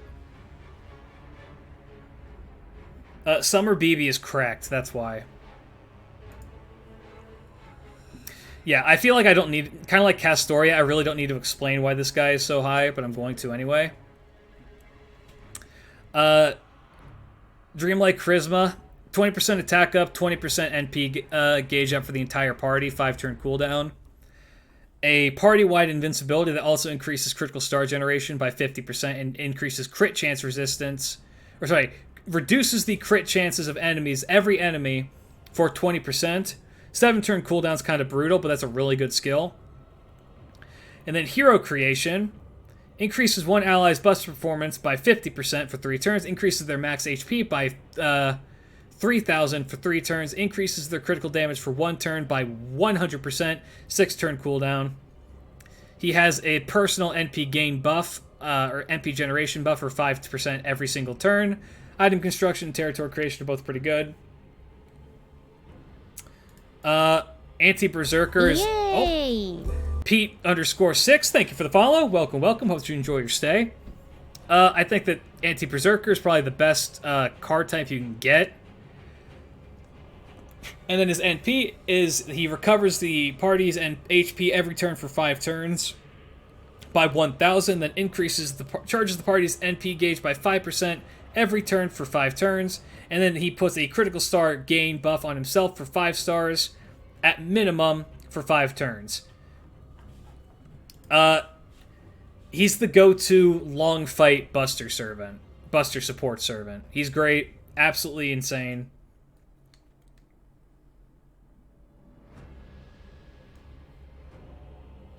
Yeah, insanely powerful unit. I recommend rolling for him any chance that you get if you don't have him. Or you can be like me and roll on him every chance he pops up and never get him. Anyway.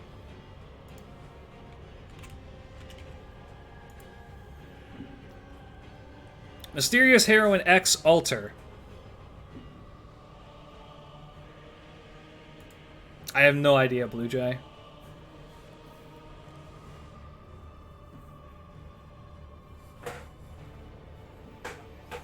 Yeah, the invincibility is good, and then just the buster up, even if it's not for like a buster-based team, is still also just good. Alright. First skill for MHX Alter.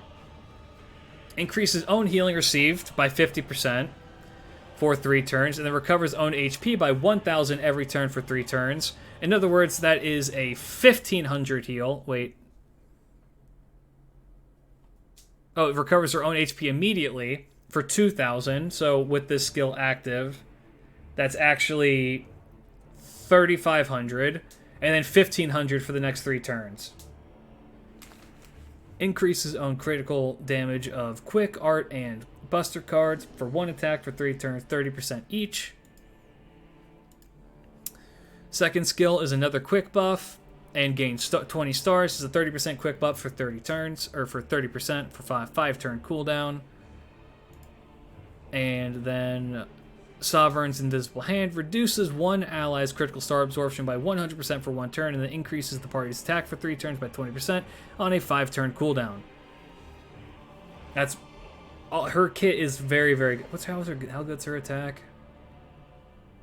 Her attack's pretty good as well. I mean, for a berserker, it's low. She's got pretty high HP for a berserker. Really good NP gain. Star generation is meh.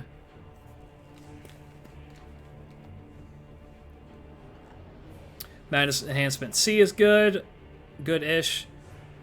Alter Reactor A is fine. Anti-Assassin, because of Mysterious Heroine X, makes sense. She has a buffed NP. Increases own damage against enemies with the good alignment by 50% for 1 turn, which is insane. And then deals really good damage and then extra damage against the Saber class. She is a better Saber killer than MHX, I'm pretty sure. She's interesting. She's a very, very unique berserker. I think that she's somewhere in A.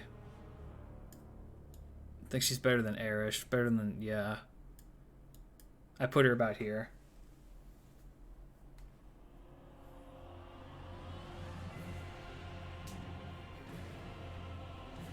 She's good. She's very good.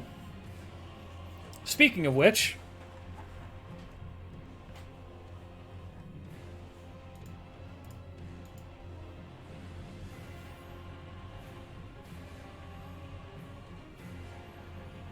sometimes you only need that 1 turn. The bonus that she has over MHX, though, is that she's a berserker. MHX is an assassin.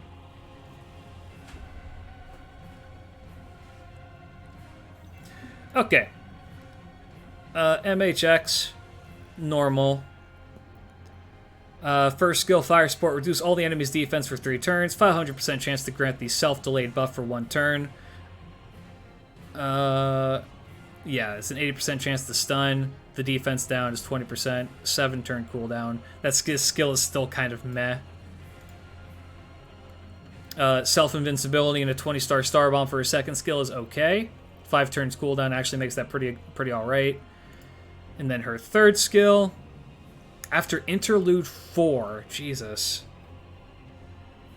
MHX is the fourth best archer in the game for 3 turns.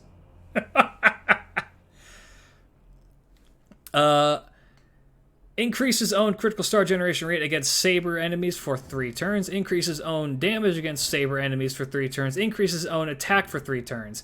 Has a 100% star rate against Sabers, 50% damage against Sabers, and a 20% attack buff on a 6-turn cooldown. It's pretty good. She has Riding EX, which is really good. Cosmo Reactor, which is really good. Anti-Saber, because of course it is, which makes it even better.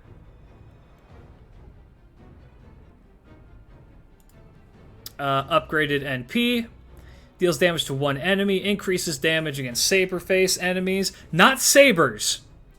Not sabers, but saber faces. If this was normal sabers, she would be higher, but it's saber faces.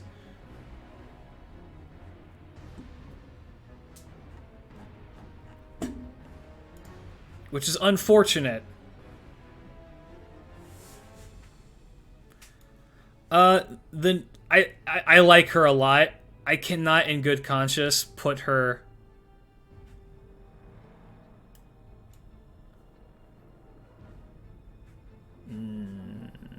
She's better than you, I don't think she's... No, she's better than Hijikata, but I don't think she's better than Arthur Standard. God damn, Francie.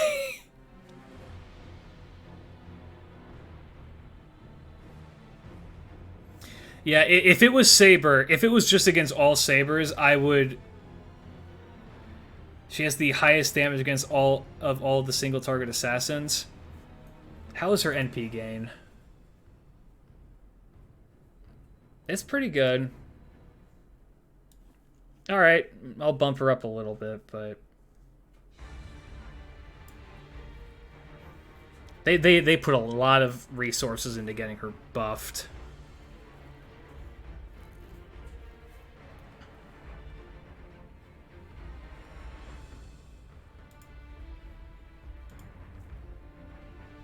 Alright, speaking of... Hold on. 1, 2, 3, 4, 5. 1, 2, 3, 4, 5, 6, 7, 8, 9, 10, 11, 12, 13. 13 times 5. So 65 more servants.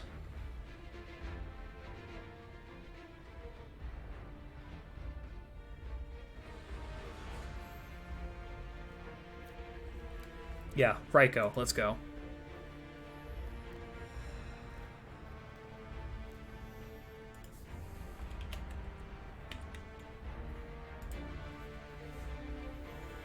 Alright. Raiko, she needs a buff. That much I remember is that she needs another buff. She kind of got one, didn't she? She have an upgraded NP? She does, okay. She has really bad NP gain. Star generation is lackluster, but she has a lot of attack. First skill is upgraded. Increases own critical star absorption for 3 turns, 6,000%. Increases own critical damage for 3 attacks for 3 turns by 60% on a 5-turn cooldown. That is an insanely powerful buff from what it was before, which was just the NP gain. That's really good. Increases own buster performance for 1 turn by 30% and gives herself evasion for 1 turn on a 6-turn cooldown. That's rough. And then this skill is okay. Increases own damage against demonic enemies for 3 turns. Increases own damage against enemy servants. Oh, it's only servants. With the earth or sky attribute. This includes demi-servants and suitor servants, except Shitonai. Interesting. That's a weird thing to put an exception on. So you're talking about Mariko? How's it going, man? Think you're getting tired? You just called Star Absorption NP gain? Whatever.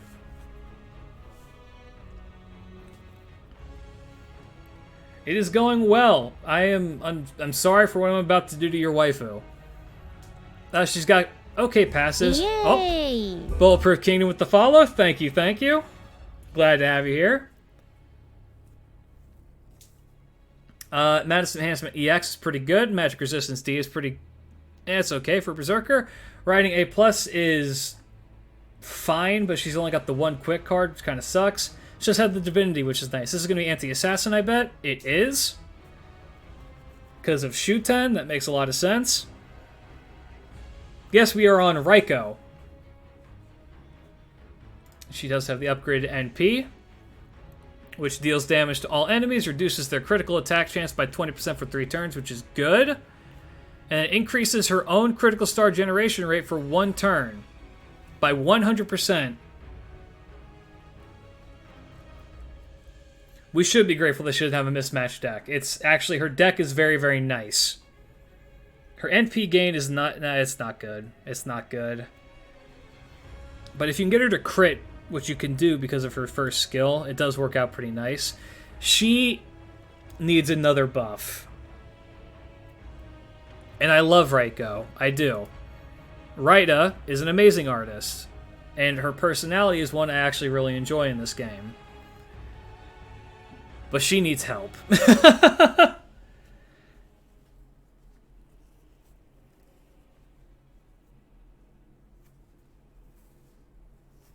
She needs another buff. But she does put out decent damage. I'm going to put her at the top of C. For now. Her one buff does help her out a lot, but she does need some love. Alright, I'm going to be right back.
Oh, okay.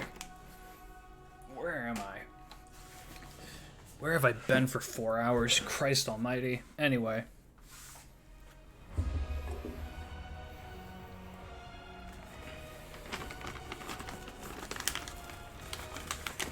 Klidge obtained the puppy? What? I obtained almonds. Because I need to keep my energy up because I'm starting to fade. Alright! On to the big one. One of the big ones.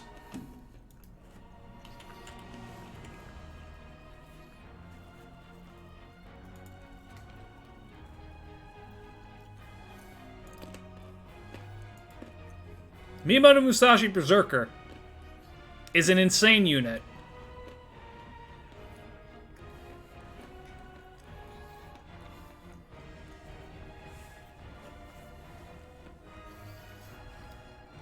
Yeah, she has some absolutely enormous damage outputs. Her first skill is Excel Turn. 50% crit up. With a 1 attack evasion. 4 turn cooldown. It's pretty good. Fifth serving. Doubles the number of hits when normal attacking with the arts cards for 1 turn. Increases own damage when normal attacking with the arts cards for 1 turn by 30%. Increases own NP generation rate by 50%, 6 turn cooldown.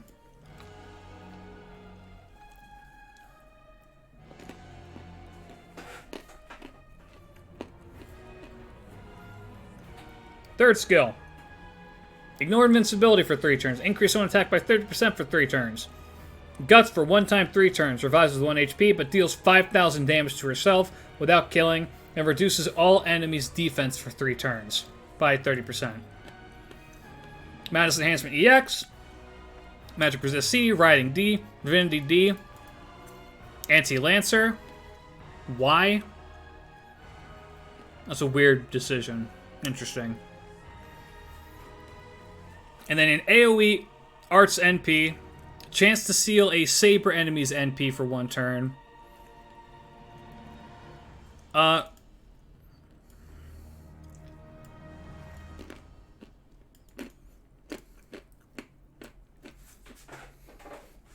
EX tier.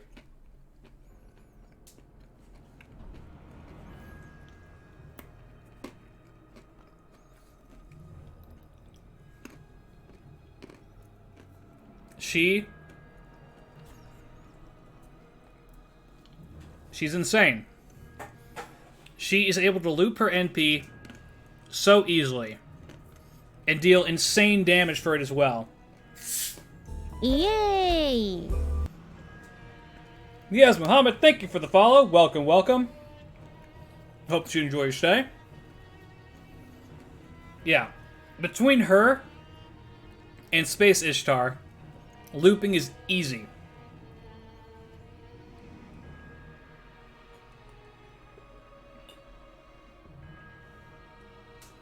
So, she's insane. I love her. Next.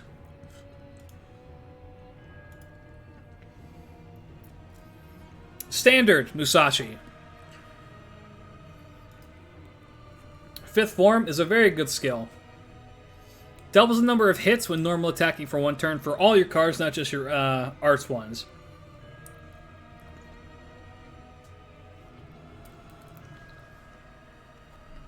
And then increases damage by 30% just in general, 6 turn cooldown. Empyrean Eye ignores invincibility for 1 turn, and then has a mana burst attached to it for 50% for your buster cards, 5 turn cooldown. 3rd skill is Nothingness, which gives her invincibility for 1 turn, increases own critical star generation for 3 turns by 30%, and then removes buffs. Removes debuffs. Oh my god.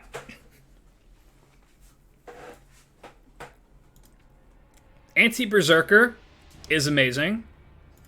Buffed NP, which gives her anti-Moon Cancer and anti-Alter Ego damage, and then also removes the enemy's buffs after attacking. Also increases her own NP damage for 1 turn by 30%. Standard Musashi is great as well. She's one of the better single target sabers. She's self-sufficient. Hits hard. Decent attack. Incredibly decent attack. She's got a Berserker deck. She's a beat stick. Ow. And she hits like a goddamn truck. I love her.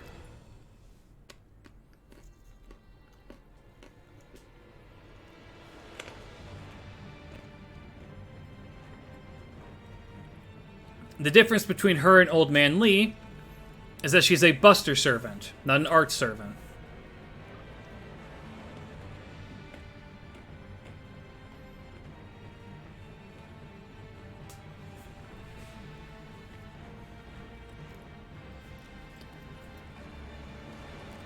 And she doesn't have the reduced attack. Yes.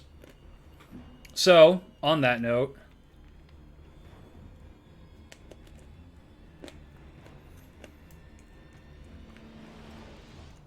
I would argue that Artoria is a better beat stick.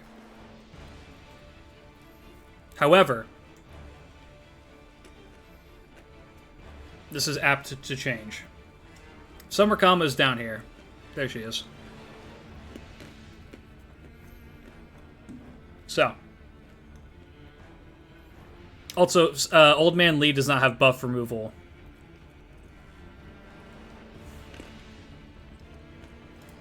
Undo my dear sweet Mordred.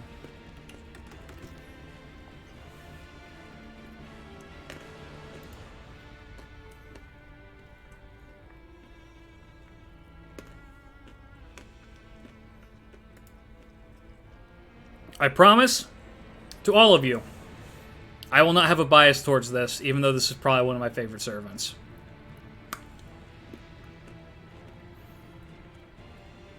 She has a mana burst, 50% buster up, 1 turn, 5 turn cooldown, pretty standard. Cigarette Lion. Increases crit star absorption on her buster cards by 500%. Increases damage of her buster card. Sorry, increases her overall crit damage 3 times for 3 turns by 50%. Gains critical stars. 15 of them. 5-turn cooldown.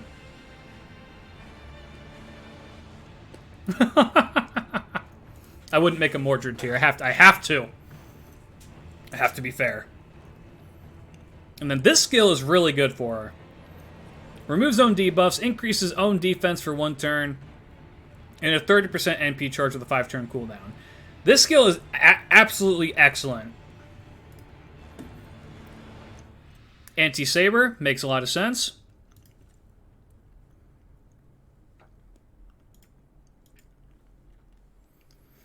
Deals bonus damage to Arthur enemies, which there's a lot of them. If you can bring her to Camelot, she's amazing.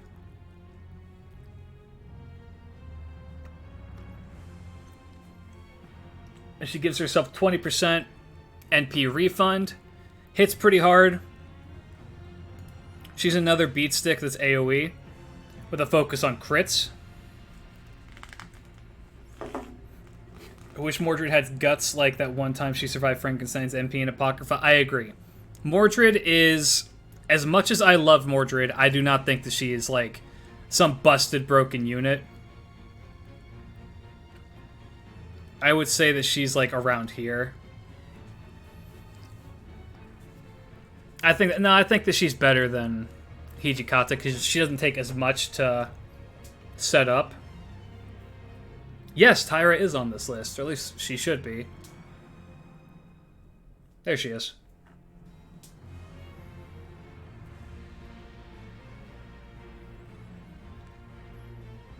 Yeah, she's good. She's not excellent, which kind of pains me because I do like adore Mordred. I really do.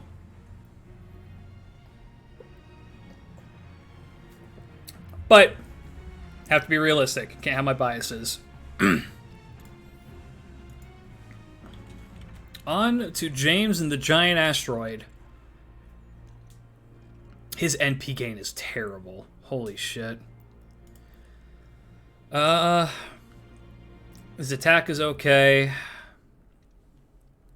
His star generation is okay. Got decent hits. Alright. The free shooter. Let's see. I agree. I'm about right there with you. I do love Moriarty's design. Yes, this is a full... This includes all the JP servants as well. Including the new ones. I would like them to change some base stats as well, but we'll get to that. So his first skill has Ignore Invincibility on it, ignores defense on it, increases own critical star absorption for 1 turn by 600%, and gains 20 stars on a 5-turn cooldown. That's a very, very powerful skill. The Spiderweb skill can only be used when there are 10 critical stars or more. Charges his own NP gauge by 50%, increases own NP damage by 20% for 3 turns, and grants the party the evil alignment except for self. Excuse me, because he's already evil. So he doesn't need it. Which is good. That's a good skill as well. The demerit of it being that you need those 10 stars, but you can get those 10 stars from using the first skill. And then the second skill pairs well with his his third skill pairs well with his second skill because it increases the party's attack by 20%, and then if they're evil, it increases the rest of the party's attack except for himself by 20%. 5-turn cooldown as well. He has independent action, which is really good. Anti-ruler, anti-caster, interesting. Has magic resist D. And I thought they upgraded his NP, but they didn't, huh? It's a single target. Decreases defense first by 20%. Hits 12 times, which is pretty significant.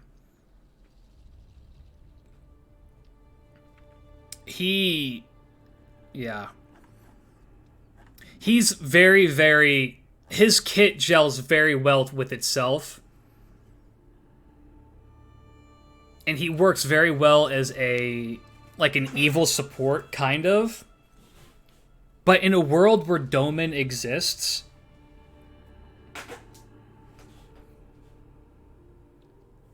I don't believe we are, no. I don't believe he's on this list. If he had an arts NP, he would be an insane servant, but he does not, so I can't judge him as such. He is a solid C tier servant. I think he's about right here. Because despite how well his kit works with itself, even with the buffs that he gives to allies, a lot of them are just kind of meh. Which is a damn shame because I like him a lot. True. He does work very well with Doman.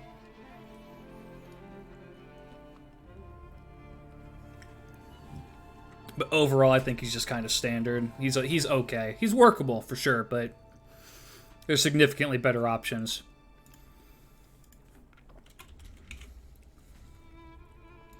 Murasaki. Let's go. Murasaki Shikibu. First skill. Reduce all enemies' defense for 3 turns. Increases the party's damage against demonic enemies for 3 turns. 30% on both of those 6-turn cooldowns. Pretty good. Witchcraft Lyric. Chance to steal one enemy's MP for 1 turn.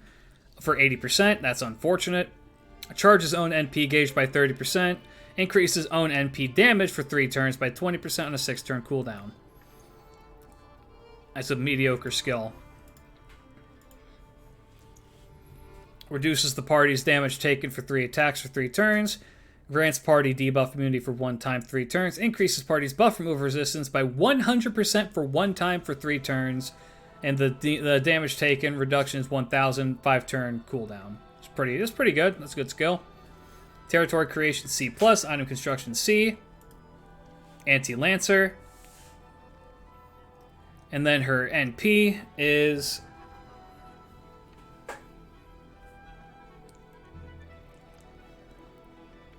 deals damage to all enemies. Inflicts buff block status to them for 1 turn. Bonus damage to demonic enemies. So her gimmick is that she's anti-demonic. She's got okay attack, but she is a caster. She's an AoE arts caster with an anti-demonic focus. And to be fair, there are a lot of berserker and assassin demonic enemies, so that does work out pretty okay. I will absolutely be rolling for Don Quixote. Anyone else does not matter.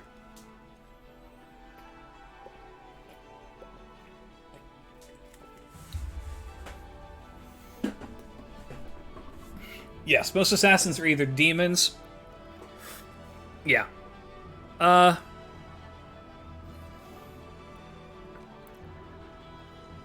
say she's about here. I think that she's better than Anastasia. Because she does more for the party. But, yeah. She's fine. I like her. I like her decently well. Alright! She's incredibly anti-Shuten. Raida had to make someone to counteract Shuten that wasn't Raiko. So she made, like, Raiko alter here. Or, this is the good timeline Raiko.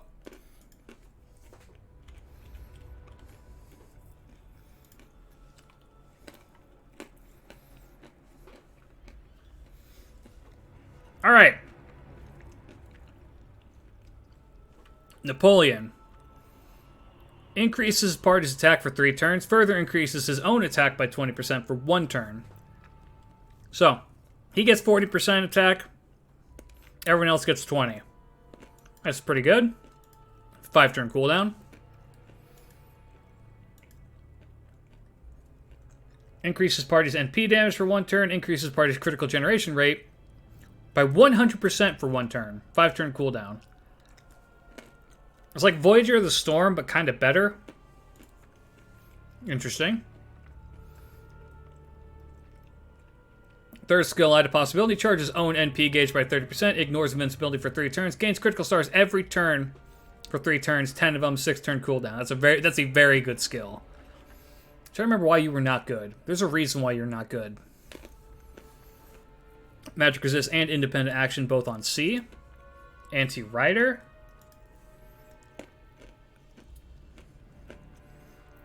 Ignores defense for 1 turn. Deals damage to all enemies. Gain 20 stars. Deals extra damage to divine enemies.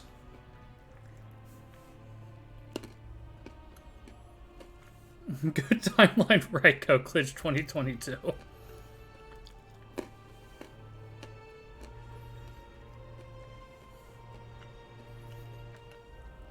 That's what I'm saying, is that he is kind of just Archer Drake. But I'll say this. He's better than Drake because he does more for the party. So I'll put him over here. Yeah. The Archer class is a very, very broken class. So being standard at it is not where you want to be. Right. I think he's fine down here. He is very reminiscent of Drake. He probably needs another buff. Alright, Finding Nemo.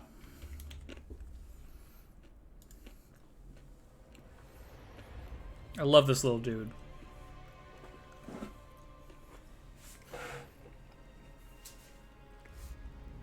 Alright.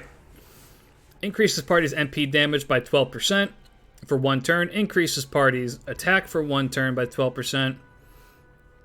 Further increases party's attack on waterside or void space battles for 3 turns by 20%. 5-turn cooldown. That is not a good skill. That is not a good skill at all. Indomitable. Grants self gut status for 1 time, 5 turns. Charges on that guts will res him with 3,000 HP. Charges on NP gauge by 30%. Grants self on guts activate buff for 1 time. When gut status activated, charges own NP gauge by 50%. That's interesting, but I don't know how good that is. It's a very, very situational. So 30% gained immediately, and then if he dies, he reses with 3,000 HP and gets it again. So that's interesting. Nemo's kit is just all over the place. It's kind of sad.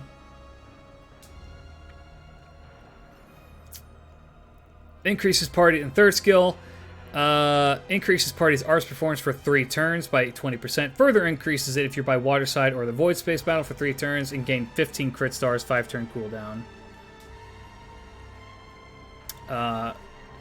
His NP better be insane because right now it's seeming pretty not good for Nemo here.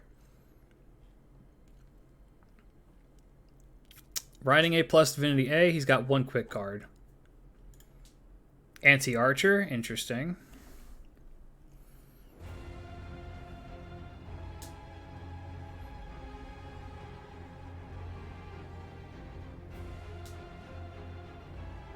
One sec, gotta send a text.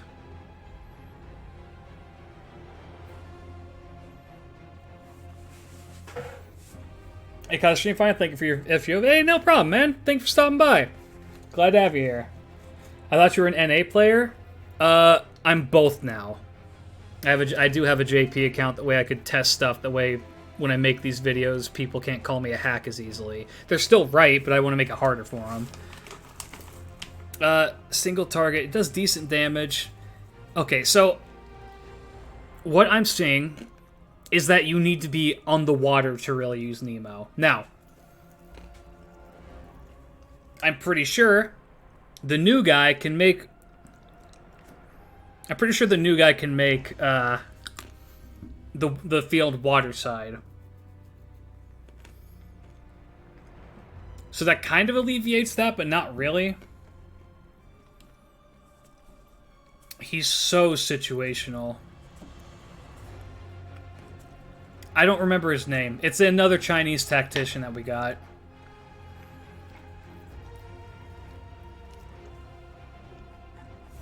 Hold on.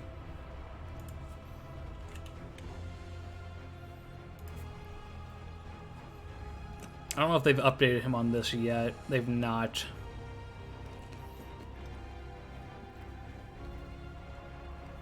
What is his name? Zhang Zhao?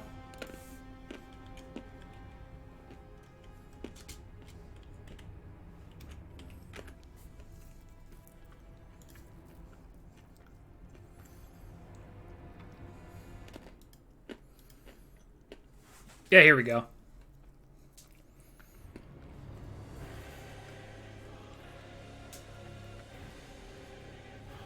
So it is chance-based, but it can potentially alleviate it.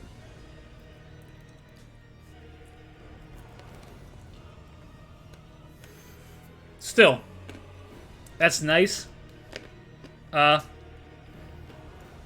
Being reliant on that.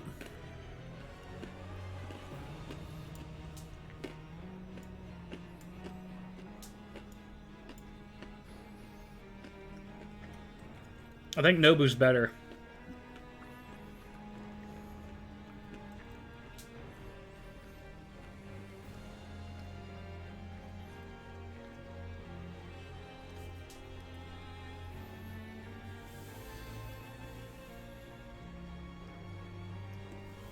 That's a damn shame. I like Nemo a lot.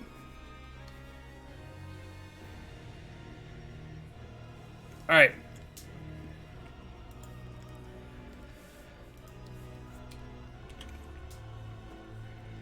Nero Bride. Excuse me.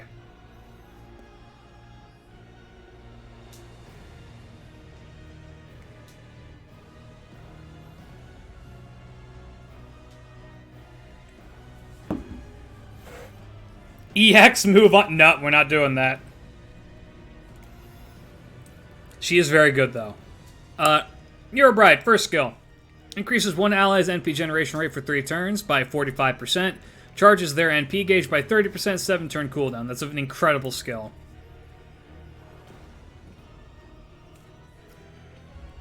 Second skill, increase one ally's attack for 3 turns. Increases their critical star generation rate for 3 turns by 40% and 50% respectively.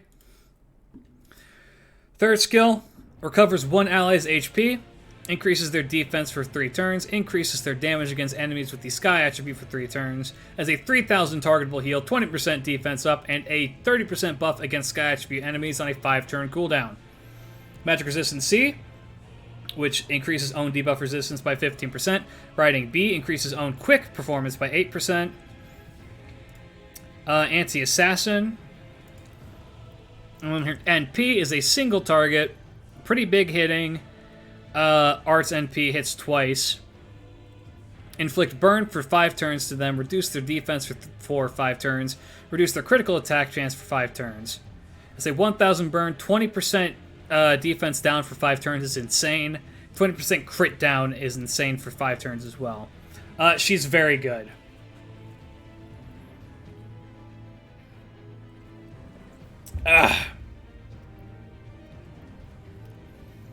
I swear if she gets another buff, I'm gonna go to war. Call me. I shall.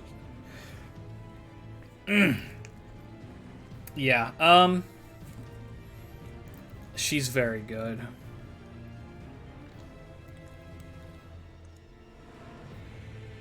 I would put her up here.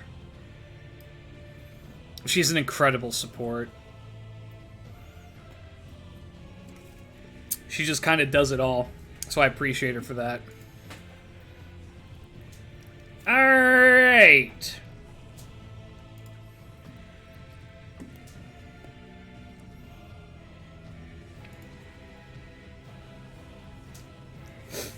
Summer Nero. Let me put her on the good skin. There we go.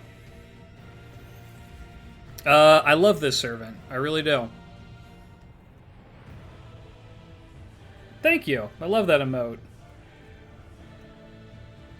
Yeah, Nero Bride fits into, every single comp except for archers, and even then you can probably squeak her in just because she's just throw all your stuff down and leave. Alright, first skill. This is for Nero Caster. Charges own NP gauge by 50%. If your own HP is less than 50%, increase own NP generation rate for 3 turns by 50%. This skill is insane. 6-turn cooldown. Second skill, increases own attack for 3 turns, increases own defense for 3 turns, ignores own defensive class disadvantages, which is amazing. Plus, it's a 30% on her attack and defense, so she becomes incredibly tanky and hard to kill. 5-turn cooldown on that as well. Then her third skill is a targetable guts that also has a bonus 50% attack attached to it on a 7-turn cooldown. Absolutely insane. It's like a targetable mana burst that gives you guts as well. It's great. And the attack buff lasts for 3 turns. She's got Riding B, Territory Creation A+, and Item Construction Odd EX, which increases her own healing received by 10%. She is anti-ruler for some goddamn reason, and her NP is an AoE, ignores invincibility, and deals damage to all enemies, but also increases her NP damage first. So you know it's going to hit, and it's going to hit relatively hard. Waifu over reasons? My man. Caster Nero is very good. She can fit into a lot of different team comps as well.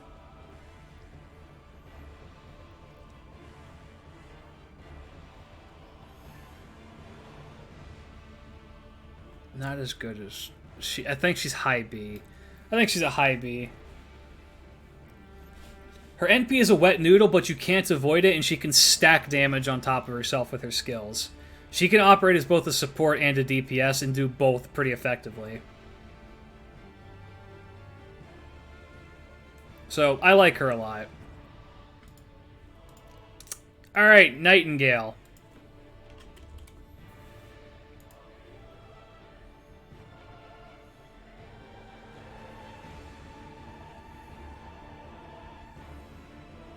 Oh, Nightingale, my beloved.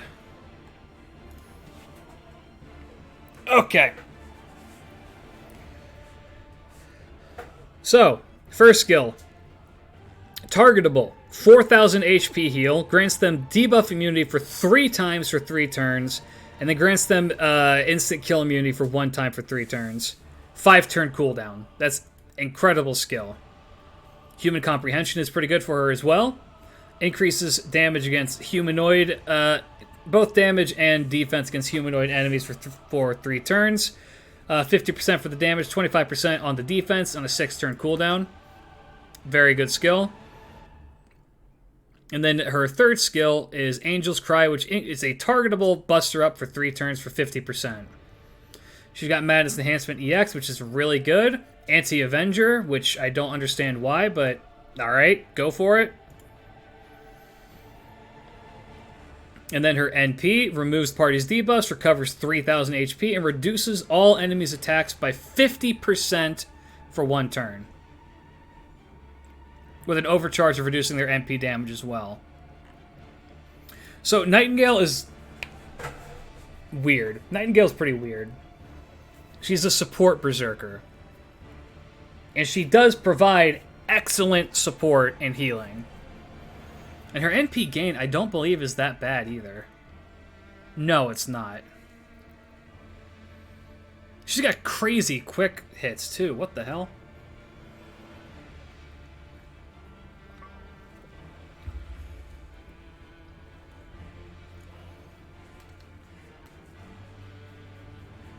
Yeah. Yes, she has been incredibly power creeped, which is her major issue. But I don't think that means that she's bad at all.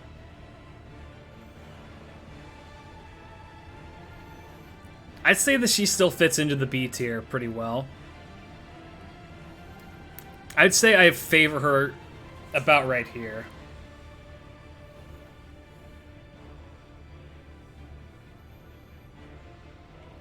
Might as well meet with Asterios at this point. I think that she still works as a functioning buster support.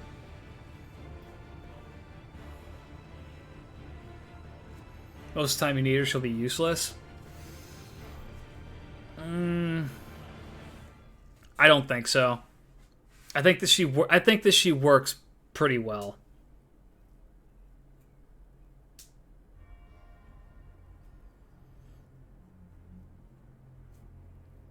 I'm fine. I'm fine with her in low B.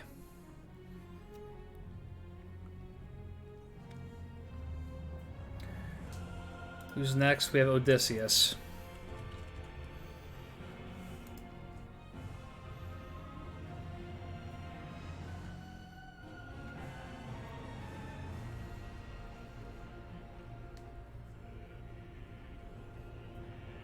Do you believe Krimhild is a 5-star and the guide's a 4-star, or do you think 4-star suits her? I think 4-star suits are just fine.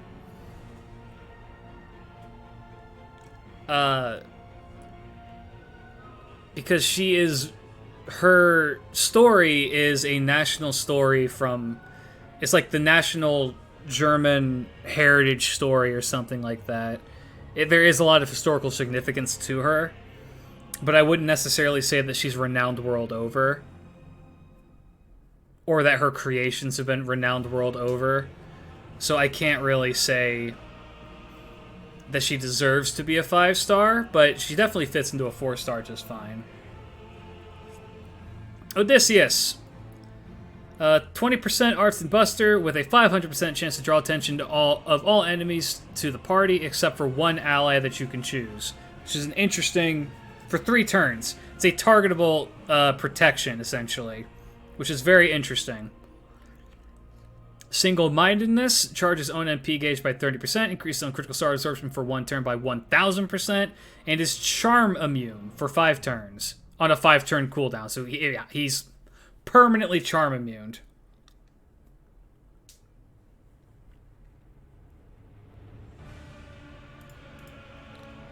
I like him, he's good enough. And then he has self-invincibility for 1 turn, increased own buff removal resistance for 1 turn, increased own defense for 3 turns by 30%. Buff removal resist for 100%, 5-turn cooldown. He's got magic resist B, riding B+, and he cannot be pigified. Plus bonus to his arts. Anti-caster, anti-rider. Interesting. So his NP removes defensive buffs, increases own NP damage for 1 turn by 30%. He's meant to farm, if I recall correctly. And he can loop. I just think, how's his damage output again? It's okay. If I remember right, he's kind of fits into the situation. The problem is the problem with DVR is her damage, and she is limited.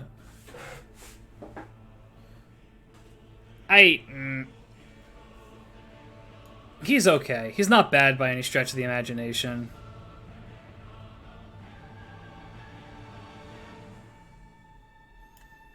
I'd say he's about here.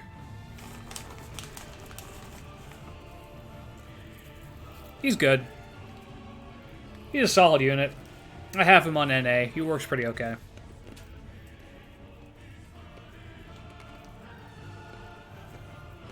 I do not believe Odysseus is limited, no. Let me check. No, he's not.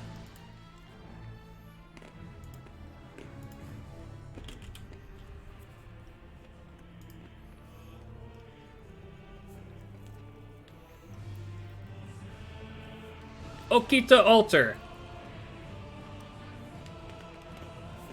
She's gotten a lot of buffs as well.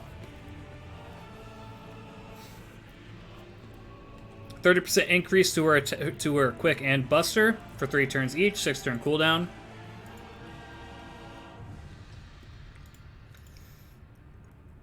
%NP gain on her second skill. 500% star absorb, increases own attack 3 times to 3 turns by 20%, 6-turn cooldown. And then her third skill increases own NP damage for 3 turns, overcharges own NP by 2 stages for 1 time for 3 turns, grants self-evasion for 2 attack for 3 turns, NP damages for 30% on a 5-turn cooldown. Magic resist B, independent action A. Anti-caster, which is really good for an alter ego to have.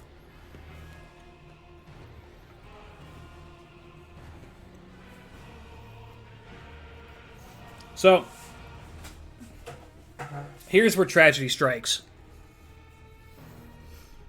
Her overcharge effect, which her third skill helps her achieve, to the minus 40% buster resist, applies after her NP is hit.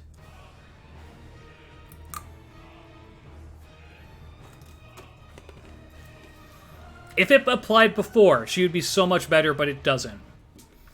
And this is an unupgraded NP. It hits a decent amount of times. Her standard attack is just fine. But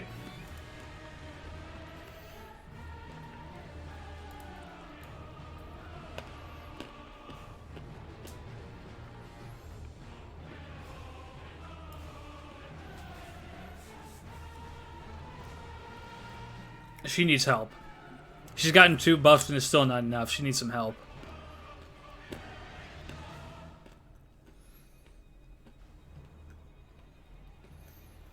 Yeah, if they did that, honestly, I think she'd be significantly better. Okay.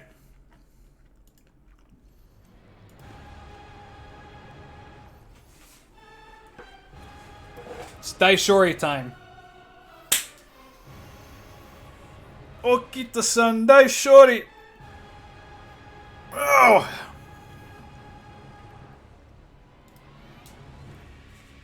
Oh, Chiquita. Very good attack. Decent HP. This has been upgraded. Increases own quick performance for 1 turn. Grants self on attack buff for 1 turn. Which increases her own attack by 20% for 1 turn when normal attacking. In other words, she can... what is this? She can stack her quick damage now.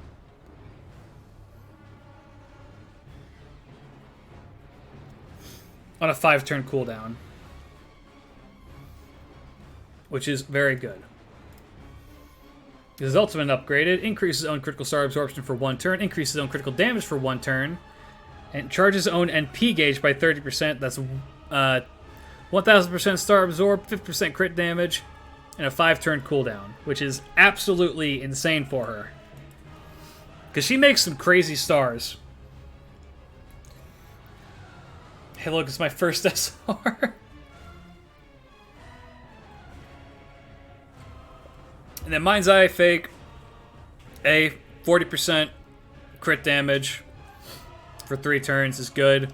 Magic Resist E, Riding E. Anti-Avenger so she can kill Nobu.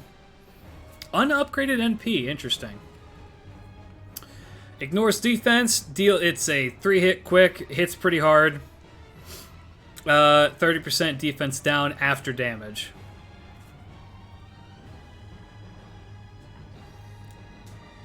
Yeah, she hits hard. Okita's a very good unit.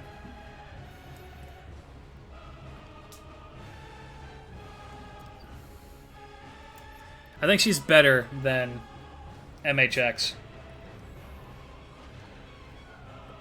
Especially after her buffs. She pops off pretty hard.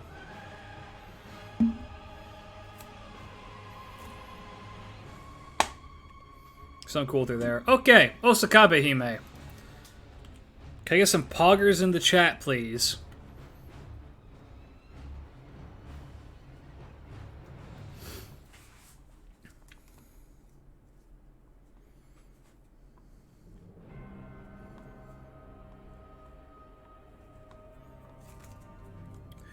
Let's see.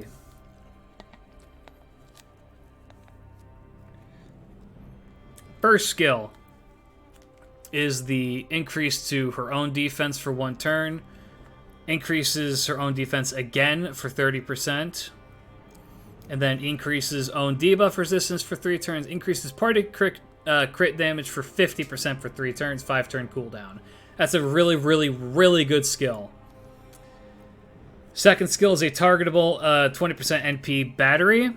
That also increases star rate by 50% for 3 turns on a 5-turn cooldown. Third skill is a buff removal on a single enemy and reduces their defense by 40% on a 5-turn cooldown.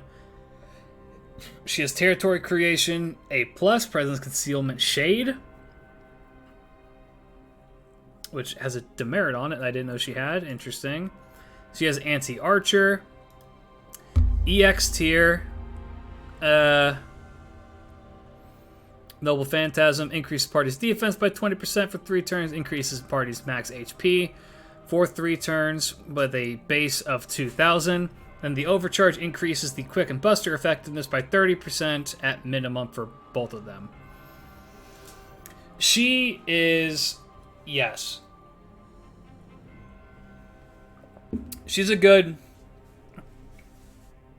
she is a crit support and nothing else. Because she actually makes decent stars.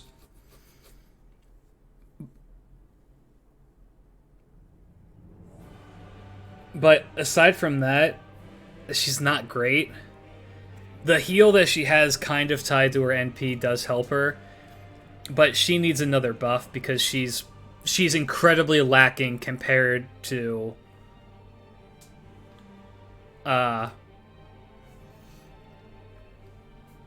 So OG Okita, tuberculosis, Okita alter, narcolepsy, summer Okita, malfunctioning jetpacks, and Okita alter saber, huh? Got nothing for her in Rengoku. Single mother.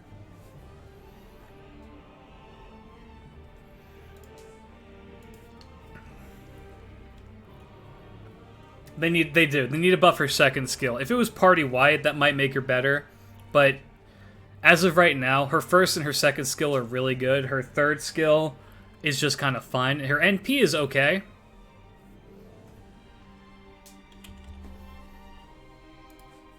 I don't know.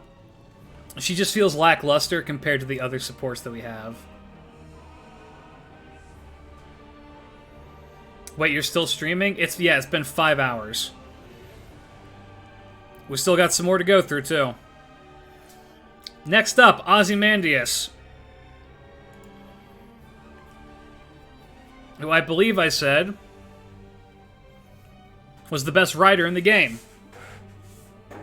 And I kind of still stand by that.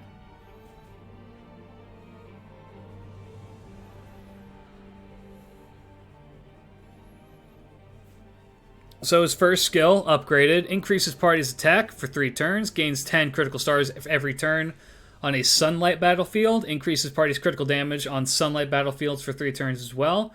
And that is a 20% and 30% respectively on a 5-turn cooldown. He has Imperial Privilege. 60% chance to increase own attack for 40%, defense for 40%, and gets 3,000 HP on a 5-turn cooldown. He has protection from protection from Raw, which is a party-wide 20% NP battery, they 40% buff success rate on a 6-turn cooldown. He's got Magic Resist B, Riding A+, and Divinity B. He has Anti-Archer. And then his NP, which was buffed, ties the rest of his kit together beautifully so that he deals damage to one enemy, seals their NP for 1 turn, changes the battlefield to sunlight if it isn't already, and then reduces his cooldowns by 1, and then further reduces the enemy's defense by 20%. Wait for Lost Belt 7 for the Cats buff. They're never going to do it. I hope for your sake that they don't. He is easily EX tier. He's great. Absolutely goated.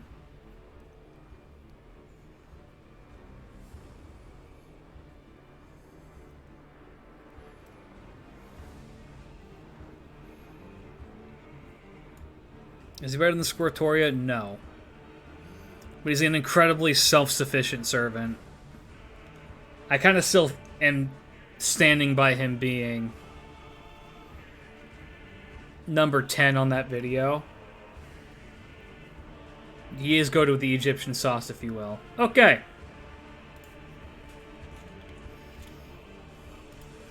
Next up. Lucha Mama.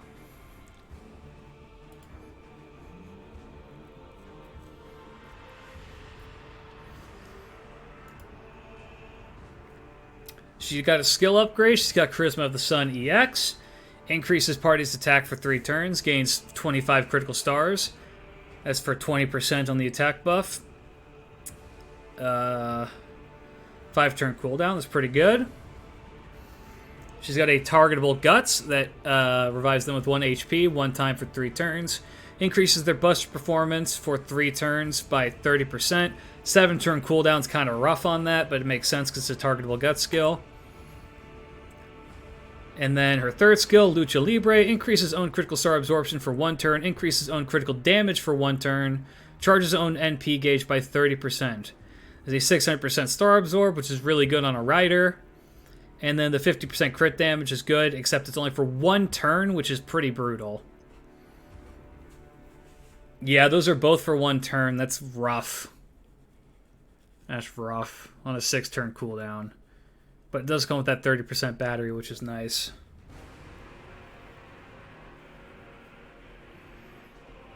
She has Magic Resist A, Riding EX, Goddess's Essence, Anti-Foreigner, which is interesting. And it's definitely unique. Unupgraded NP is rough.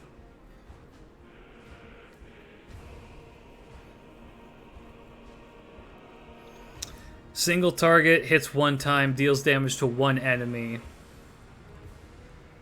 Seals their NP for 1 turn, inflicts burn 600%. That is an unfortunate NP. That is an unfortunate NP. So, yeah, she is kind of basic. Her one saving grace is that she has a targetable guts that has a buster buff on it, so she has some support capabilities.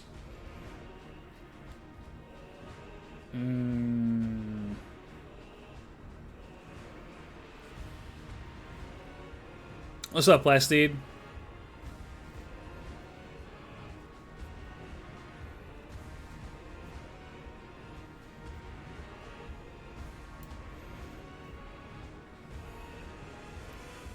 I've given the courtesy enough.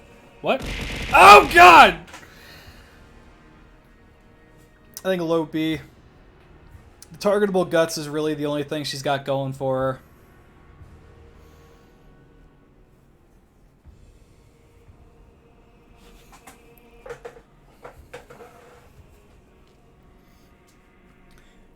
Yeah, she does need a buff. She's in desperate need of one. An NP buff would be good.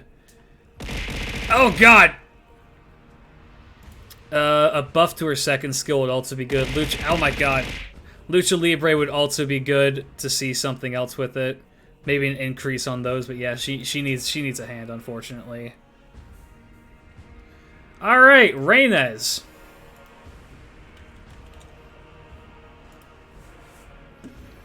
She's the 3rd hardest hitting rider, though, so I don't know if her damage needs a buff.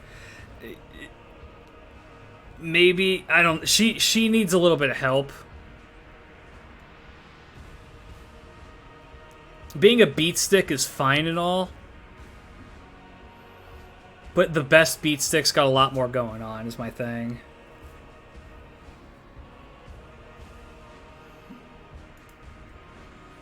Or they have some way to alleviate, to continue to be a beat stick, rather than kind of fall off after your couple of big turns. Reynez is an amazing servant. Increases party's defense for 3 turns, reduces party's damage taken for 3 turns by 25%. 25% on the defense and the damage taken by 400. Charges the party's NP gauge by 10%. I'm going to sneeze again. Or I'm not. It's just going to be stuck in limbo. That's fantastic. Her second skill charges 1 ally's NP gauge by 20%. Increases their attack by 3. Their attack for 3 turns by 40%, which is pretty good.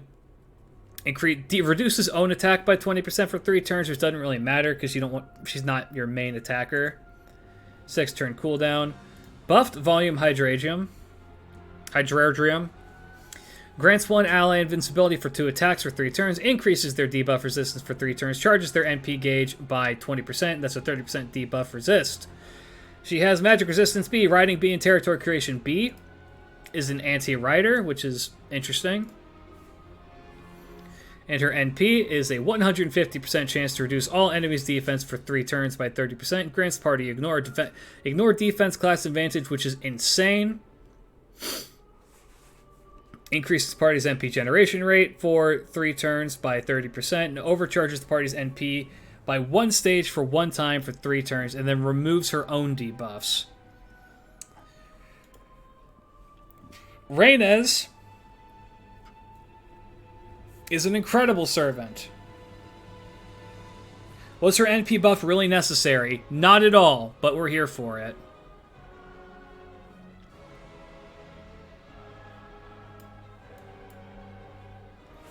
I'm going to move her up here because she enables something very important for the game, and that is the ability to use berserkers without fear. Which is incredibly powerful. And yeah, she's good. She's a good unit. Get in there. Yeah, Romulus next.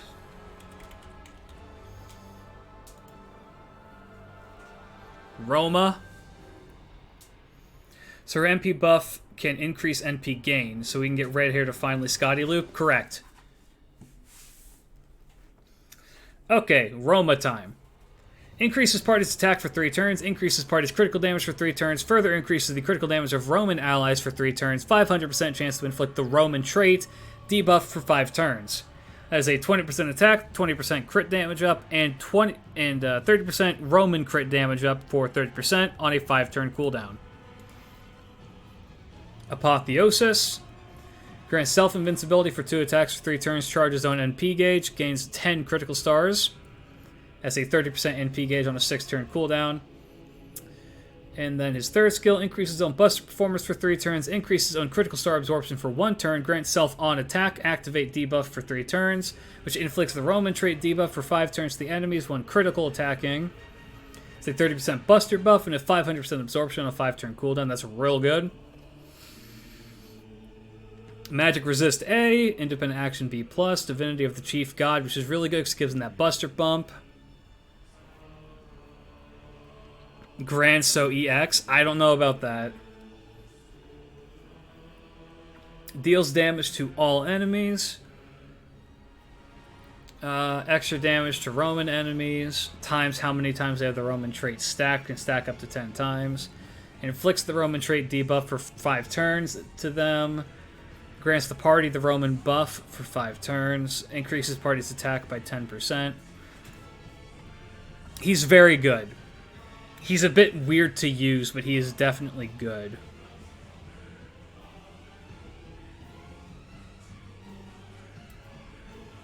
I'd say he's about here.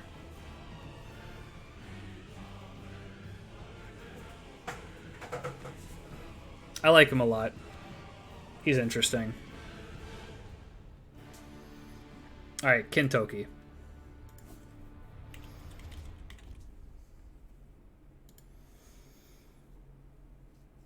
Roma did get outclassed by Melusine. Absolutely.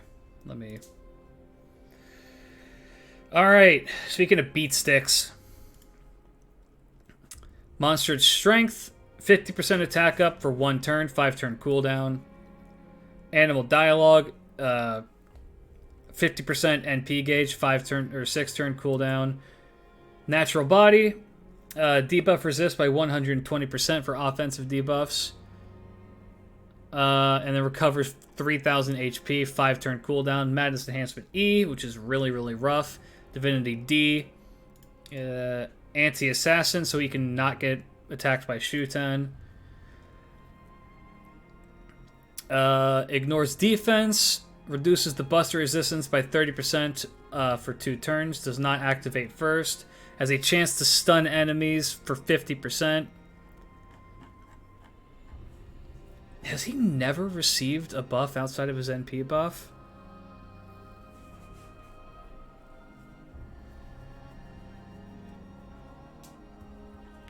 There's a couple of units that are disgustingly overpowered. He's got good attack. Got okay health. He has amazing NP gain, but has the year 1 hit counts. So Kintoki's weird. Because he's in that spot where he's very, very bland. But he hits hella hard. But he's a berserker with no defense. I think that he's about right here. I'd say he's about right there. Yeah, he is. Yeah, he exists to show up, fuck shit up, and then leave. So I think that's a good place for the B tier. I think he's fine there. I like Kentucky a lot. All right, Booby Monk.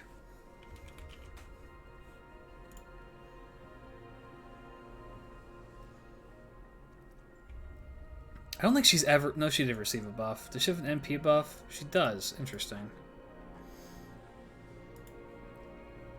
Alright. First skill. High-speed suture chanting. Charges own NP gauge by 80%. Increases own NP damage for 1 turn by 20%. 7-turn cooldown. Bewitching Rosy Cheeks is a taunt that reduces own damage taken by 1,500 for 1 turn and increases the party's attack for 20%. So it's just a really, really good charisma that has a taunt tied to it.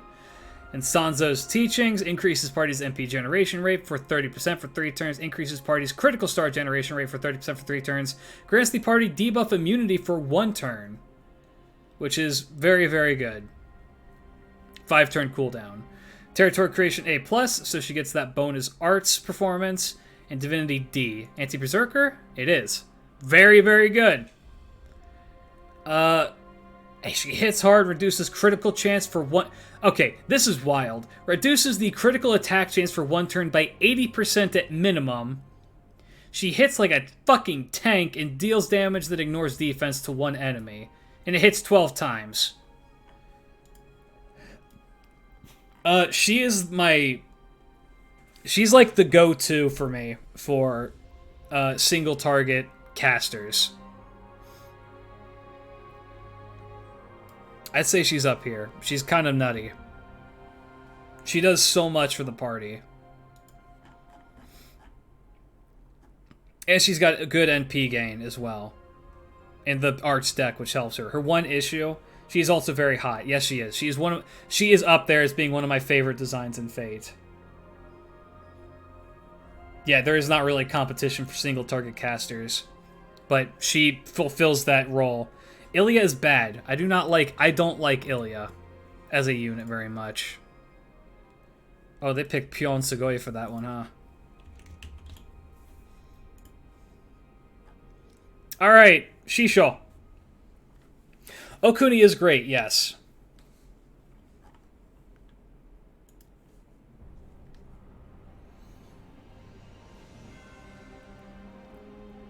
First skill. 80% chance to increase on critical damage for 3 turns by 50%. 80% chance to increase on critical star absorption for 3 turns for 500%. And grant self-evasion for 1 turn on a 5-turn cooldown. The fact that those are chance-based is a damn shame. When are you making an FGO hotness tier list? I have both a waifu and a husbando tier list somewhere on my channel. Am I going to upload this at a later date? Yes, I will. By later date, I mean probably tomorrow once I get this done tonight. Second skill, Primeval Ruin. Increase 1 ally's quick performance for 1 turn. Increase their received buff success rate for 3... Okay, so that alleviates her first skill's issue. And then charges their NP gauge by 20%. Okay, so yeah, that's perfect. Damn. And then her third skill, Anti-Divine, Anti-Undead, 100% for both. Is there a unit that is both Divine and Undead?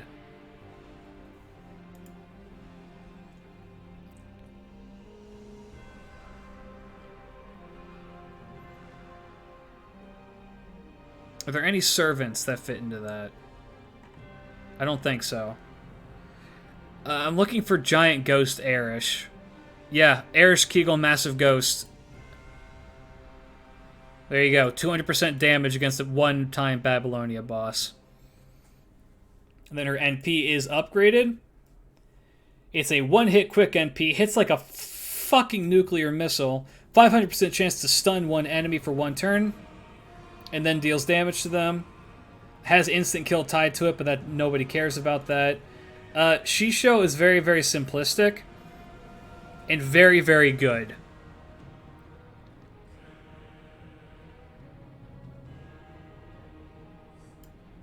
say she's about here.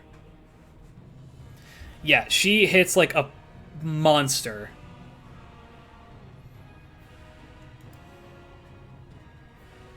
Her gains are not that bad.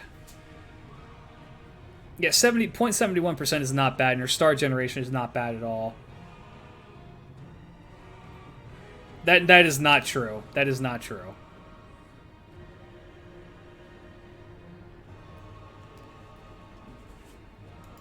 No, she hits hard. She's fucking nutty. They're as bad as Lancelot.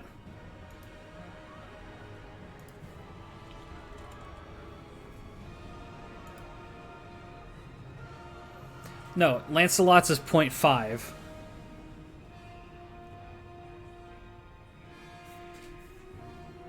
And the difference between 0.5 and 0.7 is very significant.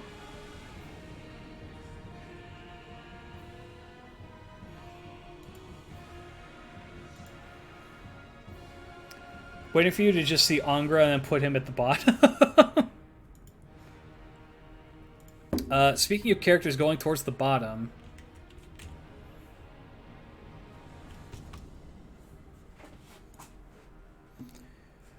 Scheherazade. She's gotten much better now that Castoria exists.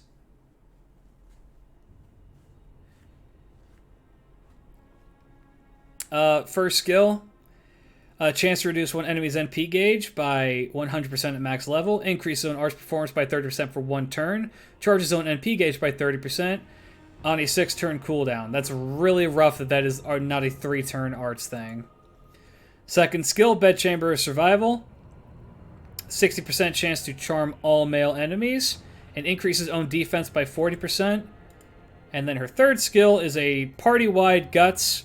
Grants self-gut status for one time, 5 turns. Grants party gut status except self for one time, 2 turns. Which provides them with 500 HP. And reduce one king enemy's attack for 1 turn on a 6-turn cooldown. Anti-Berserker, makes sense. And then her NP increases own NP damage by 20% for 1 turn. Deals damage to all enemies. And then has a 500% chance to reduce their debuff resistance by 50% for 1 time for 3 turns. Deals decent damage, does amazing damage to king enemies. And there are a lot of kings in the game. Not a lot of king assassins in the game. And no, King Hassan is not a king assassin. She loops well with Castoria, but she's very, very... I'd say she's about here. No, I think she's about here. Took me so long to realize this was the long-awaited 5-star tier list.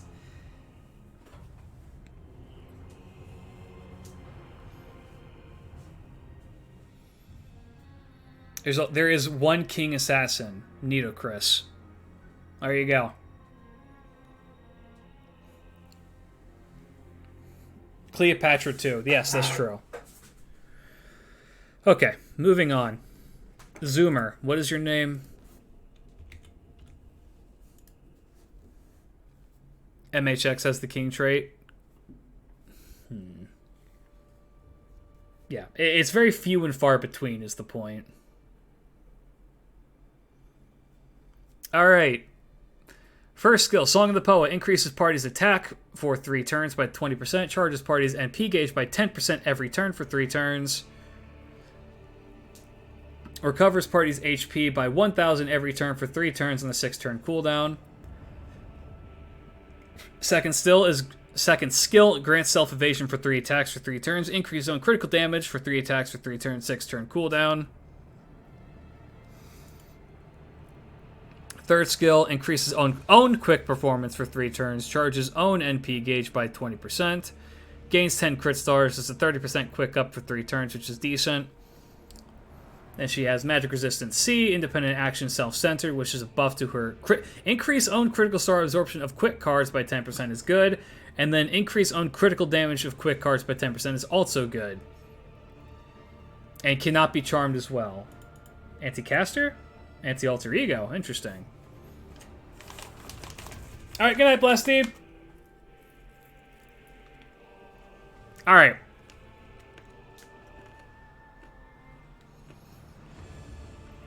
AoE NP. Increases damage against servants with neutral alignments by 50%. Increases damage against shadow servants by 50%. And then deals damage to all enemies. Increases own damage against enemies with the man attribute by 50%. Alright. Yeah, 4 hits is pretty bad. She's okay. I think Murasaki's better than her. She needs help. She has a lot going for her, but she doesn't utilize it all. Alright. Speaking of Sag.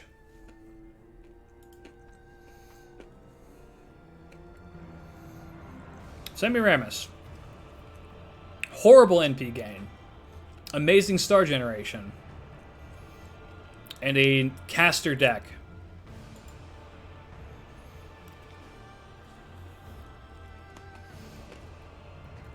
First skill. Charges on NP gauge by 30%. Debuff resist by 50% for 1 turn, 5 turn cooldown. Double summon increases own NP generation rate for 3 turns. Increases own attack and defense advantage of caster class enemies for 3 turns. Which is good. It's a 40% NP gain rate for 3 turns on a 5 turn cooldown. That's very good. Then her third skill, which can only be used when you have 8 stars or more, inflicts poison for 3 turns to all enemies.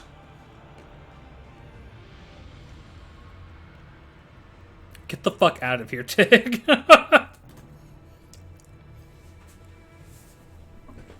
Oh.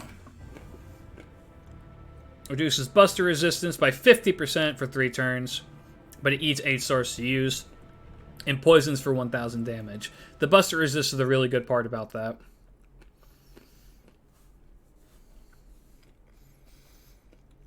Presence Concealment C+, Territory Creation EX, which is really good on her because she got those 3 arts cards. Item Construction C, Divinity C, Anti-Saber.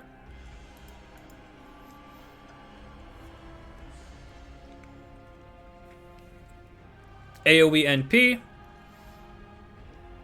NP, which also increases party's defense by 20% for 3 turns, increases party's buff removal resistance by 100% for 1 time, and then increases own NP damage by 10% with overcharge.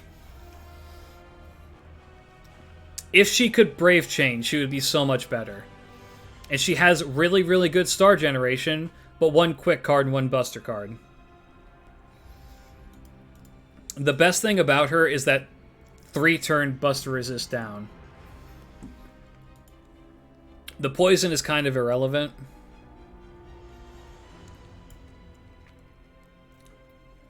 I'd say she's about here.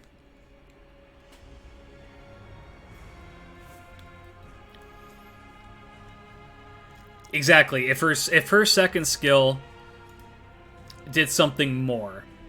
The anti-caster thing isn't even that big of a deal as the thing, because, like, why would you bring her against casters in the first place? Know what I mean? It's just like, why? Yeah, Abby's only in C. The cooldowns are what really shaft Abby. Both of them. Which is a damn shame, because I love both Abbies.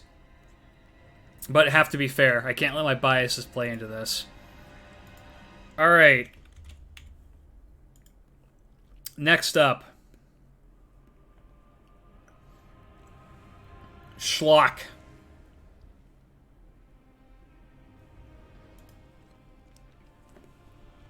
One passive, Territory Creation EX.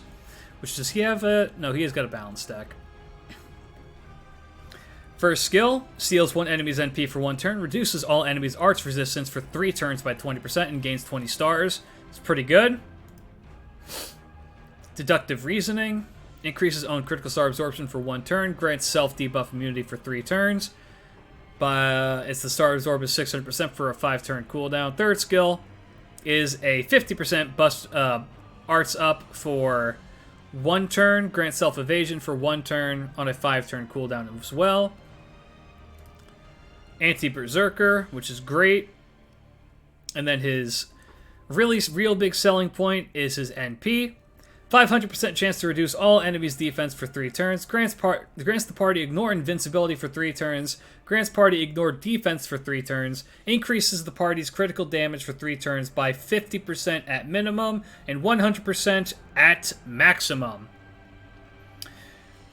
If you can spam out his NP, Holmes is cracked.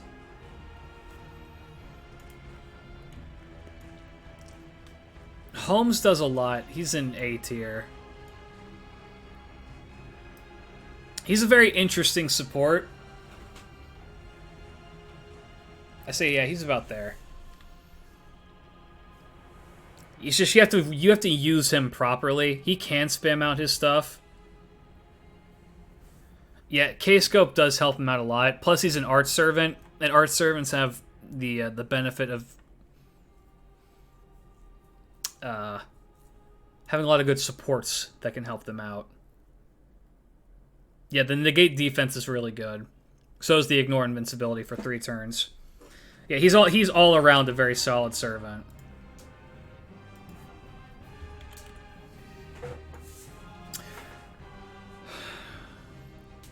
Who's the first in A? BB? Yes, Summer BB.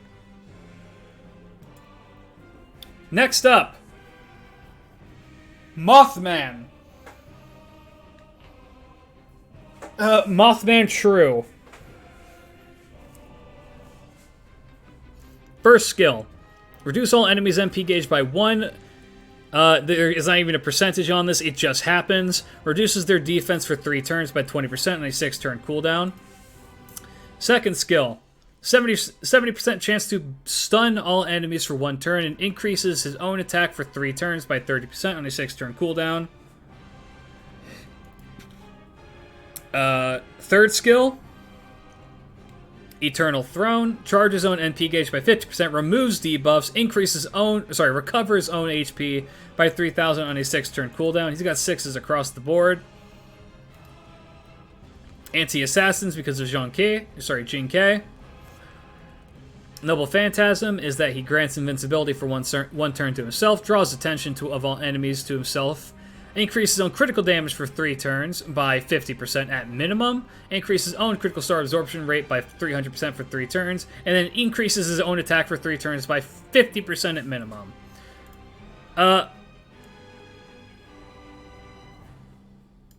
Up here, Mothman is insane.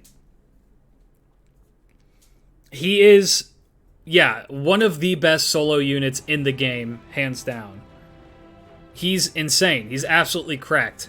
Everything that he does is good, and it's all on short cooldowns. He's cracked. Absolutely cracked. You can solo most content in the game with him. Which I know I made the argument earlier, well, putting him in a solo context isn't what you're looking to do. But isn't like how you should judge a servant on. He's built for the solo context, but even outside of that context, he still functions really well. Yeah, I'd say Chad Orion is about up there for him as well. Herc as well, also great soloers. Shiki, I believe I said was the worst 5-star saber.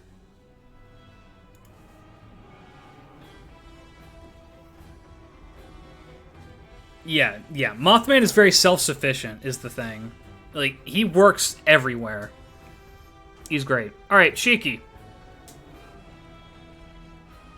Ignore invincibility for 1 turn. Increases on arts performance by 40% for 1 turn. Reduces all enemies' instant kill resistance for 1 turn. 80% chance on that, and a 5-turn cooldown. It's a very good skill. Second skill, increases own attack by 25% for 3 turns, and increases own mental debuff resistance for 3 turns. 5-turn cooldown. Then her third skill is a 5,000 HP heal for on a 4-turn cooldown that the only demerit is that it reduces her NP gauge by 10%. She has Magic Resist A, Independent Manifestation C, and Connection to the Root, which is essentially just a very, very, very minute version of Projection. What on earth is happening? And then Anti-Foreigner on her append skills, which is Good. Interesting. And then her NP is... An AoE hits one time, chance to instant kill all enemies first, removes the party's debuffs, charges the party's NP gauge by 10%. AoE one hit. So people pointed out to me that she's not meant to be a farming unit, and that's true. I was mistaken when I'd said that. She's meant to be not a standalone, but a more of a stalling out DPS, a tanky DPS. Yeah, AoE one-hit death meme. I still don't think that means that she's very good. I think she's better than Nobu. And she applies to more contexts than Nobu does. But I still don't think that she's great. She does do the Roma challenge quest. Or the Leonidas one, I think you mean. She's great for that. Alright, on to Shuten.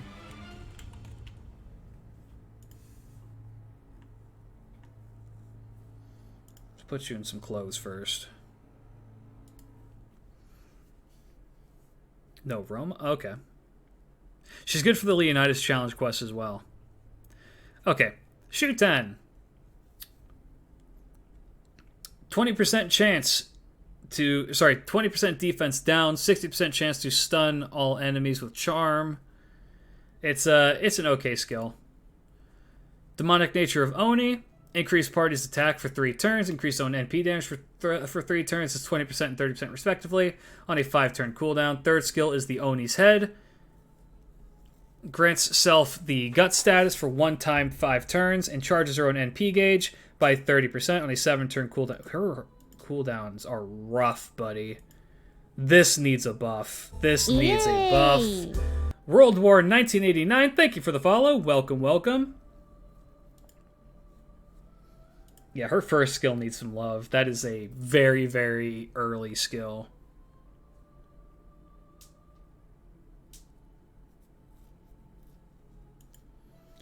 With the third skill, she can now loop. But this is not good. Presence Concealment, Divinity C. Anti-Berserker is really good for her. Deals damage to all enemies. AoE NP. Arts reduce their debuffs resist by 10% for 3 turns. Defense, attack, NP damage, critical chance, all that for 10% for 3 turns. Skill seal for 1 turn. Toxic status for 5 turns to them, which increases poison damage by 100%. And inflicts poison for 5 turns to them. So, yeah, she does have the highest attack of all the assassins, yes. I like Shuten a lot. I think she's a B tier. Because she can loop now. I say she's about right here. If they buff her first skill, she will be much better, but because it's still kind of, it's very subpar. This is when I think that they made her in that same era where they were just like, I think Charm is going to be really, really powerful, and then it never was. Like, Charm Lock is good-ish, and in fairness, it is an AoE charm, but it's a 60% chance to proc, and the defense down is just okay. Oh, she does a lot. I mean, she works best as, like, a weird off support. Yeah, debuff immune go burr, absolutely. Yeah, she needs some assistance. Oh boy, this boy. Seto Kaiba. Also known as Sigurd.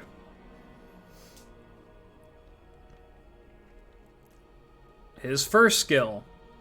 100% crit damage up on a 5-turn cooldown for 3 attacks, 3 turns. Second skill. 50% Buster Up for 3 times, 3 turns, with a Guts that revives him with 1000 HP, 1 time, over the course of 3 turns on a 6-turn cooldown. His third skill. Increases one ally's critical star generation rate for 1 turn, grants them debuff immunity for 1 turn, which is a 100% targetable star generation rate is not bad, but on a 5-turn cooldown.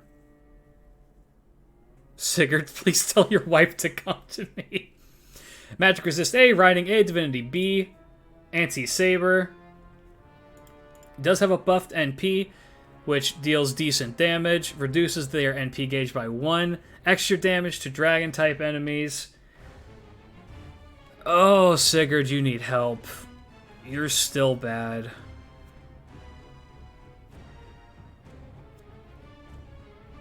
You're better than Nemo for sure. You're better than Mao Nobu. No, you're not better than Mao Nobu. You're actually not. I was mistaken.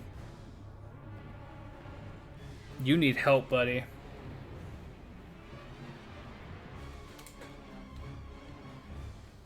The fact that all of his skills are tied to activate only 3 times with long cooldowns. And his crit buff does not allow him to have any way to gather those stars naturally. He needs help. Top 10 reasons why Sigurd is selfish for not sharing his wife with me. Number 3 will surprise you. Oh yeah, design-wise, he's fantastic. I adore his design. Unfortunately, his gameplay is shit. And I love him. I want him to be good. So bad. Alright, next up. Shitonai. Alter Ego. Grants self-invincibility for 1 turn, reduces party's damage taken for 3 attacks for 3 turns by 500. 6-turn cooldowns, pretty good. Emotional Freezing. Increases own arc's performance for 3 turns, grants self-debuff immunity for 1 time for 3 turns. The 30% art buff for 3 turns is really good on a 5-turn cooldown. The debuff immunity makes that really, really good. Kamui Yukar. Chances to increase his own attack by 20% for 3 turns. Chance to gain 10 critical stars every turn for 3 turns. Charge on own NP gauge by 30%. It's a damn shame that these are on 80% for them to proc, because it's very good skill. And then she has Magic Resist C, Territory Creation A, Item Construction B, Goddess's Essence B, and is a high servant, which doesn't matter. Anti-Saber. And then her NP reduces the enemy's defense for 3 turns, I'm reading the wrong thing. Deals damage to one enemy, hits 6 times, reduces dragon enemies' NP gauge by 1, reduces their defense for 3 turns, reduces the critical attack chance for 3 turns, both for 20%. She is crazy good because she can loop on her own, kind of. She pops off pretty hard, is one of the better single target alter egos. Her damage is decent, if I recall. Yeah, it's pretty good. It's decent. It's not good. She has amazing NP gain, which is her saving grace. I put her about here. Excellent unit.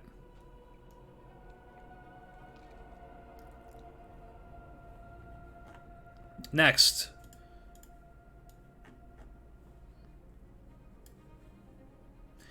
Scotty's going to be up here.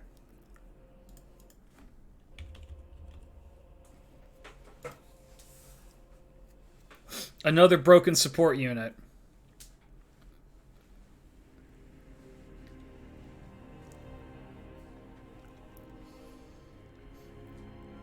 First skill. 100% quick crit damage up and a 50% crit buff for 3 turns, 6-turn cooldown.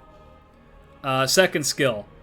Reduces all enemies' defense for 3 turns by 30%, and reduces the critical attack chance for 3 turns by 30%. Third skill. Targetable 50% NP battery. Has Territory Creation EX, Item Construction A, and Goddess's Essence. Anti-caster. Actually has a buffed NP, that's weird. Increases party's attack for 5 turns by 20%. Increases party's critical damage for 3 attacks for 5 turns by 50%. Again, oh my god. Was that there before? No, it wasn't. That's what they added. That's kind of wild. Oh no, they added the attack and then they buffed the crit damage. That's crazy. Party evasion, 1 attack for 3 turns. Grants parties instant kill immunity for 1 time for 3 turns. 69 viewers, nice. She has kind of fallen off because quick is bad. However, any unit that has a targetable 50% battery is an amazing unit. Know what I mean? And it helps that she is able to allow units to be able to loop. She is still an amazing support. She earns her place being in the EX tier. Absolutely. Crazy. Speaking of characters in the EX tier, I would argue that Super Orion is better than she is.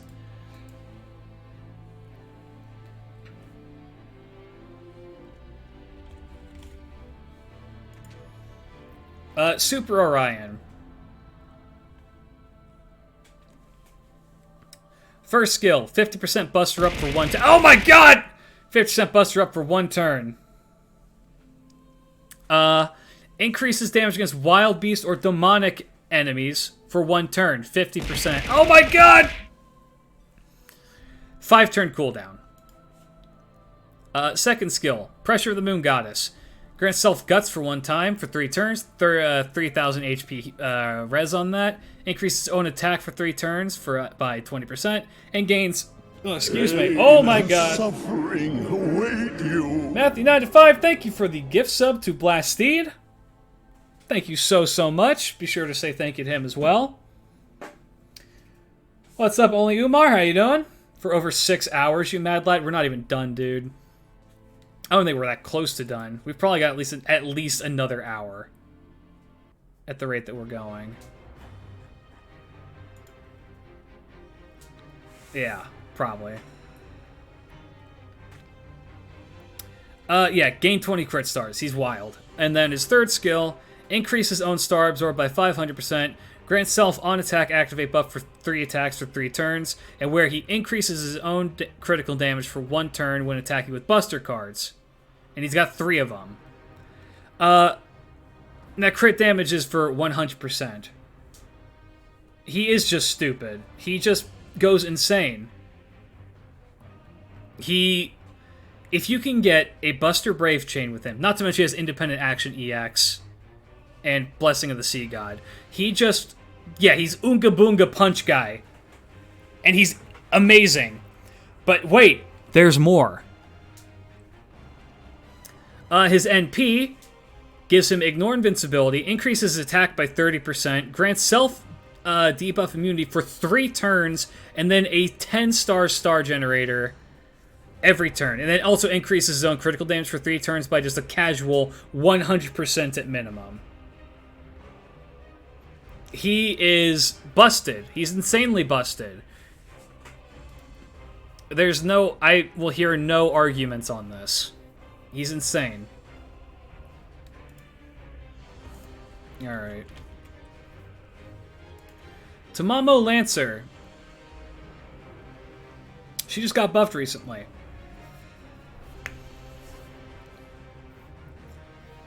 So, she has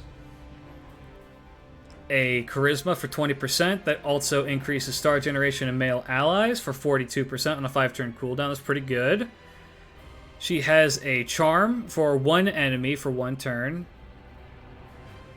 Reduces their defense by 30%. Inflicts Curse for 5 turns to them for 1,000. Increases their NP gauge by 1 as a demerit. And then the Buffed Goddess Metamorphosis grants Invincibility for 1 turn. Increases crit damage for 3 turns, own critical star generation rate for 3 turns, increases own NP generation rate for 1 turn, and own debuff resist for 1 turn, increase own healing receipt for 1 turn, and charges own NP gauge by 30%. And that's 50% on all the other things I just listed.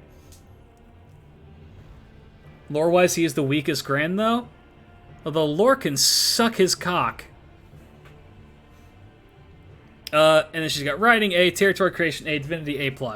A++, sorry. Anti-Berserker, which is insane. And then the Anti-Male NP, Single Target Buster. 600%, pops off.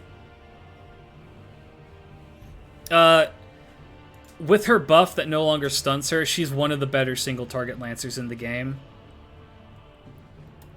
I'd say she's about here. Right under Ibuki.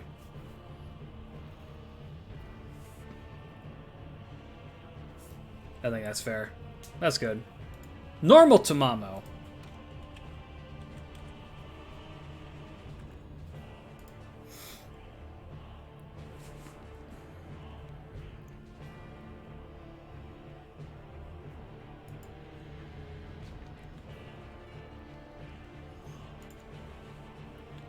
Imagine Vitch Summer, Goddess Metamorphosis Skaya.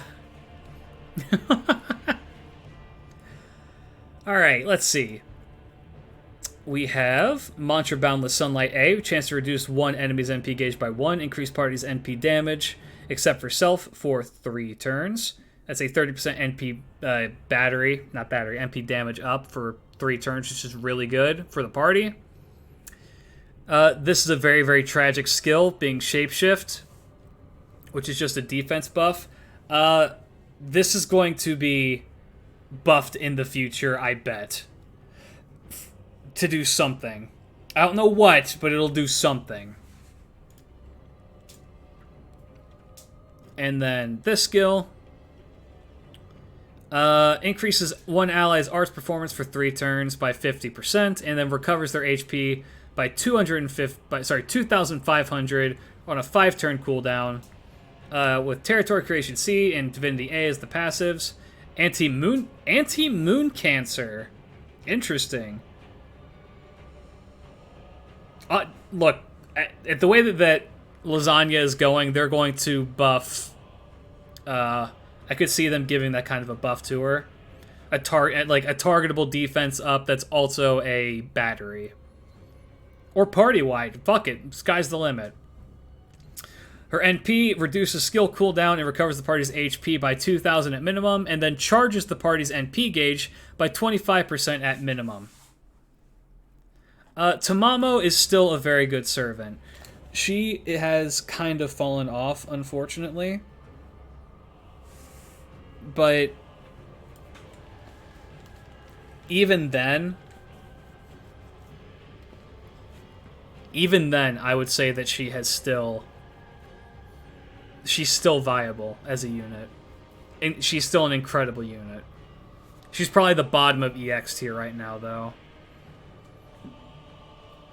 Alright, Tesla.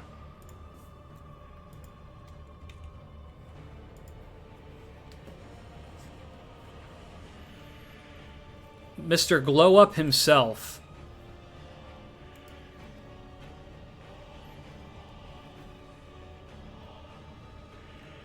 First skill, got buffed.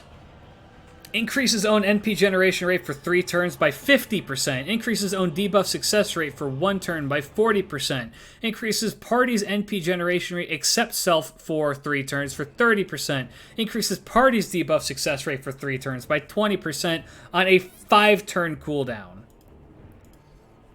Natural Born Genius. Grant self gut status for 1 time for 3 turns. 80% chance to increase own NP damage for 3 turns, 80% chance to increase own defense for 3 turns, increases own attack for 3 turns. And then this skill was not touched because it was already really good. 50% MP charge, adds Ignore Invincibility for 3 turns, gain 10 stars. 6-turn cooldown. Magic Resist C, Independent Action B, Anti-Caster, because fuck Edison.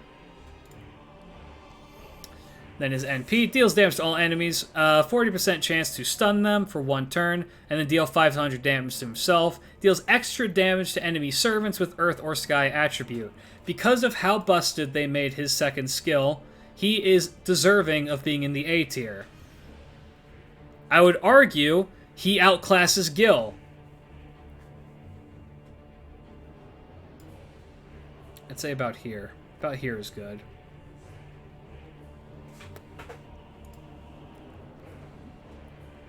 He now hits like a goddamn semi-truck.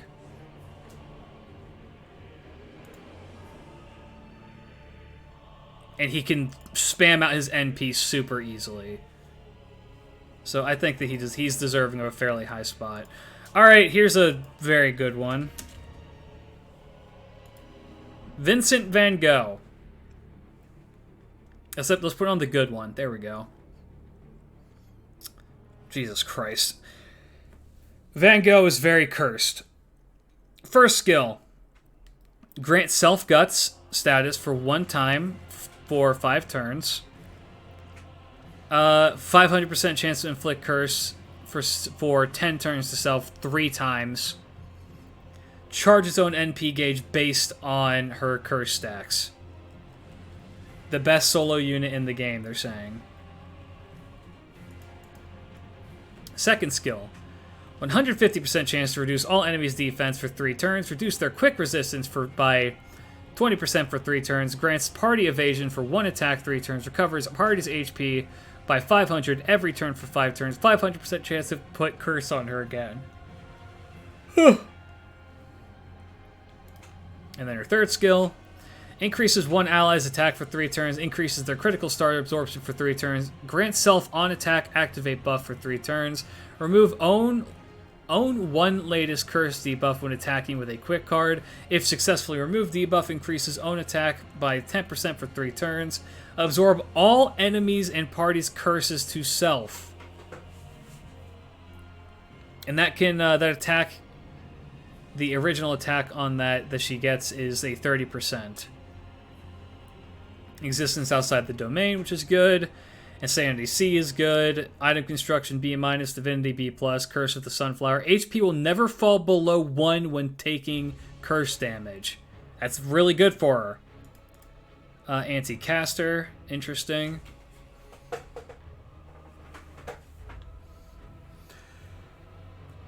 I will die on the Tesla boat. So you go skill 2, then 1, then 3. It's what it looks like, yeah.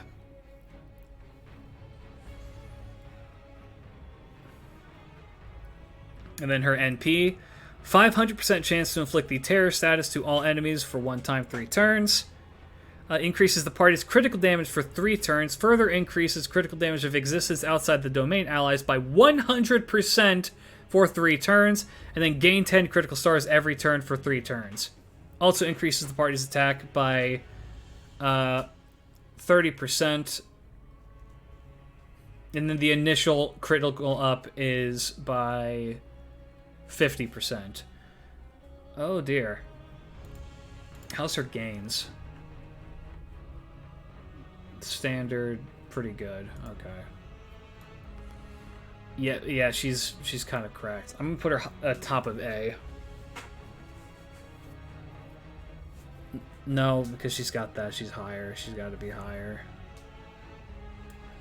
I think about here. That look good to you guys? 2, then 3 to take the curses, then 1 to add to the charge. Yeah, okay. Yeah, she seems kind of stupid. I'll put her right here. I don't think she's better than Mothman, but I could see why she'd be better than Kama. All right, Daddy Vladdy.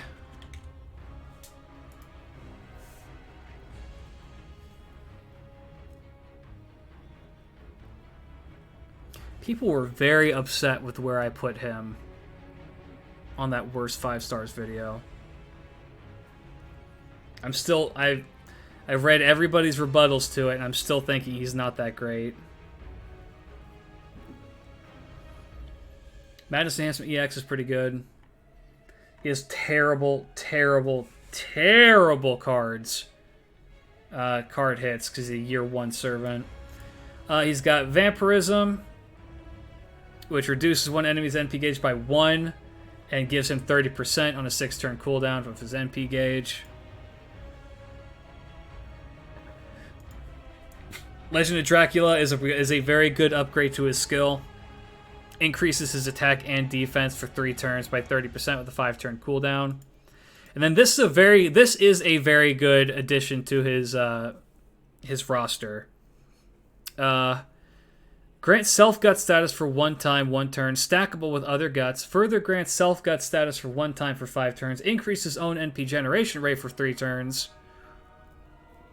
Wish me luck because I love Van Gogh's artwork, and I'm going to do whatever it takes to get a copy so I don't. Okay. I wish you the best of luck on that. Gives him better NP generation rate. The guts revive him with 2,500. Stackable guts is always good. Madness Enhancement EX is good. Anti-Lancer is kind of funny. He's had his NP upgraded twice. Deal damage to 1 enemy. Reduce their arts resistance by 20% for 3 turns. So, and then he gets 20 stars. Everybody's argument to me is that he is so easy to loop with. He's the premier looper in JP. Him and Scheherazade both are able to loop super well.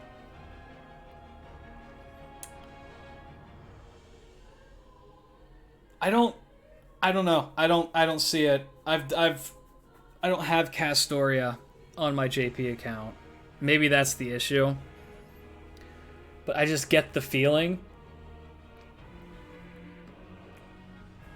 his hit count is quite dumb high. For his NP, it does hit a lot. 10 hits for an Arts NP is incredible. And it does hit relatively hard. So I may redact that he is deserving of being so low. But I still don't think that he's that great. I've played around with him a little bit more. But yeah, he's fine. I think that he's like about here.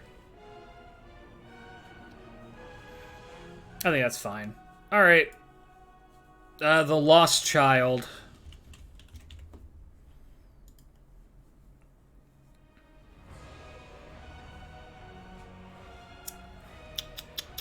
I actually have him on NA now. 50% NP gauge, debuff immunity for 3 turns, 10 critical stars, and a 6-turn cooldown is not bad. Swing by. Self-evasion for 1 turn, increases own quick performance for 3 turns, reduces 1 enemy's quick resistance for 3 turns, 20% on both of those, which is also not bad.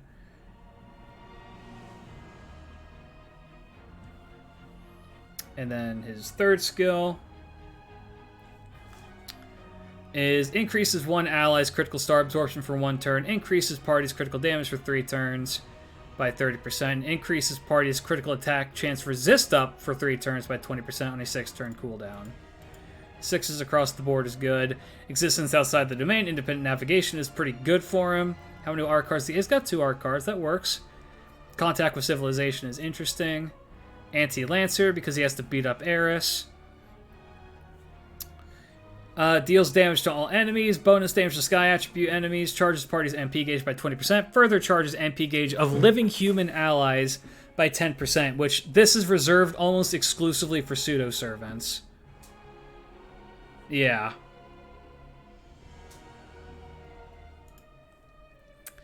I think Voyager is fine. His damage is terrible. His damage is absolutely garbo for a 5-star. But he does do good hits. I think he loops pretty well with Double Scotty. The anti-sky thing is kind of interesting for him. But I don't know. It's kind of odd. I think he's like a solidly middle-of-the-road unit. He's probably right here. Your friend has him MP5 and he's still bad? Yeah, I could see that. Alright. Final 2 rows. 26 more servants. Let's get this done. Vritra!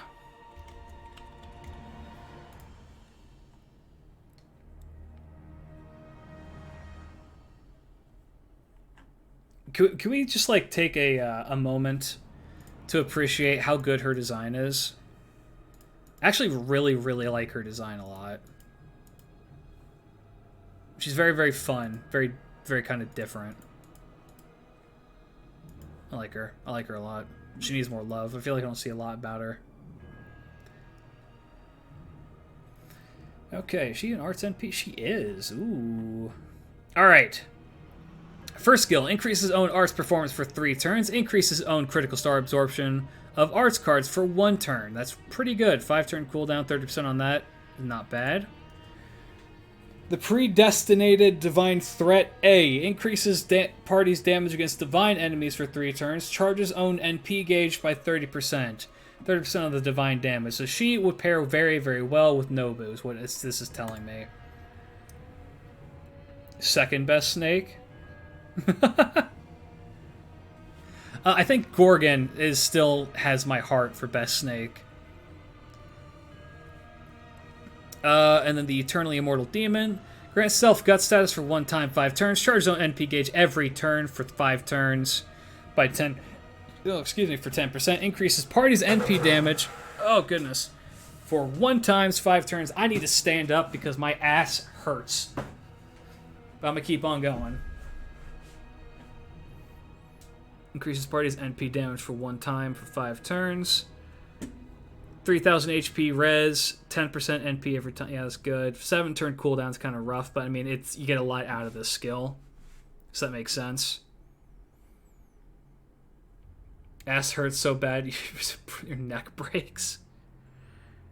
Yeah. Magic Resist A, Dragonkind A. Increases own buster performance by 10%. She's got 1 buster card, great. Reduces own damage taken by 180. That's okay, I suppose. Anti-Avenger is interesting. AoE Arts NP hits 3 times. Skill Seal for 1 turn. Reduces their critical attack chance by 20% for 3 turns. That's pretty good. Reduces their Arts Resist for 3 turns. Man, if only that would hit before damage. That would make it really, really good. Yeah, she seems kind of mediocre. Very middle of the road. Klidge, I knew the tier list would take my tears. I never expected it to claim my blood and sweat. Your blood and sweat? I've been talking non-stop for 6.5 hours for the most part. I'm gonna wake up tomorrow and my voice is gonna be like, ooh. Yeah, she seems pretty middle of the road. Shouldn't seem bad. She can probably loot pretty well. Ivan, I think, needs to go up. I think Ivan needs to go up here. Yeah, Ivan is better than a lot of these servants here. Since his buff. I think he's top of B. Old man Klidge, always have been. Alright, Horsecock.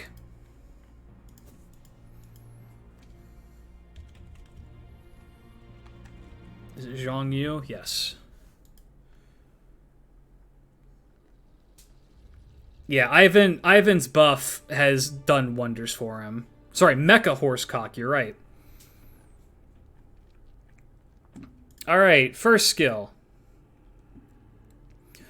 Grants self-evasion for 1 turn, grants own critical damage for 1 turn. 100% critical damage is really good. Only for 1 turn, though. But it does have the Star Absorb tied to it, so he's guaranteed to crit on that turn.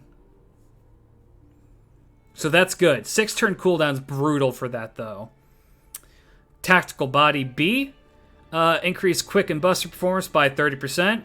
Increases own critical damage again for 1 turn by 50%. That's...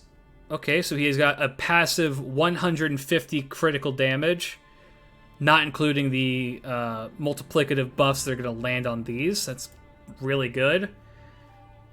And he gets stars every turn for 3 turns and ignores invincibility for 3 turns. He simps for you anyway. His damage stat is lackluster, but he is a berserker, so that does help him out. Anti-Saber? What? Anti-Saber? That's interesting for him. And then AoE Quick NP. Nothing too terribly special here. 5 hits. Deals damage to all enemies and increases on NP damage. So, yeah, he is another Misfortune Enhancement A+.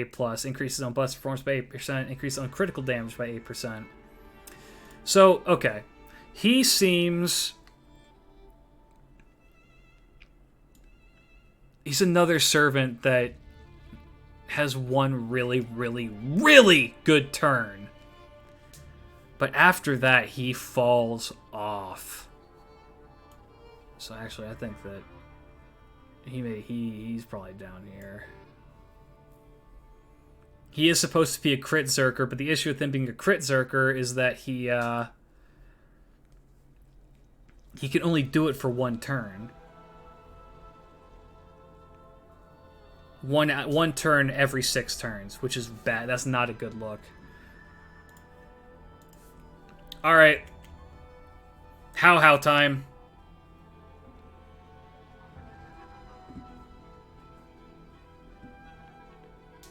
Who is Trophy Wife?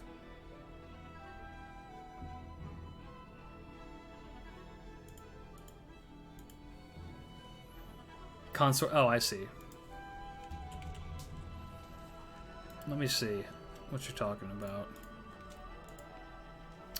Recovers own HP every turn for 3 turns. Oh, it's the, she has the debuff removal, so her NP doesn't remove it from her. Makes her better. Yeah, now we're on to Yang. Or Yang. Yang Guifei.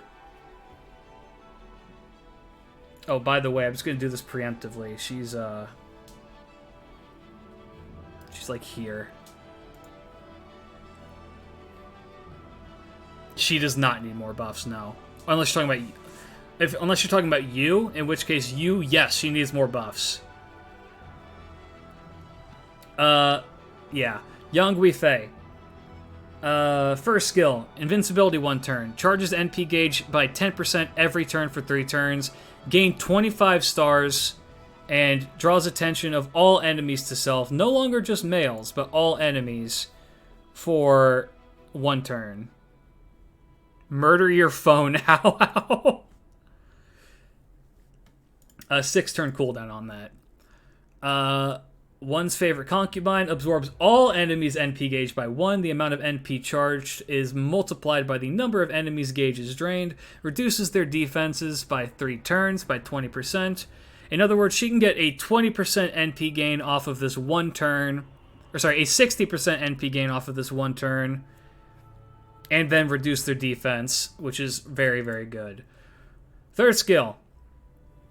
Grants self the living flame buff for 3 attacks for 3 turns, which reduces the enemy's defense by 10% for 3 turns when taking attacks by them. Inflict burn for 3 turns to the enemy when taking attacks by them, and then increases her own defense by 20%. 6 turn cooldown. Existence outside the domain EX in Divinity B. Anti-ruler. Yang is dot stun, right? Yes. Because she is able to utilize her dots. Deal damage to 1 enemy and inflict burn for 3 turns to them. Deals extra damage to enemies with the burn debuff for 150%, which is incredibly easy to get onto enemies because that's her whole deal. So she just burns people and then kills people who are burned. I still don't think she's better than Hokusai. I've done a fuck ton of playtesting with both of them. She is more consistent than Hokusai. Hokusai is still very, very good. Don't get me wrong. But Yang Guifei just pops the fuck off. They also fulfill different jobs. She's an amazing boss killer. So I think she deserves her spot up here. Okay, next up is Waver.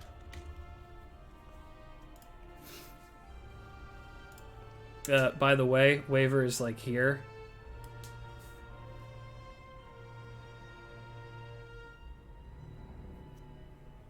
The burn CC in your first NP will be like a potato. No, you gotta. It's all about the setup with her.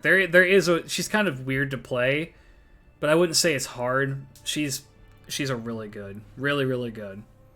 Yeah, EX moving on. I'm not even gonna pull up the page. I'm just gonna tell you what it does. 10% attack up, Never mind, I'm going to need to pull this up. Whatever. Yeah. Targetable, 30% attack up with a 50% crit buff for 5-turn cooldown. Party-wide, defense up for 30%, damage cut for 500, 10% party-wide NP gain, or NP battery for 10%. Pretty much reverse what I just said, but with attack.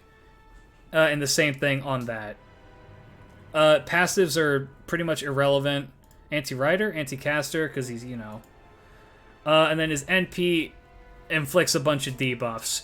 The whole point of him is that he's the most versatile caster in the game, outside of Castoria. Even then, I say he's more versatile than Castoria, because you can drop him into any team comp because he's not limited by card type. He just goes in, he's able to provide anybody on the team with immediate 50% buffs to their NPCs. I'm losing my ability to speak. Gives them a battery of 50%. And then is also able to debuff the shit out of people. He's insane. There's a reason why he's memed as being overworked, you're right. Reyna's is better? I would not say that. Next up is Gramps.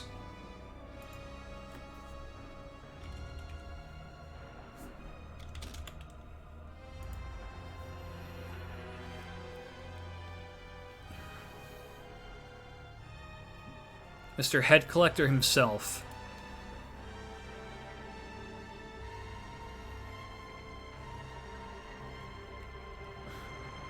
So his buff to his first skill is insane. Gives him Guts for 1 time for 5 turns. Resident with 5,000 HP. Grants self the Abyss of Death buff for 5 turns. Which is, if the Guts status is present, increases his own Buster performance for 5 turns. And then, in that Buster performance by 30%. Grant self on Guts Activate buff for 1 time for 5 turns. When Guts status is activated, he charges his NP by 20% and increases Buster performance again by 50%. Gramps is EX plus aesthetic. He's beautiful. Look at this beautiful bastard. I adore this man.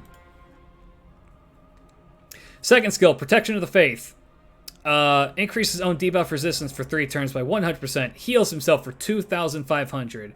Increases own defense for 1 turn by 40%. Increase own attack for 3 turns by 20% on a 5-turn cooldown. It's a great skill. And then Evening Bell. Reduces all enemies' instant kill resistance for 3 turns. Increases own Buster performance for 1 turn. That's 100% death resist down. And a 50% Buster up for him on a 6-turn cooldown. Now, this is his passives are where you get like the fun stuff. Magic Resist B, Presence Concealment A, so he makes a lot of stars even though he only has the 1 quick card. Independent Action B, so he crits hard, and then at the boundary, he cannot be instant killed. He does not believe in thoughts, so he can't be charmed, and he has a 5% chance to instant kill an enemy. Any enemy, regardless of who they are. I've seen it happen in challenge quests where he will just be brought and he can just bop somebody immediately, instant kill. It's low, but it's possible. It's fascinating to see, and he's anti-saber. I wish he was anti-assassin because that would fit his character so well. And then his NP is kind of mediocre. It's a 1-hit Buster NP with a chance to instant kill. Mind you, it has a very high chance to instant kill. King Hassan challenge quest is still the hardest challenge quest in the game. Yes.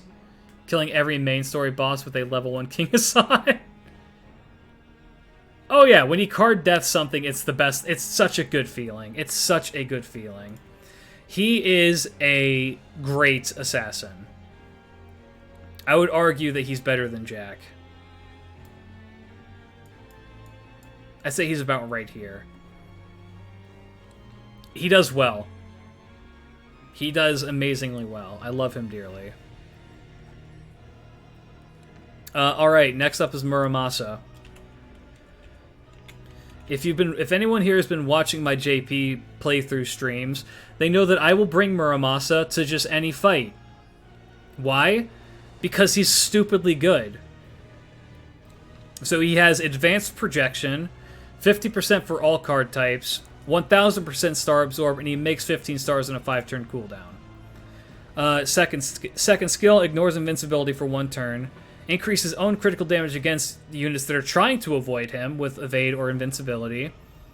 Increases own critical star generation rate for 3 turns by 100%, and then increases his crit damage by 100% for 3 turns.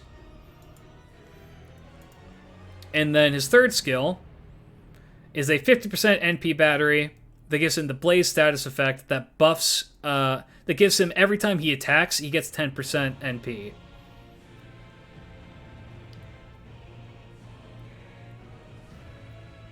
Is the most consistent death really? Muramasa needs NP levels to be good. I disagree. I 100% disagree. He's got Magic Resist B, Territory Creation A, which are both fine. Appreciating the aesthetics of a sword, which is a passive 5% crit buff to the party. And then the Ominous Present head is just bonus 20% damage to king enemies. Anti-caster. Again, it may be low due to arts, he compensates for it just fine. And his NP, 3 hits, increases own NP damage by 10% for 3 turns, removes all the enemy's offensive buffs, and does so without by ignoring defense, and then increases his own arts performance for 3 turns as well.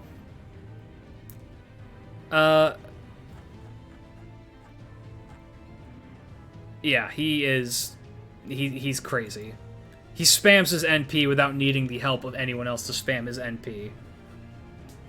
So when you put him into the context where he can spam out his NP, he's absolutely insane. So I think he more than earns his spot at the top.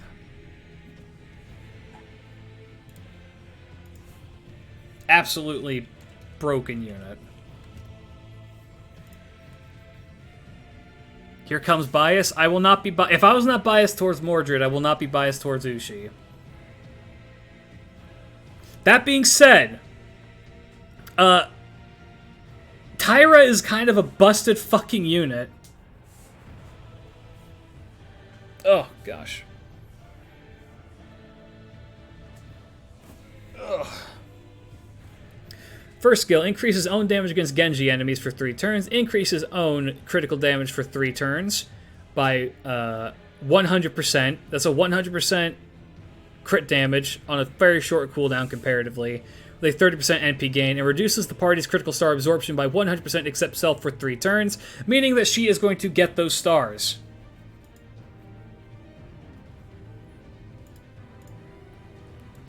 No. Second skill. Gives herself gut status for 1 time 3 turns, revives with 3,000 HP, stackable with other guts, increases own instant kill resistance for 3 turns. On the Guts activation, when Guts is activated, grant self the Thirst or Vengeance buff for 10 turns, which enables extra damage from Taira no Kagekyo's NP, which means that the more that this pops, the better. 4-turn cooldown. As a Guts on a 4-turn cooldown. I hear you have interesting opinions on servants. Yeah, people don't like my opinions on the servants. 4-turn cooldown on a Guts skill is insanity. And then her third skill, Mist of Azumaru, grants self-evasion for 2 attacks, 3 turns, increases own attack by 30%, inflicts curse with 500 damage for 3 turns to all enemies on a 6-turn cooldown. She has Avenger EX, which is amazing. Oblivion Correction is good, even though it's only C. Self-replenishing magic, so she gets 3% NP at the end of every turn. Love your Behind the Servant series. Thank you so much. I appreciate that. I hope to continue them soon. With probably Charlemagne. Or, what's his name? Don Quixote. After 6.5 hours of streaming, my brain is melting out of my ears right now. The anti-riders because of Ushi. Alright. Now, she has her NP. Removes one enemy's buffs, activates first, deals damage to them for a lot. And then that calculates further with her Thirst for Vengeance stacks, which are easy to get for her, and then also gives them Curse. So, this is where you may call me biased because it is an Ushi face.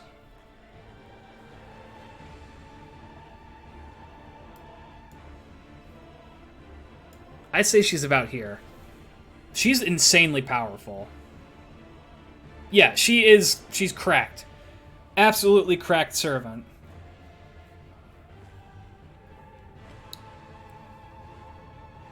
That's not... here's the thing. It's not bias if the servant is good. It would be... You would be able to tell if there was a bias if Mordred was an EX tier.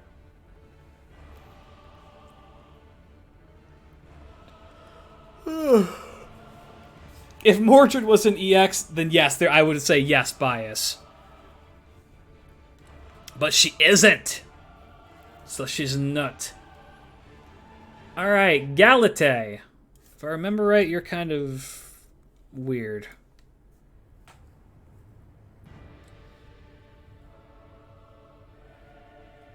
You're pretty weird as a servant, I believe. I would say above Zerker Musashi, yes. Minecraft Iron Pants! Alright. Increases own arts performance for 3 turns by 30%. Increases own buster performance for 3 turns for 30%. Increases own buff removal resistance for 1 time, 3 turns for 100%. Charges own NP gauge by 20%. 6 turn cooldown. That's pretty good. Using the idle event, crit amp CE will let her murder anything that's not a moon cancer. Pretty much. Yeah, she's insane. Absolutely insane servant. Go watch everything that Plushie Mistress does with her and just be like, oh wow, the servant's insane. Monkey deck with arts NP. You gotta love it, right? Maiden of Sculptor A. Grants self gut status for 1 time 3 turns. Stackable with other guts. Increases own defense for 2 times for 3 turns. Revives with 3000 HP. 100% defense up is really good. 6 turn cooldown. Aphrodite's Grace. Self-regeneration buff for 3 turns. Removes party's debuffs every turn for 3 turns. Covers party's HP every turn for 3 turns. Okay, so 2000 HP every turn, and then removes their debuffs every turn. That's pretty good. That's pretty interesting. And self-on-attack buff, activate for 3 turns. Charges own NP gauge when normal attacking with a buster card, which is good. Okay, so that makes up for her being an arts unit, then, because she's able to actually get her NP by doing that. 7 turn cooldown. Madness Enhancement EX is very good. Magic Resist B. Anti-Assassin coins. And then increases own NP damage for 3 turns. Deals single target arts. Reduces their NP gauge by 1. Hits pretty hard. Okay, she's interesting. She's weird. Kind of low attack for Berserker. I kind of like what she's got going on. She's weird. She's very weird. Say about here.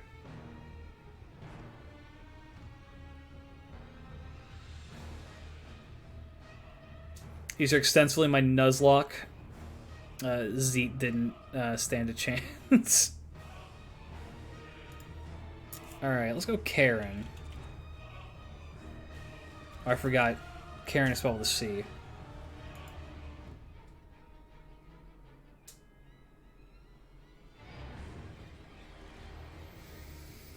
Alright. How far are we? We're almost done. Yeah, we're getting there. 18 more servants. Alright. Grant self-invincibility for 3 attacks, 3 turns. Grant self-regeneration buff for 3 turns. Which is that she absorbs the party's NP gauge by 10% except self every turn. The amount of MP drained of the allies equals the amount of the MP charged by the skill user. Okay, she's got like a weird party vampirism thing.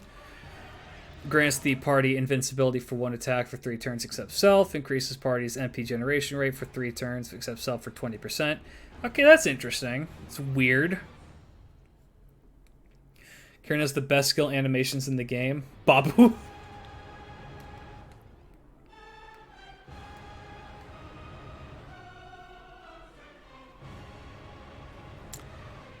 She's got a taunt skill.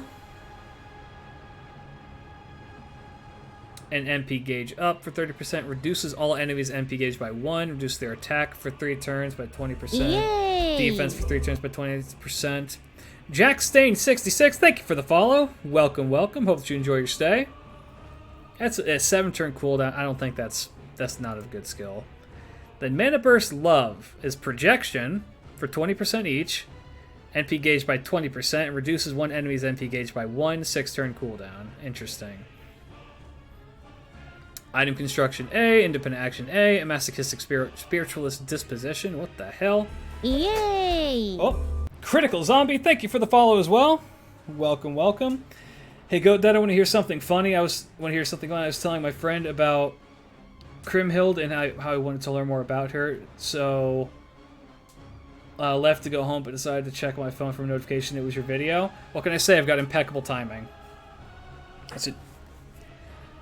Let's see. It's just the merit thing. Increases own attack. What? Own debuff resistance, but increases own attack by 20% while she has debuffs. Interesting. 20. Goddess's Essence, Ironwood Faith. Cannot be terrorized, cannot be charmed, and increases own buster resistance by 10%. So she has very, very weird passives. Anti-Archer. Deal damage to all enemies. Bonus damage to chaotic enemies by 150%. Quick down for 20% for 3 turns. Does not activate first, unfortunately. Inflicts buff block for 1 time for 3 turns. And increases own NP damage by 10%. She's a quick servant. Quicks all around.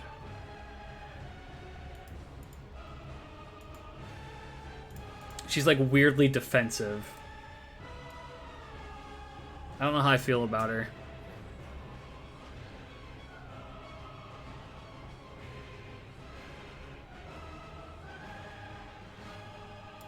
I say about here.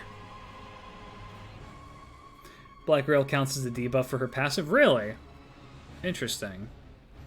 Yeah, she's weird. I think that she's interesting, but I wouldn't say that she's like broken or anything. I think she's about around this area. I did not mean to hit that.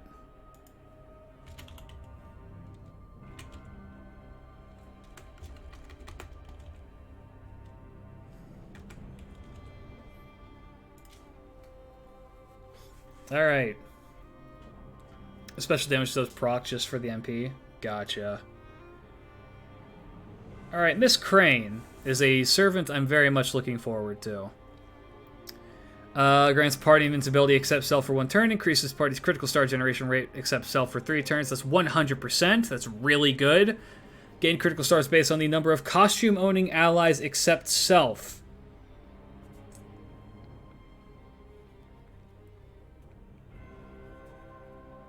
Interesting.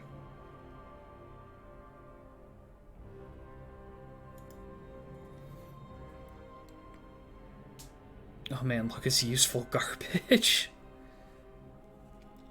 Charges own NP gauge by 100%. That's really good. 2,000 damage to self without killing. And puts a target on her back. Third skill. Increase one ally's critical star absorption for 3 turns for 500%. Increase the critical damage for 3 turns by 50%. Instant kill immune, then deals 1,000 damage without killing self. She has territory creation, which also increases her own critical star generation. Item construction close increases party's received buff success rate by 10% while she is on the field, including sub-members. Anti-ruler. And then here's where she kind of shines. Frank being C is something I'd object to. Crane is an interesting case. I feel like she works well, but the team has to be hyper-focused around her. Yes, Crane is weird. So, yeah. Has to have 20 critical stars or more on the field. Increase first ally's attack except self for 3 turns by 20%. Increases their NP damage by 30% for 3 turns. And then moves herself to the very back. Can only move if there are 2 other party members in the field. It also resets the deck. So, it also charges the first ally's MP gauge except herself for 30%. So, she is bizarre. Because the way how you want to play her, and the way how I've seen people use her, is that you keep swapping out her and a servant that she's buffing, so they retain her buffs. So you can buff stack with them. It's like the hyper stall. And then you have like Super Orion doing like 18 trillion damage or some shit because you've infinite crane stacked on them. Mind you, is that good? I mean, not really. It's unique. It's different. It's not bad. I'd say she's about here. She's different. I appreciate the fact that she's trying to do something unique with the game. She's not like your normal, just I give you all these buffs supports. She works in such an odd way that, I don't know. I like her a lot. I want to play test her a lot. Next up is Morgan. Who I believe I had said in my one video is like here. I'd say she's better than Scotty.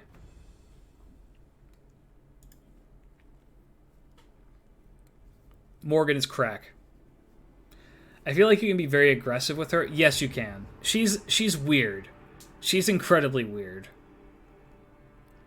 So Morgan has a party-wide 20% attack up, charges her own MP gauge for 30%, and decreases all enemies' defense for 30%. Essentially, that's a 50% attack up in a sense. Second skill, targetable. 20% NP gauge up for 1 ally. Increases the party's NP generation rate for 3 turns for 25%.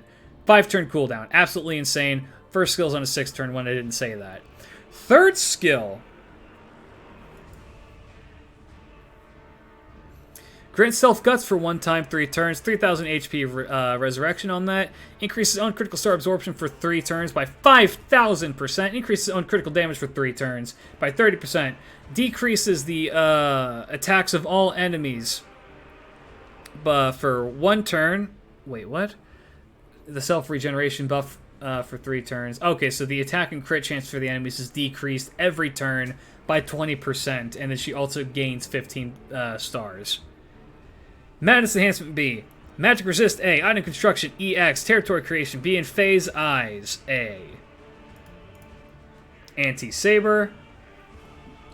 Increases own damage. Her NP is an AoE buster. Increases own damage against Round Table, Knight, or Fey enemies by 50% for 1 turn. It didn't really pop up as often, but her NP still hits incredibly hard. Deals damage to all enemies, inflicts a curse status to them, overcharges the party's NP by 1 stage for 1 time for 3 turns. And then also, the big one is she deals damage to the man attribute enemies. Himiko did the Immortal comp first. Fair.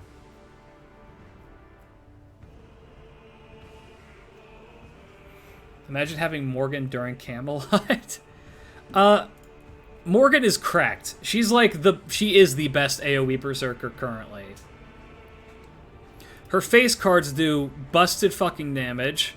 She crits like a tank. She gets her NP insanely quickly. People can argue that Arjun Alter is better, and that is a fair argument to make. I am going to stand for Morgan on this one. Speaking of servants who are absolutely cracked,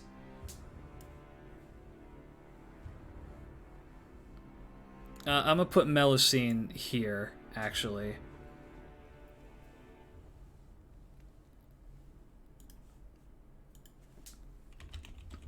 Because Melusine, Melusine is insane. I don't know if I'd say she's better than Orion.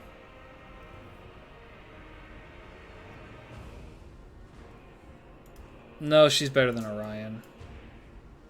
She's probably better than Merlin, too, honestly. Funny enough.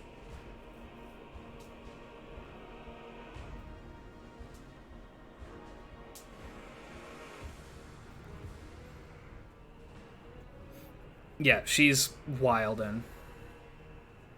Yeah, the Lost Belt 6 banners were broken. Okay, so she has, for her first skill, increases own attack for 3 turns, reduces damage taken by 500 for 3 turns, increases own max HP by for 3 turns by 2,000, charges own NP gauge by 30% for 6 turns. Second skill, 5,000% star absorb for 3 turns, gets 10 critical stars every turn for 3 turns, and gets an immediate 10 crit stars. Third skill. This is what Jekyll and Hyde fucking wishes that she had.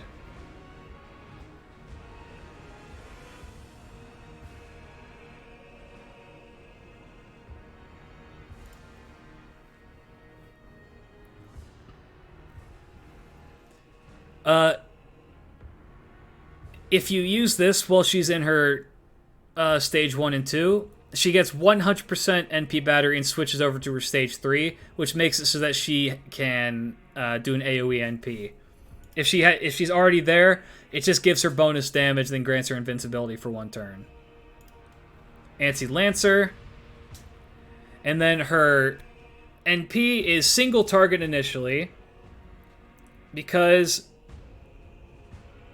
she's single target initially. She gets a decent refund off of it, actually. Gets her NP generation rate for 3 turns. Deals pretty damn good damage. Increases the enemy's damage taken by 1,000, kind of like normal Lancelot does. Gains 10 stars. It's good. Then her second one, which you can always just follow up what you just did with her first one with this one, with that third skill to get her 100% back. Gives her ignore invincibility, deals damage to all enemies, and inflicts 1,000 damage to burn. And now it's Buster. And it has a Buster up on it. She is... Never put support Mel on the random ascension? No, never. You always have that on number 1. Or number 2. Actually, hold on. Let me see which one I like the best. I think I like this one the best, yeah. Nah, this one's cooler. I like the visor. Yeah, Mel is cracked. Mel is absolutely cracked. So, I will take no arguments. Speaking of cracked servants, Christ almighty.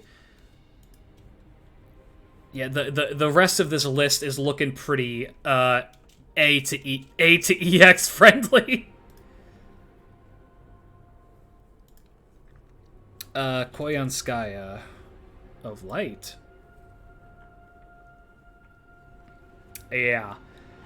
First off, one of the better Final Ascension arts in the game. Second off, insanely powerful. Let's see. First skill. Charges one ally's NP gauge by 50%, reduces their skill cooldowns by 2, deals 1,000 damage to them without killing. That does not matter for how you play this character. Second skill. Increases one ally's damage against human enemies for 3 turns by 50%. Increases their damage against enemies with man attribute for 3 turns for 50%. Grants them on attack activate buff for 3 turns for 10%.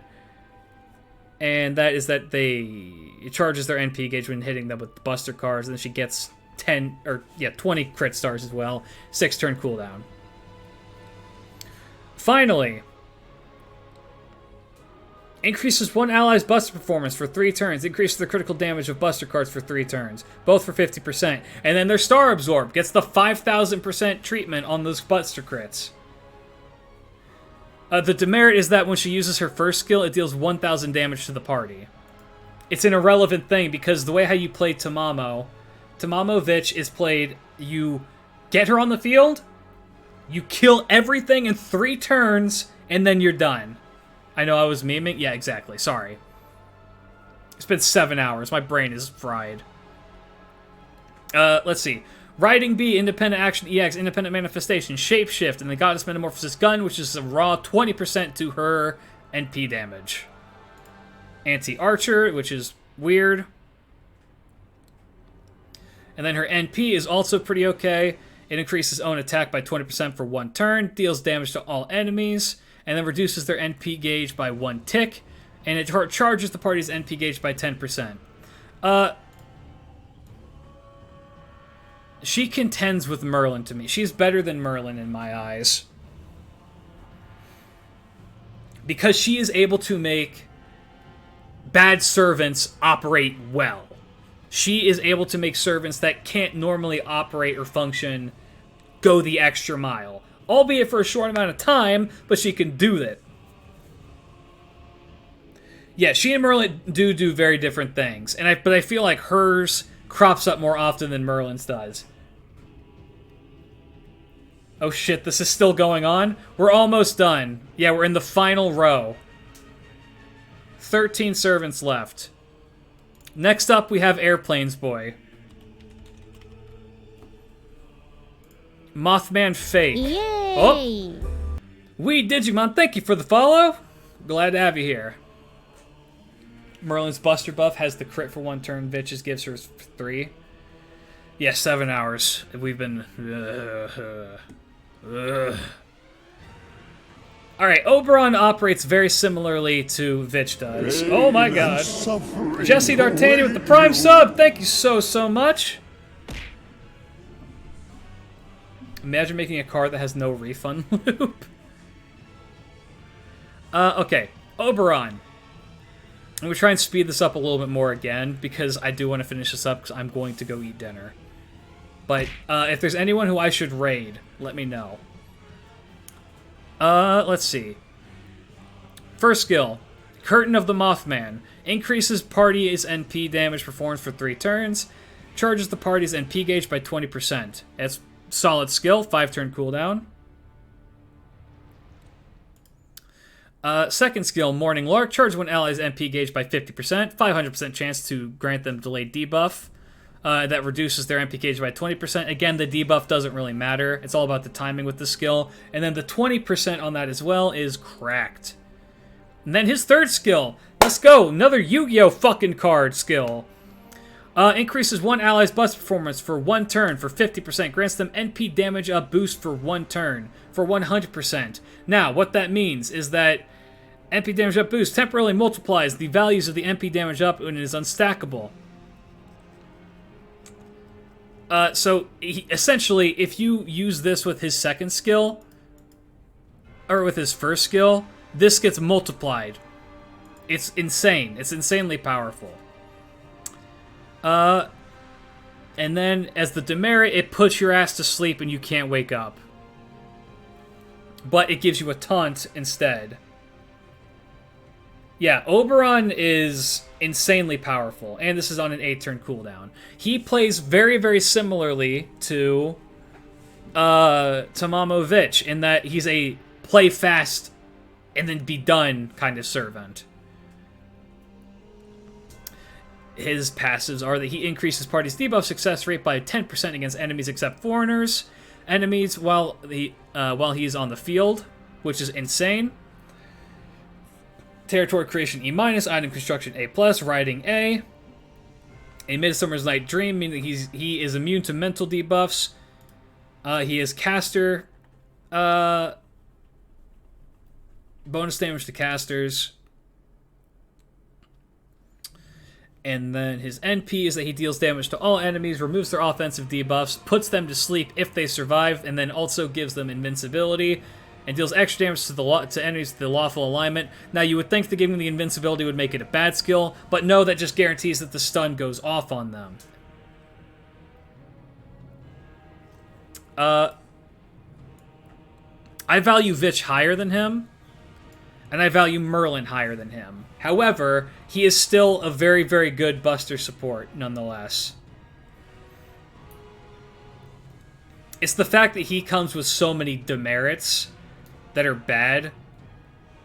I mean, okay, someone's going to mad at me for saying that. They're easy to work around if you want to play it that way. It's just not my personal play style, and I would prefer more consistency with how things go with him. I think that Merlin does the Buster support thing better. I can get lower than Divish, but lower than Merlin, hell no. It's a coin toss for me. I value Merlin more than Oberon, because Oberon almost feels redundant when compared to Vich. 70% MP charge is stupid. That's true, but being able to live forever is also stupid. Oberon is used for all card types with Black Grail. I'm gonna keep it like this. If it for what it's worth, it's very, very close.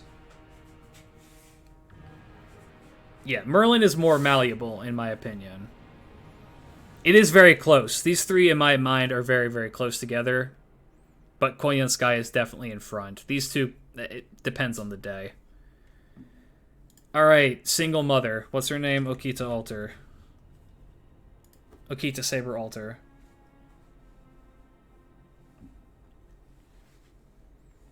I remember that she was also very good. Alright, let's see.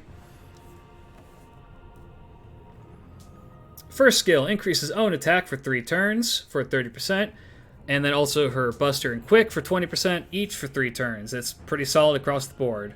Second skill, Purgatory. 30% MP gauge, increases own critical damage for 3 turns by 50%. And then increases on critical star absorption for 1 turn by 500%, 5 turn cooldown is pretty good. Let me put this on the good one real quick. I believe that's this one. Yep, I like this one. That's a good look for her.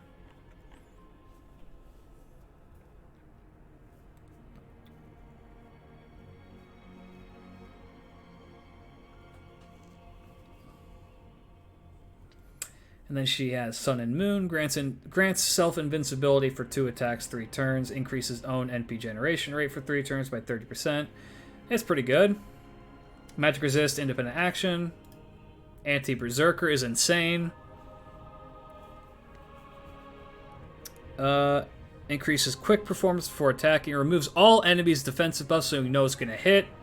And it is anti-world, so it is an AoE. Now she's solid. It's an AoE Quicksaber, which is a very very rare thing. I think there's 3 AoE Quicksabers in the game, and that's Lakshmi Bai, her, and now Charlemagne.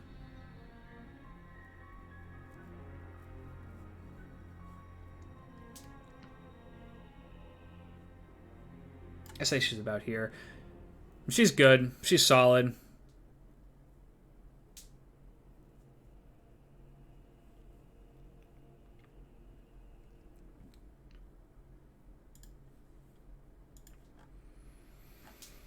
Summer Kama.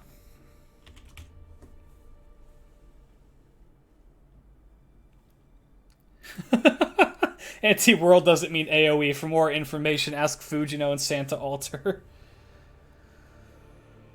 Yeah, there are no AoE Quicksabers, which is really kind of disappointing. Let me get this to the good one. Hell yeah, dude. Alright. Did they make her an arts unit? They did. Interesting.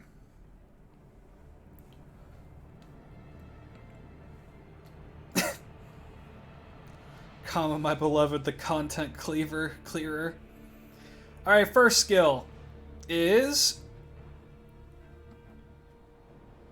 increases own arts performance for 3 turns, and grants self-evasion for 2 attacks for 3 turns. 30%. It's kind of mundane, but I mean it works. How's her gains? Her gain is it's meh. Okay. Let's see. Second skill, Hollow Demon, increase own NP damage for 3 turns. Chance to charm all enemies for 1 turn. It's a guaranteed charm, which is nice. NP damage for 20% for 3 turns is good. Klidge, I left for work 5.5 hours ago and you're still streaming. Are you okay? No. Third skill. Mara in Midsummer charges own NP gauge for 50%, which is good. Grants self on attack, activate debuff for 3 turns. That increases own damage against enemies with the Heartfelt Blaze debuff for a multiplier for 3 turns, and it can stack up to 10 times. That's very good. Overspace Ishtar, no objections. Sakura face, to hell with you. She's got a lot of passives, holy shit. Magic Resist, Riding A, Adventure B, Oblivion Correction B, Self-Replenishment Magic A, Independent Manifestation E, Demon King's Essence, question mark. Anti-Lancer, again, despite Parvati. These don't change. So she's only in arts, hits 4 times, deals damage to all enemies, reduces their defense by 20% for 3 turns. And deals extra damage to enemies with charm.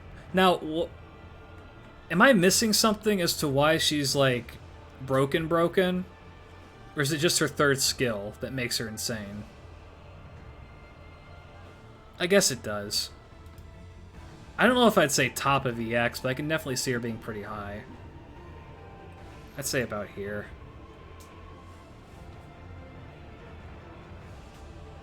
Old man is committed to the tier list. It's just simple looping power. That's fair enough. Fair enough.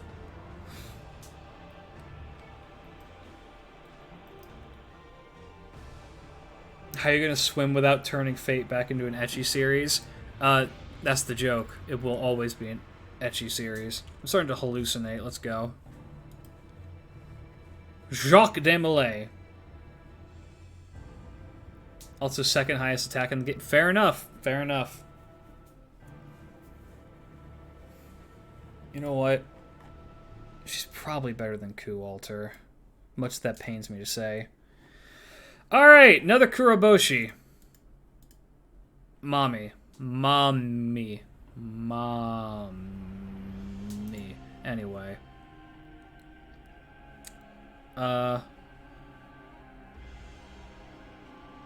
First skill, increases party's attack for 3 turns by 20%, increases party's critical damage for 3 turns by 30%, increases party's NP gauge by 20%, grants party the evil alignment except self for 3 turns. That is an insanely good skill. Jesus Christ, and on a 6-turn cooldown, that's really good. Goat Mommy. No, we all know what Goat Mommy looks like. Nope, that's the Rinrin one. We all know what Goat Mommy looks like. I will never take this off of my computer.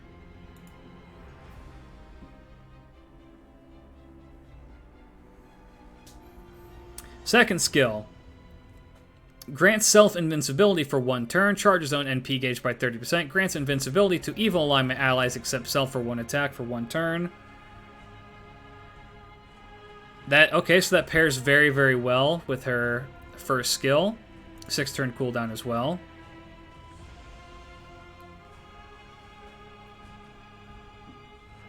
And then Innocent Monster A. Gains critical stars every turn for 3 turns. That's 10 of them. Increases own quick performance by 20% for 3 turns. Increases own damage against enemies with the curse status for 3 turns by 50%. Interesting. So she and... what's her name? Van Gogh will get along pretty well.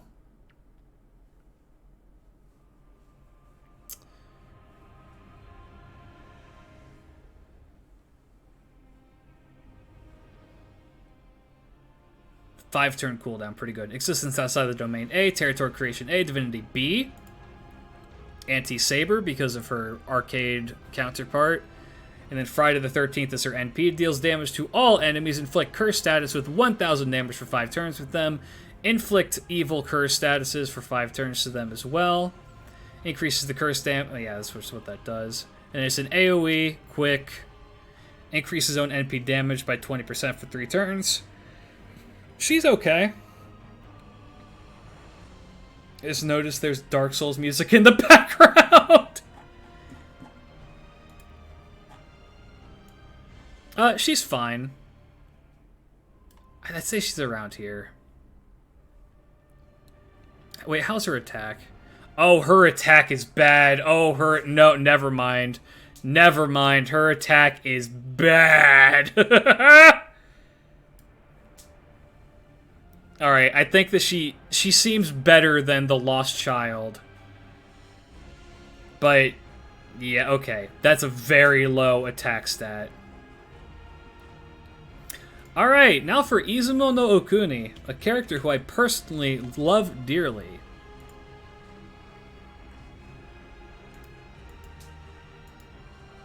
She's so cute. Why are you such a cute?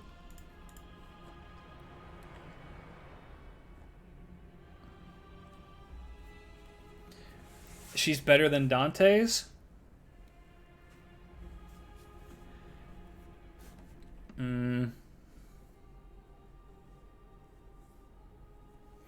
Alright, first skill.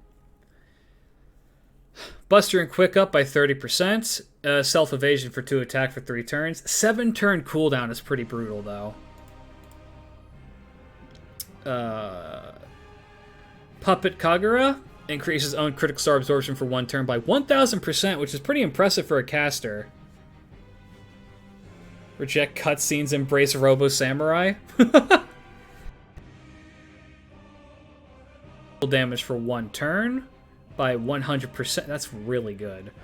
Grant self on attack, activate debuff for 1 turn. Inflicts defense down by 10% for 3 turns to an enemy when critical attacking. Okay, that's incredibly good. And her third skill, Shrine Maiden of the Seal, reduce one ally's skill cooldown by 1, charges own NP gauge by 50%, gains critical stars, 15 of them, 7-turn cooldown. So her issue is that her first and third skills have 7-turn cooldowns. But she's got some crazy stuff going on. Territory Creation C increases her arts performance, but also her own critical damage by 4%. And then again on her other one, and then again, because she has a passive 12% crit up, and she makes stars. Anti-Pretender. Ooh, that's the first time we've seen that one tonight. 10-hit, single target, quick NP on a caster. Ladies and gentlemen, we have something different on our hands. And it reduces one enemy's quick resistance before damage. Deals bonus damage to demonic enemies.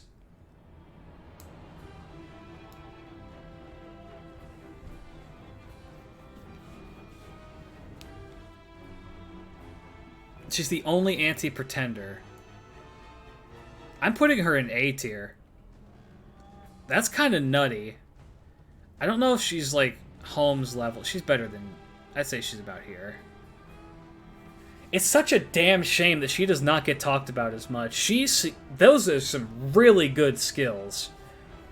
And her attack isn't that bad, is it? I mean, it's going to have the caster thing tied to it, yeah. No, her attack is fine. I mean, it's not great, but it's not horrible. She has a really good NP gain. That's really good.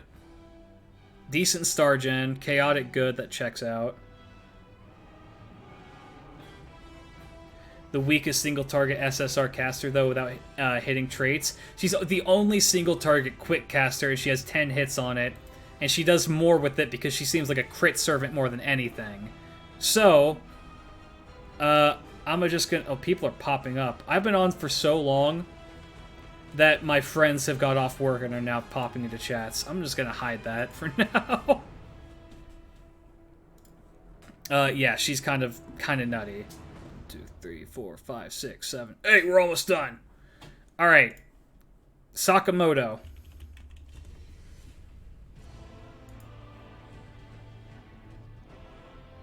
They're not actually in the chat because I'm not in the Discord call right now.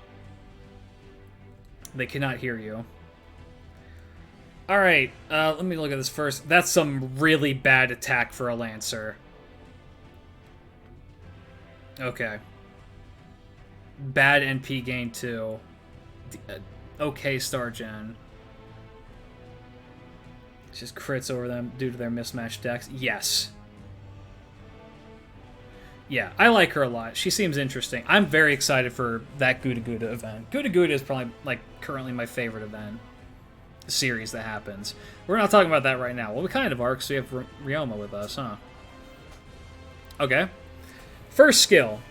Increases party's arts performance by for 3 turns by 20%. Increases party's critical damage for 3 turns by 30%. Overcharges party's NP by 1 stage for 1 time for 3 turns. On a 6-turn cooldown. It's pretty good.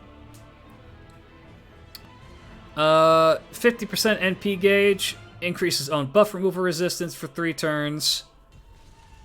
By 100%. And debuff immunity for 3 turns on a 6-turn cooldown. That's also very good. Increases own arts performance for 3 turns. So he has built-in... So he has a built-in 20% arts up for himself. Bonus 30% buster. And then creates 10 stars every turn for 3 turns. 6-turn cooldowns across the board. Magic resist C+, riding EX, good quicks. He's got 1 quick, of course, so what the fuck. And then Shapeshift Orochi increases own critical attack chance resistance by 10% and increases his own critical damage by 10%. It's pretty good. Anti-Alter Ego is pretty good. His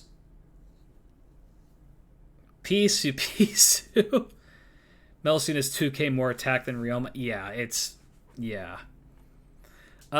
His NP is that he increases his own defense by 50% for 1 turn. Deals damage to all enemies. Increases NP damage for 3 turns by 20%. It does not hit very hard. Am I missing something with his gimmick? He just seems kind of meh. He seems kind of meh.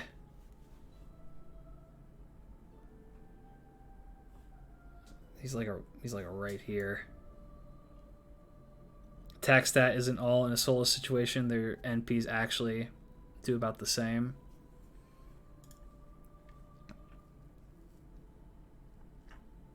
Can he loop well? But no, his NP gain is not good. He is kind of meh, which is a shame because this is adorable. This is one of probably my favorite canon ship in Fate. Alright, this is Tai Gong Wong.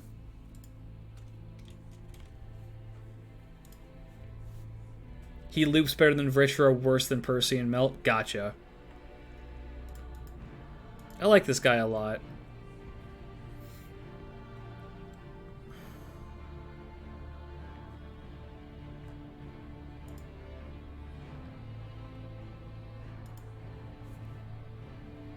Alright. He's got standard NP gain, mass star generation. Yay! Oh. Fearless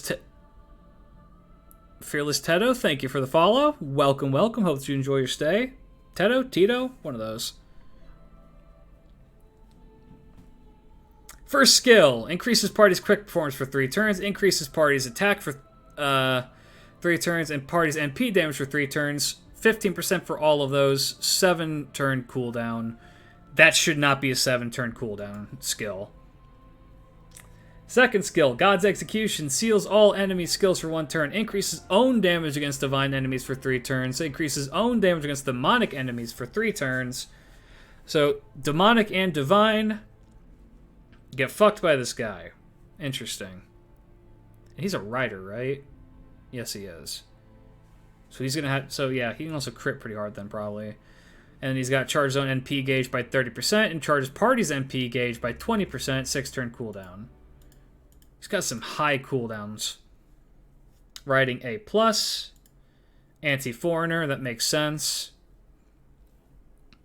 He is the anti-Tamamo, yes. Deals damage to all enemies. Deals 150% extra damage to divine enemies. Reduces their quick resistance after damage for 20%. This hits 6 times in its AoE. He's the Chinese guy that chased away Daiji? Yes. He seems okay. He does not seem phenomenal. He seems like a... I can see what they're trying to do with him, but he doesn't seem like he's cracked. Know what I mean? So he's about here. He can work.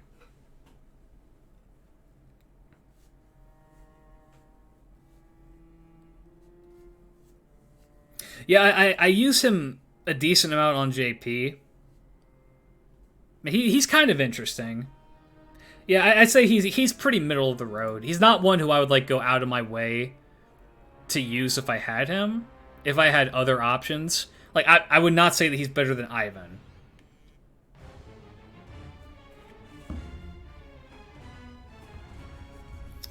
Alright. Let's see. Next up is Tamamo Beast. I should just...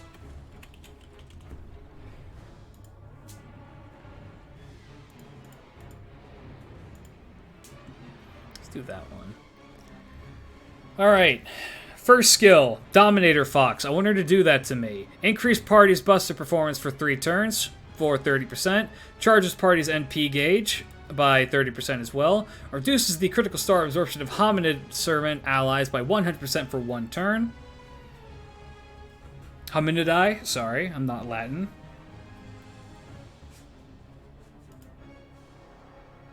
Second skill, overcharge 1 ally's NP by 2 stages for 1 time for 3 turns. Grant self on active attack buff for 3 turns. That is, the gain 5 critical stars with normal attacking with a Buster card. Increase the attack of animal characteristic allies for 3 turns. Increase the defense of animal characteristic servants allies for 3 turns. Let's just take a look at who those are.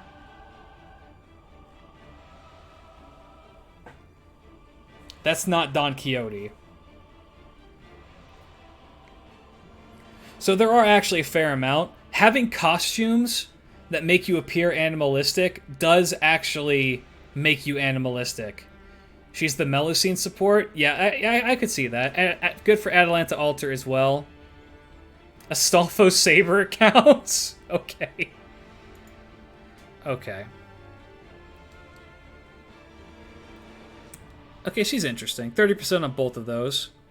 Then her third skill, Goddess Metamorphosis Beast, increases it gives her ignored invincibility for 3 turns, increases own critical damage for 3 turns, grants self on attack, activate debuff for 3 turns, inflicts the poison, curse, and burn for 3 turns to enemies when attacking.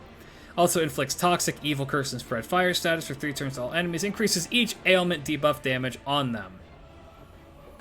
So she's dots. Because beneath...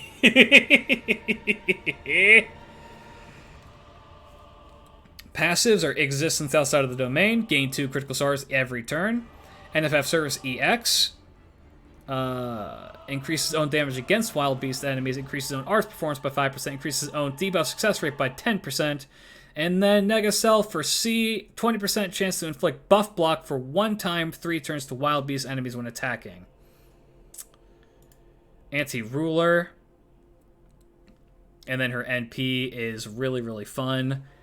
Increases own attack by 20% for 1 turn. Deals damage to all enemies. Removes their offensive buffs and reduces their buster resistance by 20% for 3 turns. And extra damage by 150% for Earth attribute enemies. So she is weird. I think that she's A tier because she has some unique buffs for certain servants. But I don't think that she is, like, as cracked as normal Koyanskaya is. She's not better than Sherlock. I'd say she's about here. No, she's about here. She does more damage with her dots. Damages all allies. Am I not surprised? Yeah, I'd say that. I'd say that's fair for her. Alright. Her third ascension is just yes. I agree. I love it. Next up. There's too many ends. Another one of my favorites is Bazit.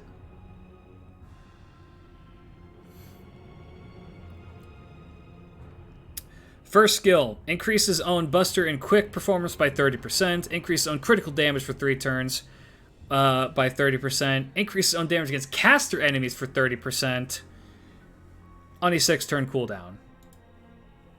Second, Sea God's Ruin, 500% NP battery, increases own critical star absorption for 1 turn for 500%, and critical damage is increased yet again by 100%.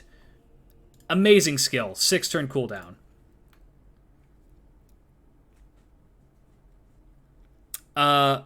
Third skill.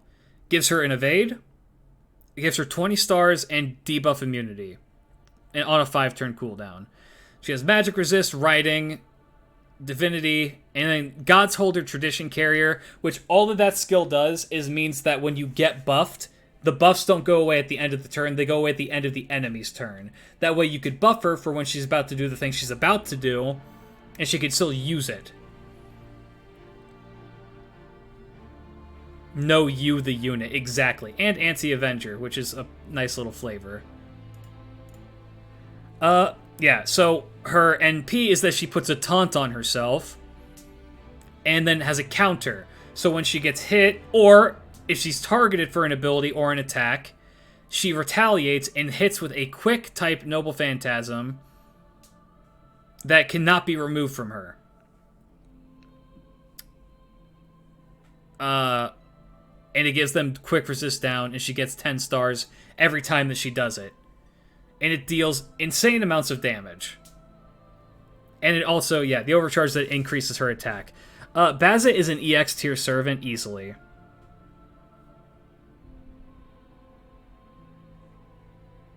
I say she's here. If she gets stunned, she doesn't counter. True. That's the one thing that slows her down. But she's absolutely insane. Absolutely insane as a unit. Also, she puts out insane amounts of damage. And is an alter ego. So she has class advantage against all the cavalry. And she crits hard, too. And gets her NP really, really quickly. She's good. She's an excellent servant. Alright, next up is Super Bunyan.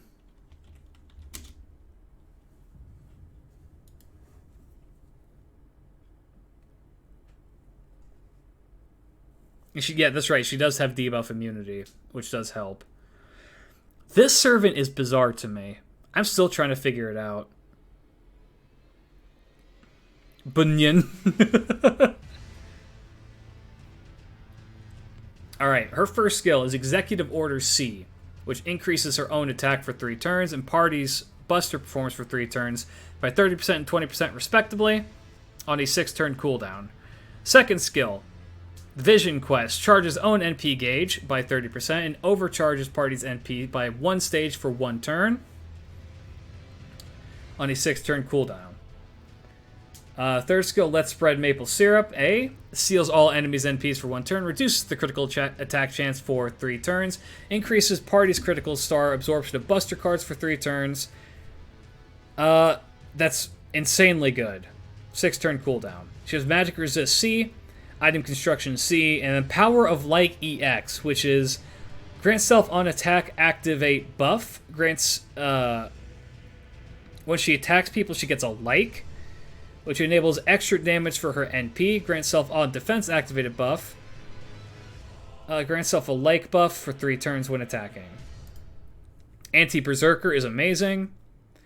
And then she stacks those likes and converts them into damage for a massive single target NP.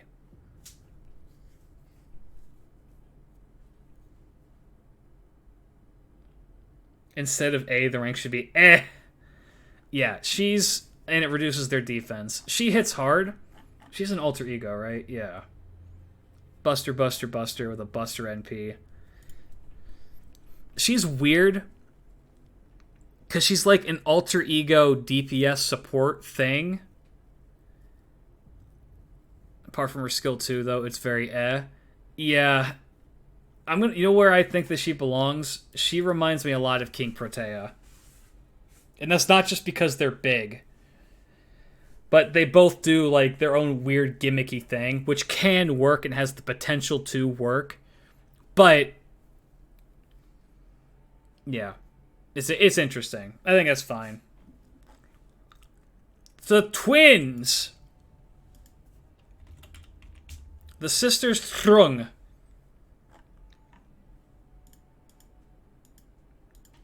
I like these two a lot. They're very fun. I have them on JP. They're really, really fun to use. First skill, Charisma of the Rebellion. Increases the party's attack for 3 turns. Increases party's arts performance for 3 turns by 15% each, which is pretty good. They have Sister Bond, which increases both their arts performance and buster performance for 3 turns by 15% each.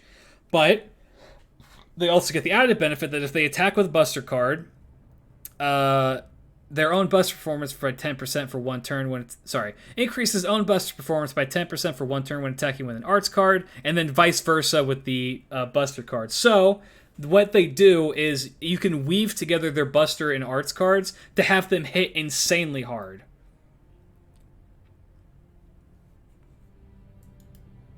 They're really, really fun to use, and that's on a 4-turn cooldown for a 3-turn buff, by the way, which is kind of crazy.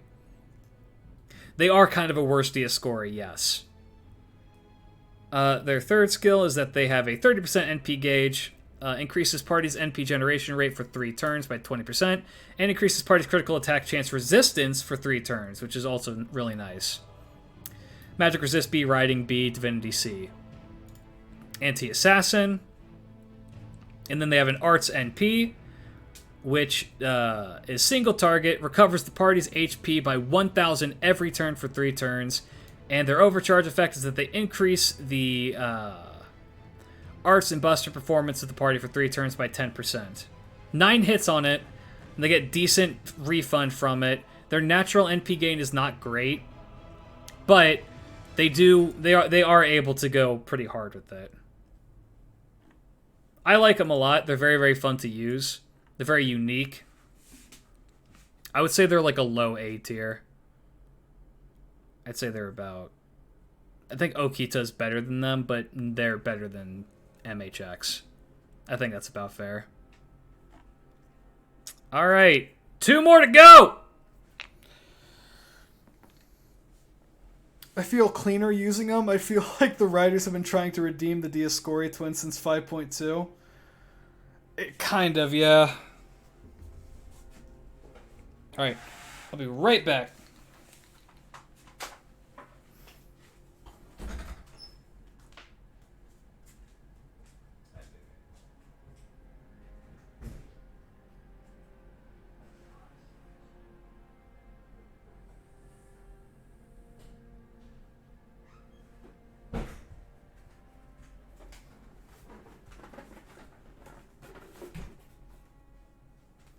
Oh.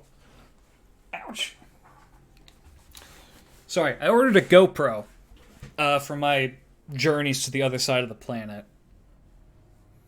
So I can take some content that you guys will see on that. So that'll be nice. Who am I looking at? I'm looking at Constantine.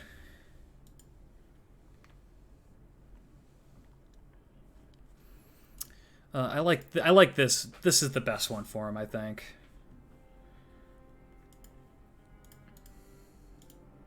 I can't zoom in. Sheesh. Why you gotta look like that, dude? This is a really good Final Ascension art, though. Anyway. Live Constantine reaction. Yeah. Very concerned that I have 7 pings on Discord that I just noticed. 2 of which are in my own chat. Oh, God. What have you all done? What have you all done? Oh, so much Ushi! Oh, let's go! I'm gonna look at that later. Alright. Constantine. He's a writer. He's a pretty new servant. I have a video on him for Behind the Servants, if you've not seen that yet. Yeah, the last Byzantium emperor. Okay.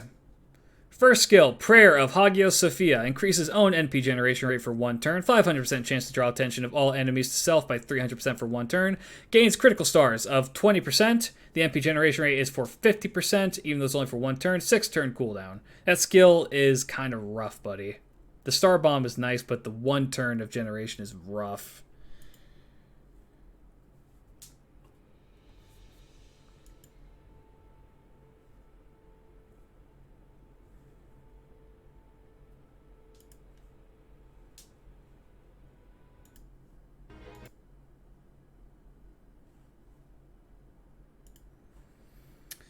Second skill. Pain Oh and my god. suffering await you. Dilly! Dilly! Thank you for the resub, my man. Welcome back. Glad to have you back. Welcome to... It's been almost 8 hours, but we're almost done. Love you, Goat Dad. I love you, Dilly. Big loves for Dilly. Alright. Second skill. Increases party's attack for 3 turns by 20%.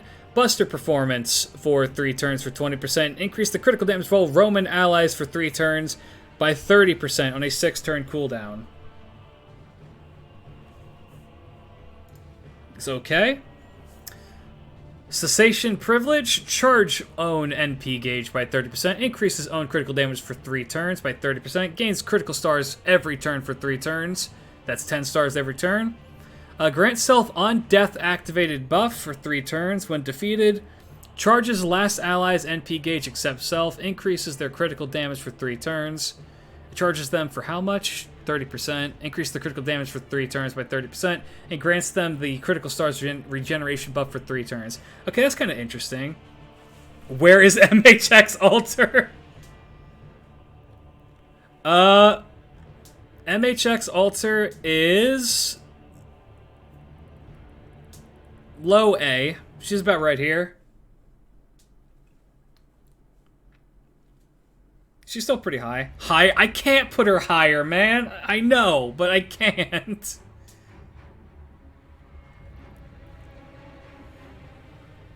MHX is the strongest single target in the game.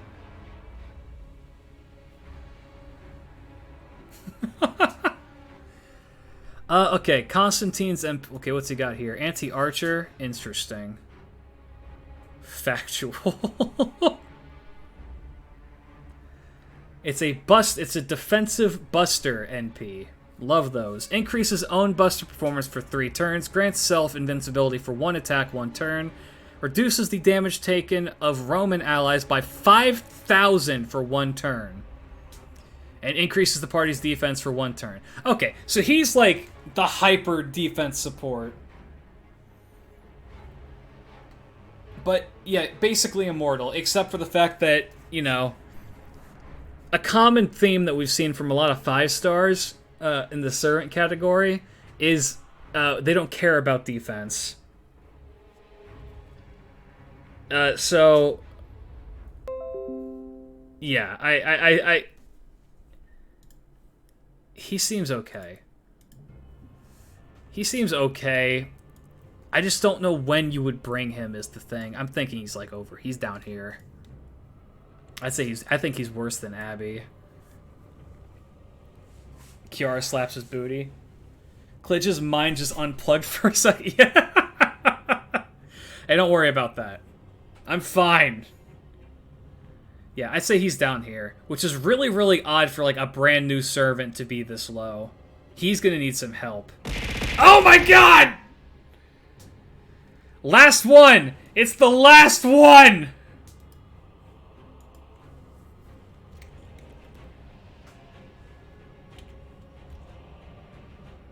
Where is he? Where is he? There he is.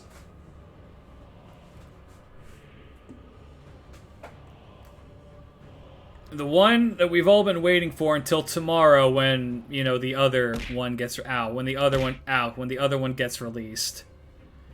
We have Charlie. He has very good attack. Ow. Lawful good, Brynhild's beloved. Quick arts art buster. Pretty good. Hi, I'm back. What I missed? You've missed a lot. We're on the final one. It's 8 hours later. First skill. We have Traveling the Path of the King. Grants one... Oh, it's targetable. 1 ally invincibility for 2 attacks for 3 turns. I have this guy, by the way. I need to get him leveled up. I pulled him on a Hail Mary single pull on my JP account.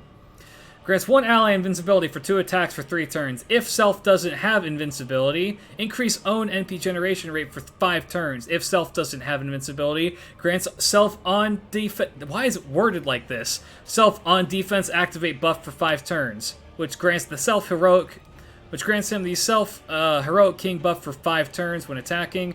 Heroic king enables extra damage from Charlemagne's NP. If self has invincibility, 500% chance to seal own NP for 1 turn. He needs the new bronze mats and a lot of it. Damn. Good thing I got cum cubes. And it's a 20% NP generation rate. So, if I'm understanding what this is telling me, don't give yourself invincibility. Give it to somebody else so you can get the buff.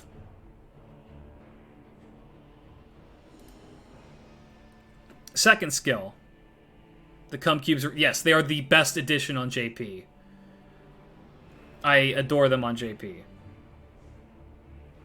Alright. Second skill. Increases party's attack for 3 turns for 20%. Increases own damage against demonic enemies for 3 turns for 30%. Increases own defense. Interesting. Own defense against divine enemies for 3 turns for 30%. Charges own NP gauge by 30%. 6 turn cooldown. That's pretty solid across the board. And the blue apples, yes. Finally, Mana Burst Lightning increases own quick performance for 3 turns by 30%. Critical damage by 30% for himself. Increases own critical damage against evil alignment enemies for 3 turns. Okay, so he has a passive 80% critical damage for 3 turns if he's fighting an evil enemy. That's really good. And he has Riding A. And he's a quick servant, so that's insanely good. Magic Resist A is good as well. Anti-Berserker is amazing. And he has the NP, which is AoE. Deals bonus damage based on how many of the Heroic King buffs that he has. I feel like the fans just to one look at him. Those pure prisms were doomed. Yeah, 12 hit NP, 12 hit quick NP. That's AoE. And he reduces quick resist for enemies. He seems kind of cracked. He seems incredibly good. He's got it. He has a lot of good stuff going. He seems like a better version of these two. And these two are good. I would say he's...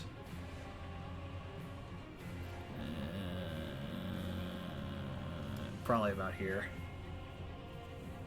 Charles and Astolfo quick saber buddies? Hell yeah. Okita Alter is better, but he's... I don't know. I'm reading through that, and he seems like he's got a lot of better things going on. Her kit seems kind of mundane, but still very powerful. When you're done, you can post this to the Discord. I will be posting this video on YouTube probably tomorrow morning. But, yeah. I'll put it there. Okay! 8 hours later! People are going to notice that there are some differences between this and my other videos. Can we get a link to the tier list? Yes. This tier list was made by _Victor on Twitter. Where do I get this? There we go.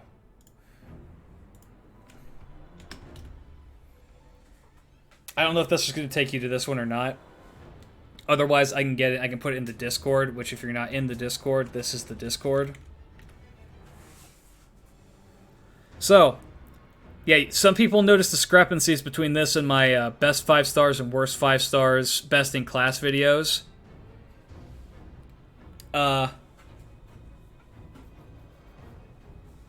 That's fine. As I get to use more servants more often, my opinions on them tend to change a little bit more. Yay! Oh, Griffith K with the follow. Thank you so much. Hope you enjoy your stay, even though we are about to sign off after 8 hours. I'm pretty satisfied with this list for the most part. I'm sure people on YouTube will not be satisfied with this list because why would they be?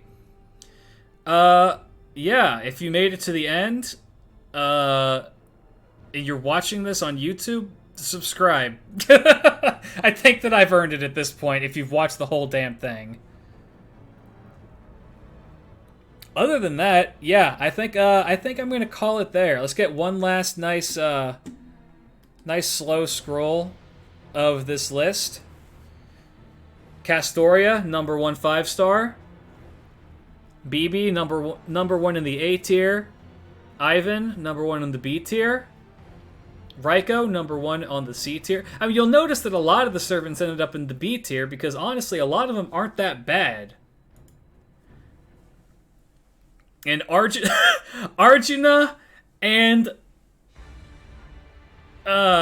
what's her name? Yay! Artemis are the only F tier servants, and I'm totally content with that. Instantly putting Proto Saber to the top of EX. Damn. That's alright. For now, guys, thank you so much for hanging out and watching. I'm going to go and die. So, if you enjoyed the content and you are still here and you've not followed yet, following would be very much appreciated. I don't always do Fate stuff. I mean, a lot of the times I don't do Fate stuff. But if you want to keep up with what I do, Yay! that's more than enough. Thank you so much, Omega at Zero, for the follow. Thank you so much for Knight Nero for the follow as well. Yay! Thank you, D3 Eno, for the follow as well. I think I said thank you to Yay! Just a Blur 49 as well, but in case I didn't, thank you for the follow. You guys are awesome. Thank you for sticking with me through this insane ordeal. Been watching you on YouTube. About time I caught one of these streams. Yeah, this is not an average amount of time I stream normally as well. So don't get used to this. Normally streams like 2 hours max. But yeah, I'm out. Thank you guys. Love you all. Thank you so much. Peace out, Joe.